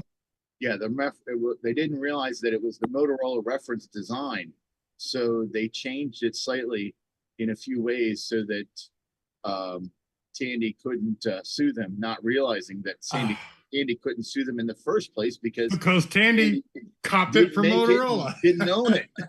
Yeah. Beauty. Well, I like this guy's voice. He's pretty. He actually smooth. works in radio. That's his professional job. Oh, no wonder. I made. He his told that to me logo and up. Ken when we were down visiting him Oh, okay. last year. Yeah, He's a well, really you nice are. guy too. Like, and Yeah. of course, with his CoCo background, of course, we hit it off like gangbusters. Yeah, you should come on the show. Has he been on? I'm trying to remember. Did we have him on? Ken? Is Ken still here or is he gone? I don't think you've had him on. And you're supposed to. You said you. Well, he would be I honored, remember. wouldn't he? Yeah, if I remember correctly, didn't you say in the video with you and him when you and Ken were there? Didn't you say we need to get you on the CoCoNation? And he's Yeah, like, I kind of thought we did, but now that I'm trying to think back, maybe we didn't yet. I know he's pretty busy because they were just launching the museum. Like, it wasn't even open to the public when we were down there. And now it is. So they're having, schools and stuff coming in at times here. So I know he's a lot busier with it. But yeah, I should reach out to him again. I've been in private contact him with email over the last year with various, CoCo related things in the past. So Maybe he's had SD cards stolen. they're pretty careful in there. They got some pretty valuable equipment. They got some pretty rare stuff in there too. So if you guys probably saw the video that Ken and I were playing around with the electronic book software and trying to figure that out, because that was the first time I'd ever actually played with one in real life. I'd seen them before, but I never really did anything with them. Okay, next up, we're getting a little bit of more Dragon news here. So there's a person that's new to the world of Dragon forums, goes by Franz L. And he mentioned that he had scans of most of the issues of Siegfried's Dragonpost, which I have no idea if I'm pronouncing that correctly, because even though I do have German background, I don't know any German. Anyway, that thing. It sounded good. Siegfried, Coming from Mark B, that doesn't mean anything at all. Siegfried's It Drachenpost. sounded good, just like Linhard. It's pronounced Volkswagen. So what do you say the pronunciation is there, Henry? Siegfried's Drachenpost. Oh, I wasn't too far off. Sound like you need a lozenge. Right. That's the way German should sound. That's Yeah, way exactly. it goes. Yeah. Very abruptish. Try Back it up. singing once. Anyway, what that never was a I German actually have some German. was a German Dragon newsletter published in the early 1980s. Now, he came on here and mentioned that he's got scans of almost every issue. He's missing, I think, some of the earliest ones. And he asked if they'd already been posted before by somebody else, and the immediate response from people from the World of Dragon Archive was no. And he said, well, he'll try to get them over. He was actually gone for the last few days of the week here, but as of this morning, he said, look into the form upload. I checked. It's been moved off. It's getting processed right now. But there's a zip with 21 of the issues will now be available. Now, we'll have to obviously get somebody to translate the German to English. But I'd be interesting to see what exactly they did. And he said he was lucky enough to pick up edition 15 during a Dragon show in 1988. It's a really good magazine with interesting electronics and OS9 articles. So I'm immediately intrigued. And yeah, I'm looking forward to seeing this here too, because I know different countries have different specialties. We've seen some stuff in the Netherlands I hadn't seen before. Japan had their whole own OS9 scene, for example. So I'm kind of curious to exactly what was all published in here. Next up, Julian Brown, who also was in the chat earlier. I don't know if he's still there or not, but he's got some further updates on his quote-unquote kitchen sink. And if you look at the silk screen on the motherboard, that's actually what he calls it, the kitchen sink Dragon motherboard, which is basically a Dragon 32 hyped up on steroids. So I'm going to read, like just this morning, he sent me a complete list of the updates he did this month. And in the meantime, I will show his updated design of the circuit board. Now, we've talked about this a bit before. So he's been, shrinking some of the chips down using some square chips, etc. He's got 4 slots of the MPI built in, but now he's got 3 ISA slots added on too, or at least ISA style slots. I'm not quite sure. I haven't actually had a chance to read this yet. But basically, yeah, there's a ton of expandability on here. It has the ability to bank switch beyond 64K, and I think he's building in a sound chip possibly too. Anyway, we'll find out because I'm actually going to read his entire article he kind of sent me here. Okay, Dragon Rev X4 plus Kitchen Sink Edition. Progress report, June 29. ATX board is fab ready but still being checked. The SAMX VHDL is baseline for the current spec to get the board up and running. The data bus has been optimized to ensure correct operation at quad clock speed using available SRAM chips. Still partially work in progress. This is kind of like doing it the GIME-X does, where because the original machines had to dynamic RAM refresh all the time, so you lost CPU cycles because basically the bus got taken over doing that. With static RAM, you don't need to do that. So you can give those cycles back to the CPU. That's how the GIME-X's 2.86 megahertz works. The Dragon version here actually runs faster than that. And theoretically, a similar redesign would also work on a CoCo 1 or 2 style board with Pedro's. He's got project repositories on his GitHub. So if you go to github.com/Jimbro1000, JIMBRO, you'll be able to find his Dragon Rev X4 directories. He's got a few that are related to it. Project documentation wiki is also on the GitHub as well. Current spec: Flex ATX size board is to fit any regular mini or micro ATX case using the ATX power supply. Double and quad speed CPU for smooth video fast modes. 64K of SRAM, 120K of video RAM address space, 16K ROM out of 512K fitted. Plug-in video options and plug-in audio options. He's actually shown that you can have this little daughter card that plugs in to give you NTSC or PAL. So you can just swap that and you can switch what output it has. Generic expansion port, 4 MPI ports, which he has a little asterisk beside it. Let's see what that means. CPU speed is limited by the grade and model of CPU fitted. For a full 3.6 megahertz operation, a 63C09 Hitachi chip is required. For 1.86 megahertz operation, a B grade CPU is recommended. That's both Motorola 6809 and Hitachi 639s. The CPU and video clock speeds are independent but limited to multiples of 0.89 megahertz. Addressing the MPI cartridge ROM space restricts CPU performance down to 0.89 megahertz due to the very slow access times for original ROMs and extra latency added for the MPI ports. Cassette ports are migrated to a mini DIN, so take a little bit less room, and you just get a little adapter to plug into the current DINs we normally use. Joysticks have been upgraded to 2 fire button support, which matches both the Deluxe and the CoCo 3. The serial are started here using, and David Ladd will be very happy to read this, the E9 connector. Optional PS2 keyboard support, so you can actually use a PS2 keyboard on it. That's what the current spec has. Now, he's got target spec, anything that's different from the previously mentioned. This is the stuff he's shooting for on a future version of it. Support for up to 16 megabytes of static RAM, 8K page size for RAM, 4 tasks supported, 128K video RAM address space, 16K ROM paged out of 512K, so you have 16K banks. Unlike the regular SAM, which does 32K banks, this is kind of along the lines of the Deluxe. The Deluxe had a special 16K ROM swap option as well. Plug-in audio options, multiple generic expansion port up to 6 depending on the main board size. The current design allows for more than 16 meg to be fitted, but only 16 meg will be adjustable through paging. Card slots each carry 1 meg of RAM, which overlays and is used in priority of any memory on board. Expansion card RAM is mapped at 1 meg intervals, starting at 80000 hex. RAM paging has been changed to 8K to inherently align ROM and RAM pages. That might be why Tandy did that too for their MU size, I don't know, on the CoCo 3. Tasks are expanded to 4. Task 0 is the executive, like the system task. Page protection is designed and the necessary RAM I/O checked to ensure the CPU does not need to slow down when page mapping is changed. ROM will be paged at 8K boundaries and can be mapped into any of the regular ROM-based addressing. Writing of the flash ROM is performed by the SAM, not the CPU, so this requires the introduction of a blitter function. The ROM is effectively mapped to the top 512K of the 16 meg address space and takes the highest priority over any RAM available at the same address space. The top page of the ROM is mapped to R0 on cold boot, giving the computer a choice of actions, such as choosing what ROM to boot into, or a minimal monitor tool, or a diagnostics tool. The blitter function is designed so that a single ROM flash page of 256 bytes or RAM page of 8K can be written in the vertical blank period. This suspends CPU operation for the duration of the copy, but performs a full byte copy read and write per CPU cycle at quad speed. So that's much faster than a TFM on a 609. The vertical blank provides enough bandwidth for nearly 14K, but the max size is reduced to 8K for simplicity's sake.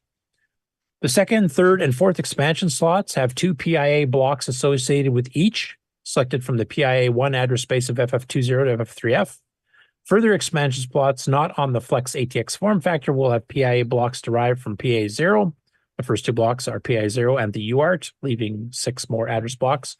As with other Dragons, of course, they had built-in parallel and serial ports hardware. There's a current theoretical maximum of 8 expansion slots. And if he's still in the chat here, he can give some more details, but he might already be gone because it's getting pretty late in the UK. Anyway, it sounds like he's got a lot of good plans for this, and having some actual blitter block copy memory functions that run during the VBlank at quad speed. That sounds pretty cool. What do you guys think? I want some of that static RAM. This is cool. This is very cool. And he's glad to feel the board because I'm one of the early ones. Like before I took my 2-week vacation from the show here, there was some empty spots in the board here, but he's been definitely adding some stuff with like these 3 ISA style slots there. What do the ISAs do? Is that like CPU and? I don't know. I mean, Nick and I were discussing this offline last night, and there were such things as 8-bit ISA VGA cards, as an example. Right. And I know Ed Gressick from Delmar, his System 4 and System 5 actually use some of those. That one. So, I mean, could you throw in a VGA card with, high-res graphics and 262,000 colors? I don't know. Now that would be cool. A little Sing Labs VGA on your 6809. Yeah. I remember Burke and Burke, when they were doing the XT adapter for doing hard drives, he also did one where he did a Logitech ScanMan, and he actually had the drivers running because he was demoing it, but he didn't get enough orders to pursue actually manufacturing it. But there's a bunch of 8-bit cards. I mean, if you can still find them these days for the PCXT that actually you could theoretically adapt to run. But I don't know if the details on. So I was kind of hoping Julian was still in the chat here, but I think he is, unfortunately. We'll have to have him come on the show again here and actually kind of give us a massive update. But yeah, a lot of cool stuff. I mean, running at 3.6 megahertz. I mean, that's 0.7 megahertz faster than the GIME-X Max is out at. So literally running 4 times the speed of a regular Dragon.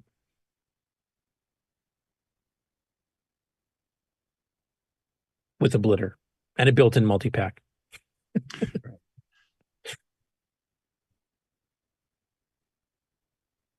I'm really intrigued with that. And then my last story here for the Dragon, I won't be able to play much of this here. This is a YouTube channel called CoCoManPL, KUKMANPL, and he's doing a recall box running the Dragon 32. This is a Mr. Base system, I think, on a Raspberry Pi 5. That's not really Mr., is it? I guess, well, Raspberry 5 anyway. Now the problem is he's playing around with it, testing it out. I think he does Donkey King. Unfortunately, the site is in Polish. Well, not unfortunate for Poles. But unfortunately, he does not have the closed captioning translate. Maybe he's added it because it wasn't on last night. Okay, never mind then. You can actually play it. When I tried this last night, it didn't even have closed captioning options. So maybe it was still processing. So I will have to watch and see if there's anything really incredibly interesting to mention next week. But yeah, we don't see too many Dragon stuff from Poland, so I'm kind of curious to see what he talks about in this video. I really like his evolution chart. That's nice. So they got is that the Cookie Monster holding the prism? Yes. Yeah. So yeah, I'll definitely have to check out to see what it actually talks about here, because like I said, I technically have some Polish in my background, just like I have German. I don't know how to speak either language, so I couldn't really figure out what he was talking about. But I'll definitely have to check it out now. And that's all I've got for the news this week.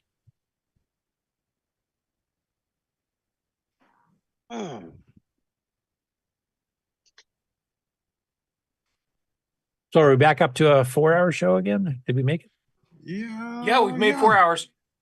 Well, by the time Mark gets back to his desk, we will be at 4 hours. Come back. I guess it's time for the outro. Well, actually, I wanted to ask one quick thing first. I can't remember now. My brain's kind of mush from all the stuff going on here, but I didn't present anything I got from Boat Fest, did I? No. No. Okay. Did you want to? Yes. You want to zoom me up again there, Mark? I don't think I ever did zoom you up. So one, I got a copy of Pixel Attic magazine. This is one we covered before that kind of has the history of Tandy, including the CoCo and a bunch of other things, you know, ranging from the Model 1s and 3s, a bit of history of the company itself, all the way back to when, you know, Radio Shack was in Boston, a separate company entirely, which is good. Did you get to read it all? Yeah, I have actually. It's pretty decent. Here's a nice picture of the F-board CoCo.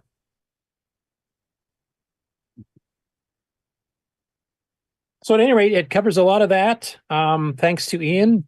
Pixels at Dawn is his nickname on the Amigos Discord, who sent me one. And then also Pajako brought me a copy as well. So now I have 2 copies of the same magazine. They didn't know that each other were giving me the same thing. So the next CoCo Fest, I'm going to bring the second copy down and we will maybe make it a door prize or maybe put it in the auction, depending. Probably a door prize. So for anybody else who's not had a chance to read that, you'll be able to chance to win it. And the other thing I want to show is that Dave in Arizona, which is another one of the Amigos Discord people, he couldn't make it to Boat Fest this year. So instead, he 3D printed a whole ton of stuff and he sent a bunch of it to a bunch of the attendees that are regulars at Boat Fest. And the thing he sent me, and he made a lot of these for other people, is a kind of a little case with a little clip. And this is all 3D printed. He's really good at the 3D printing stuff with a little hinge and everything else. So it just pops open like this. And then you got a little carrying thing. But the nice thing he did is he threw this in as part of the 3D print. He did this for everybody that got one of these. He actually customized it for every single person.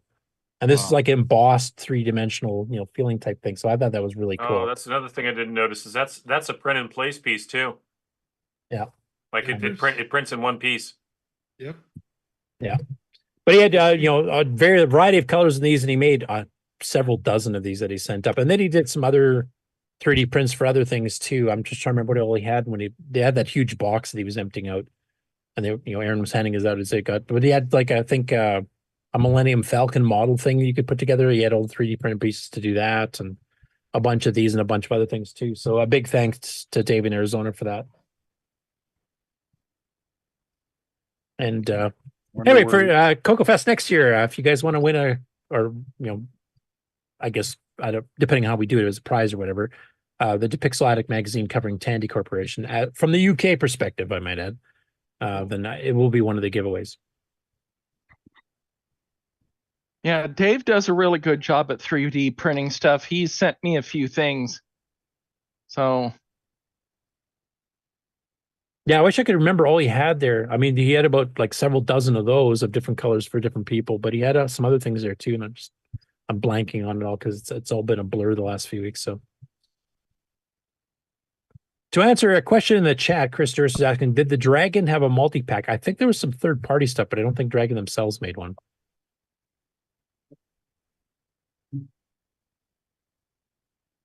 Well, I think the multi-pack will work directly on the Dragon. You just have to put something to to hold it up because the level of the slot in the plug-in for the multi-pack isn't the same height between the two. Right. It's lower on the Dragon than it is on the Plus, you have to Focus. get a multi-pack in Europe, so that's the thing. Well, I mean, if you got a mini one from Ed at zipsterzone.com, it's pretty small. That would ship pretty easy. Gives you 2 slots. A Y cable, yeah, I mean, you can even do that. We did it on the CoCo as long as they are fully address to code and don't overwrite each other. We need you, Ed. Right. We need you. Come on. Yeah, I was going to say, I still need that 16 slaughter. Well, you could just do the side, plug multi-packs into each other like Danielle did. Yeah, but we know that doesn't work. Because only the first MPI gets the address decoding for which slot to use, so. Right. But yeah, could you imagine I could have my normal double density floppy controller, my high density one, multiple serial ports. He'd fill like 4 slots just with floppy controllers. Right, oh yeah, baby. And then the hardware control, the hard drive. Has to add a SARDIS with a 32K cache. He has to add the Disk Master, which also does a SCSI interface. How big would that have to be? Bigger than the Like TI. four bays Bigger of than all the free floor, or- space that David has at his bedroom. Because I think, are you still sleeping on the floor, David? Because you don't have room anywhere else? That's pretty much true. But, you know, since my brother passed away, I still haven't gotten rid of his stuff yet. And I still have stuff spread all over the place for sorting. And yeah, of course, I'm sitting in the living room now. Like actually on furniture? No. Stuff. He's sitting on stuff. I like how quickly he answered no. Don't turn the camera on. Yeah. No, but I am sitting on a chair that's from some furniture that my brother got from my grandparents. This stuff is probably from the 60s. And the chair I'm sitting on is an old 60s with the fake, you know, real stiff leather type stuff, you know, that real thick. Oh, Naugahyde. Yeah. But yeah, these chairs are just, these things are old. I remember being a little kid trying to climb up on these chairs. Mid-century. Bob Emery, you're showing off a blinky light on your computer here. Did you want to talk about that, or? Well, yeah, I basically just finished building my first Athena keyboard, or Artemis keyboard, rather. Oh, sweet. Oh, wow. Okay. And the power light isn't going to stay like that. That's just a temporary hookup. And this red brake key is red, but it's the wrong profile, so that's going to have to be fixed. But Is that flashing at the same rate as our CoCo flashes? It's I think it's a little bit slower. I didn't try to calibrate it time-wise. I just put in a time that looked pretty close in the it's the Arduino code. It's the Discord cursor on the keyboard.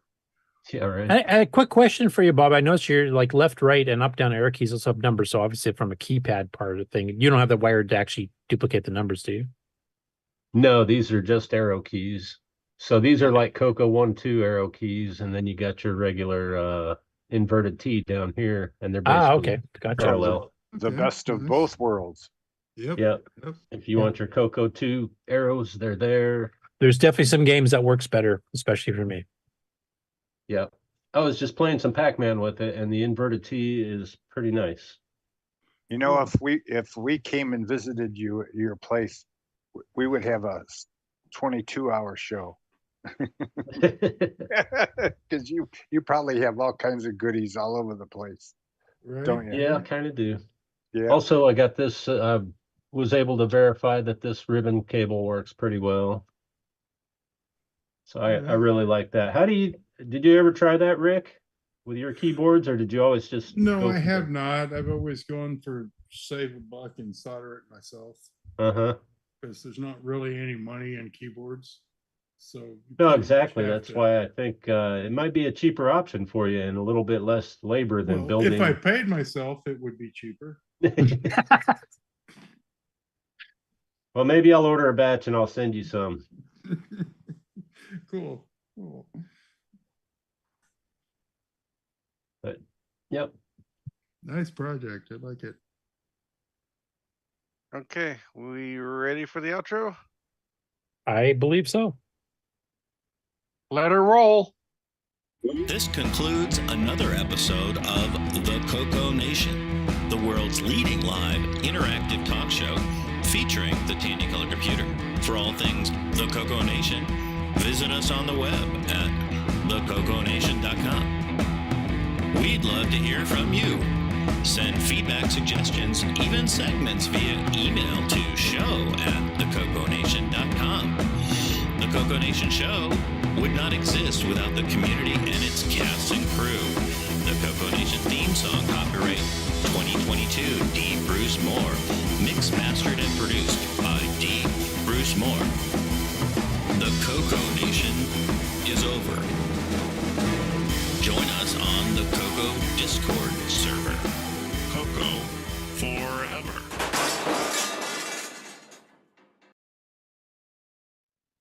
On Ron's garage, you can see the monitor that was in that museum where they lost the chip. Oh, you tracked down exactly which one it is? Yeah, it's on my Ron Delbo's on the case. Yes, sir. Yep. Bring it up. I also put it up on the chat area there. Huh. Get a picture of it. Did you see it? I'm just bringing it up now. It's right next to the WeFax. Yeah. So CM11, is that what you're saying?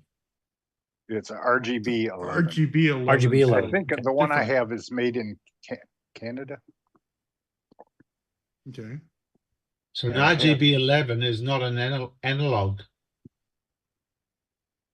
No. It's a digital. Yeah. Well, it's been used on my Okay. Well, Tandy 1000. Tandy 1000, and I have a video of it on my Ron's Garage using it as a composite. Yeah. Okay, so it's dirt cheap because it came with the Tandy 1000, so they made 72 million of them. Makes sense. You'd have to make some kind of an adapter for it to work on the CoCo 3, right? Yeah, and then you'd only get 8 colors. And Curtis, if you haven't noticed, the videos uploaded for the tape loading that you requested. Where are they uploaded to? Oh yeah, you put it up on it's in the chat. The Zoom chat. Oh, okay. Well, we missed you when you were gone, Curtis.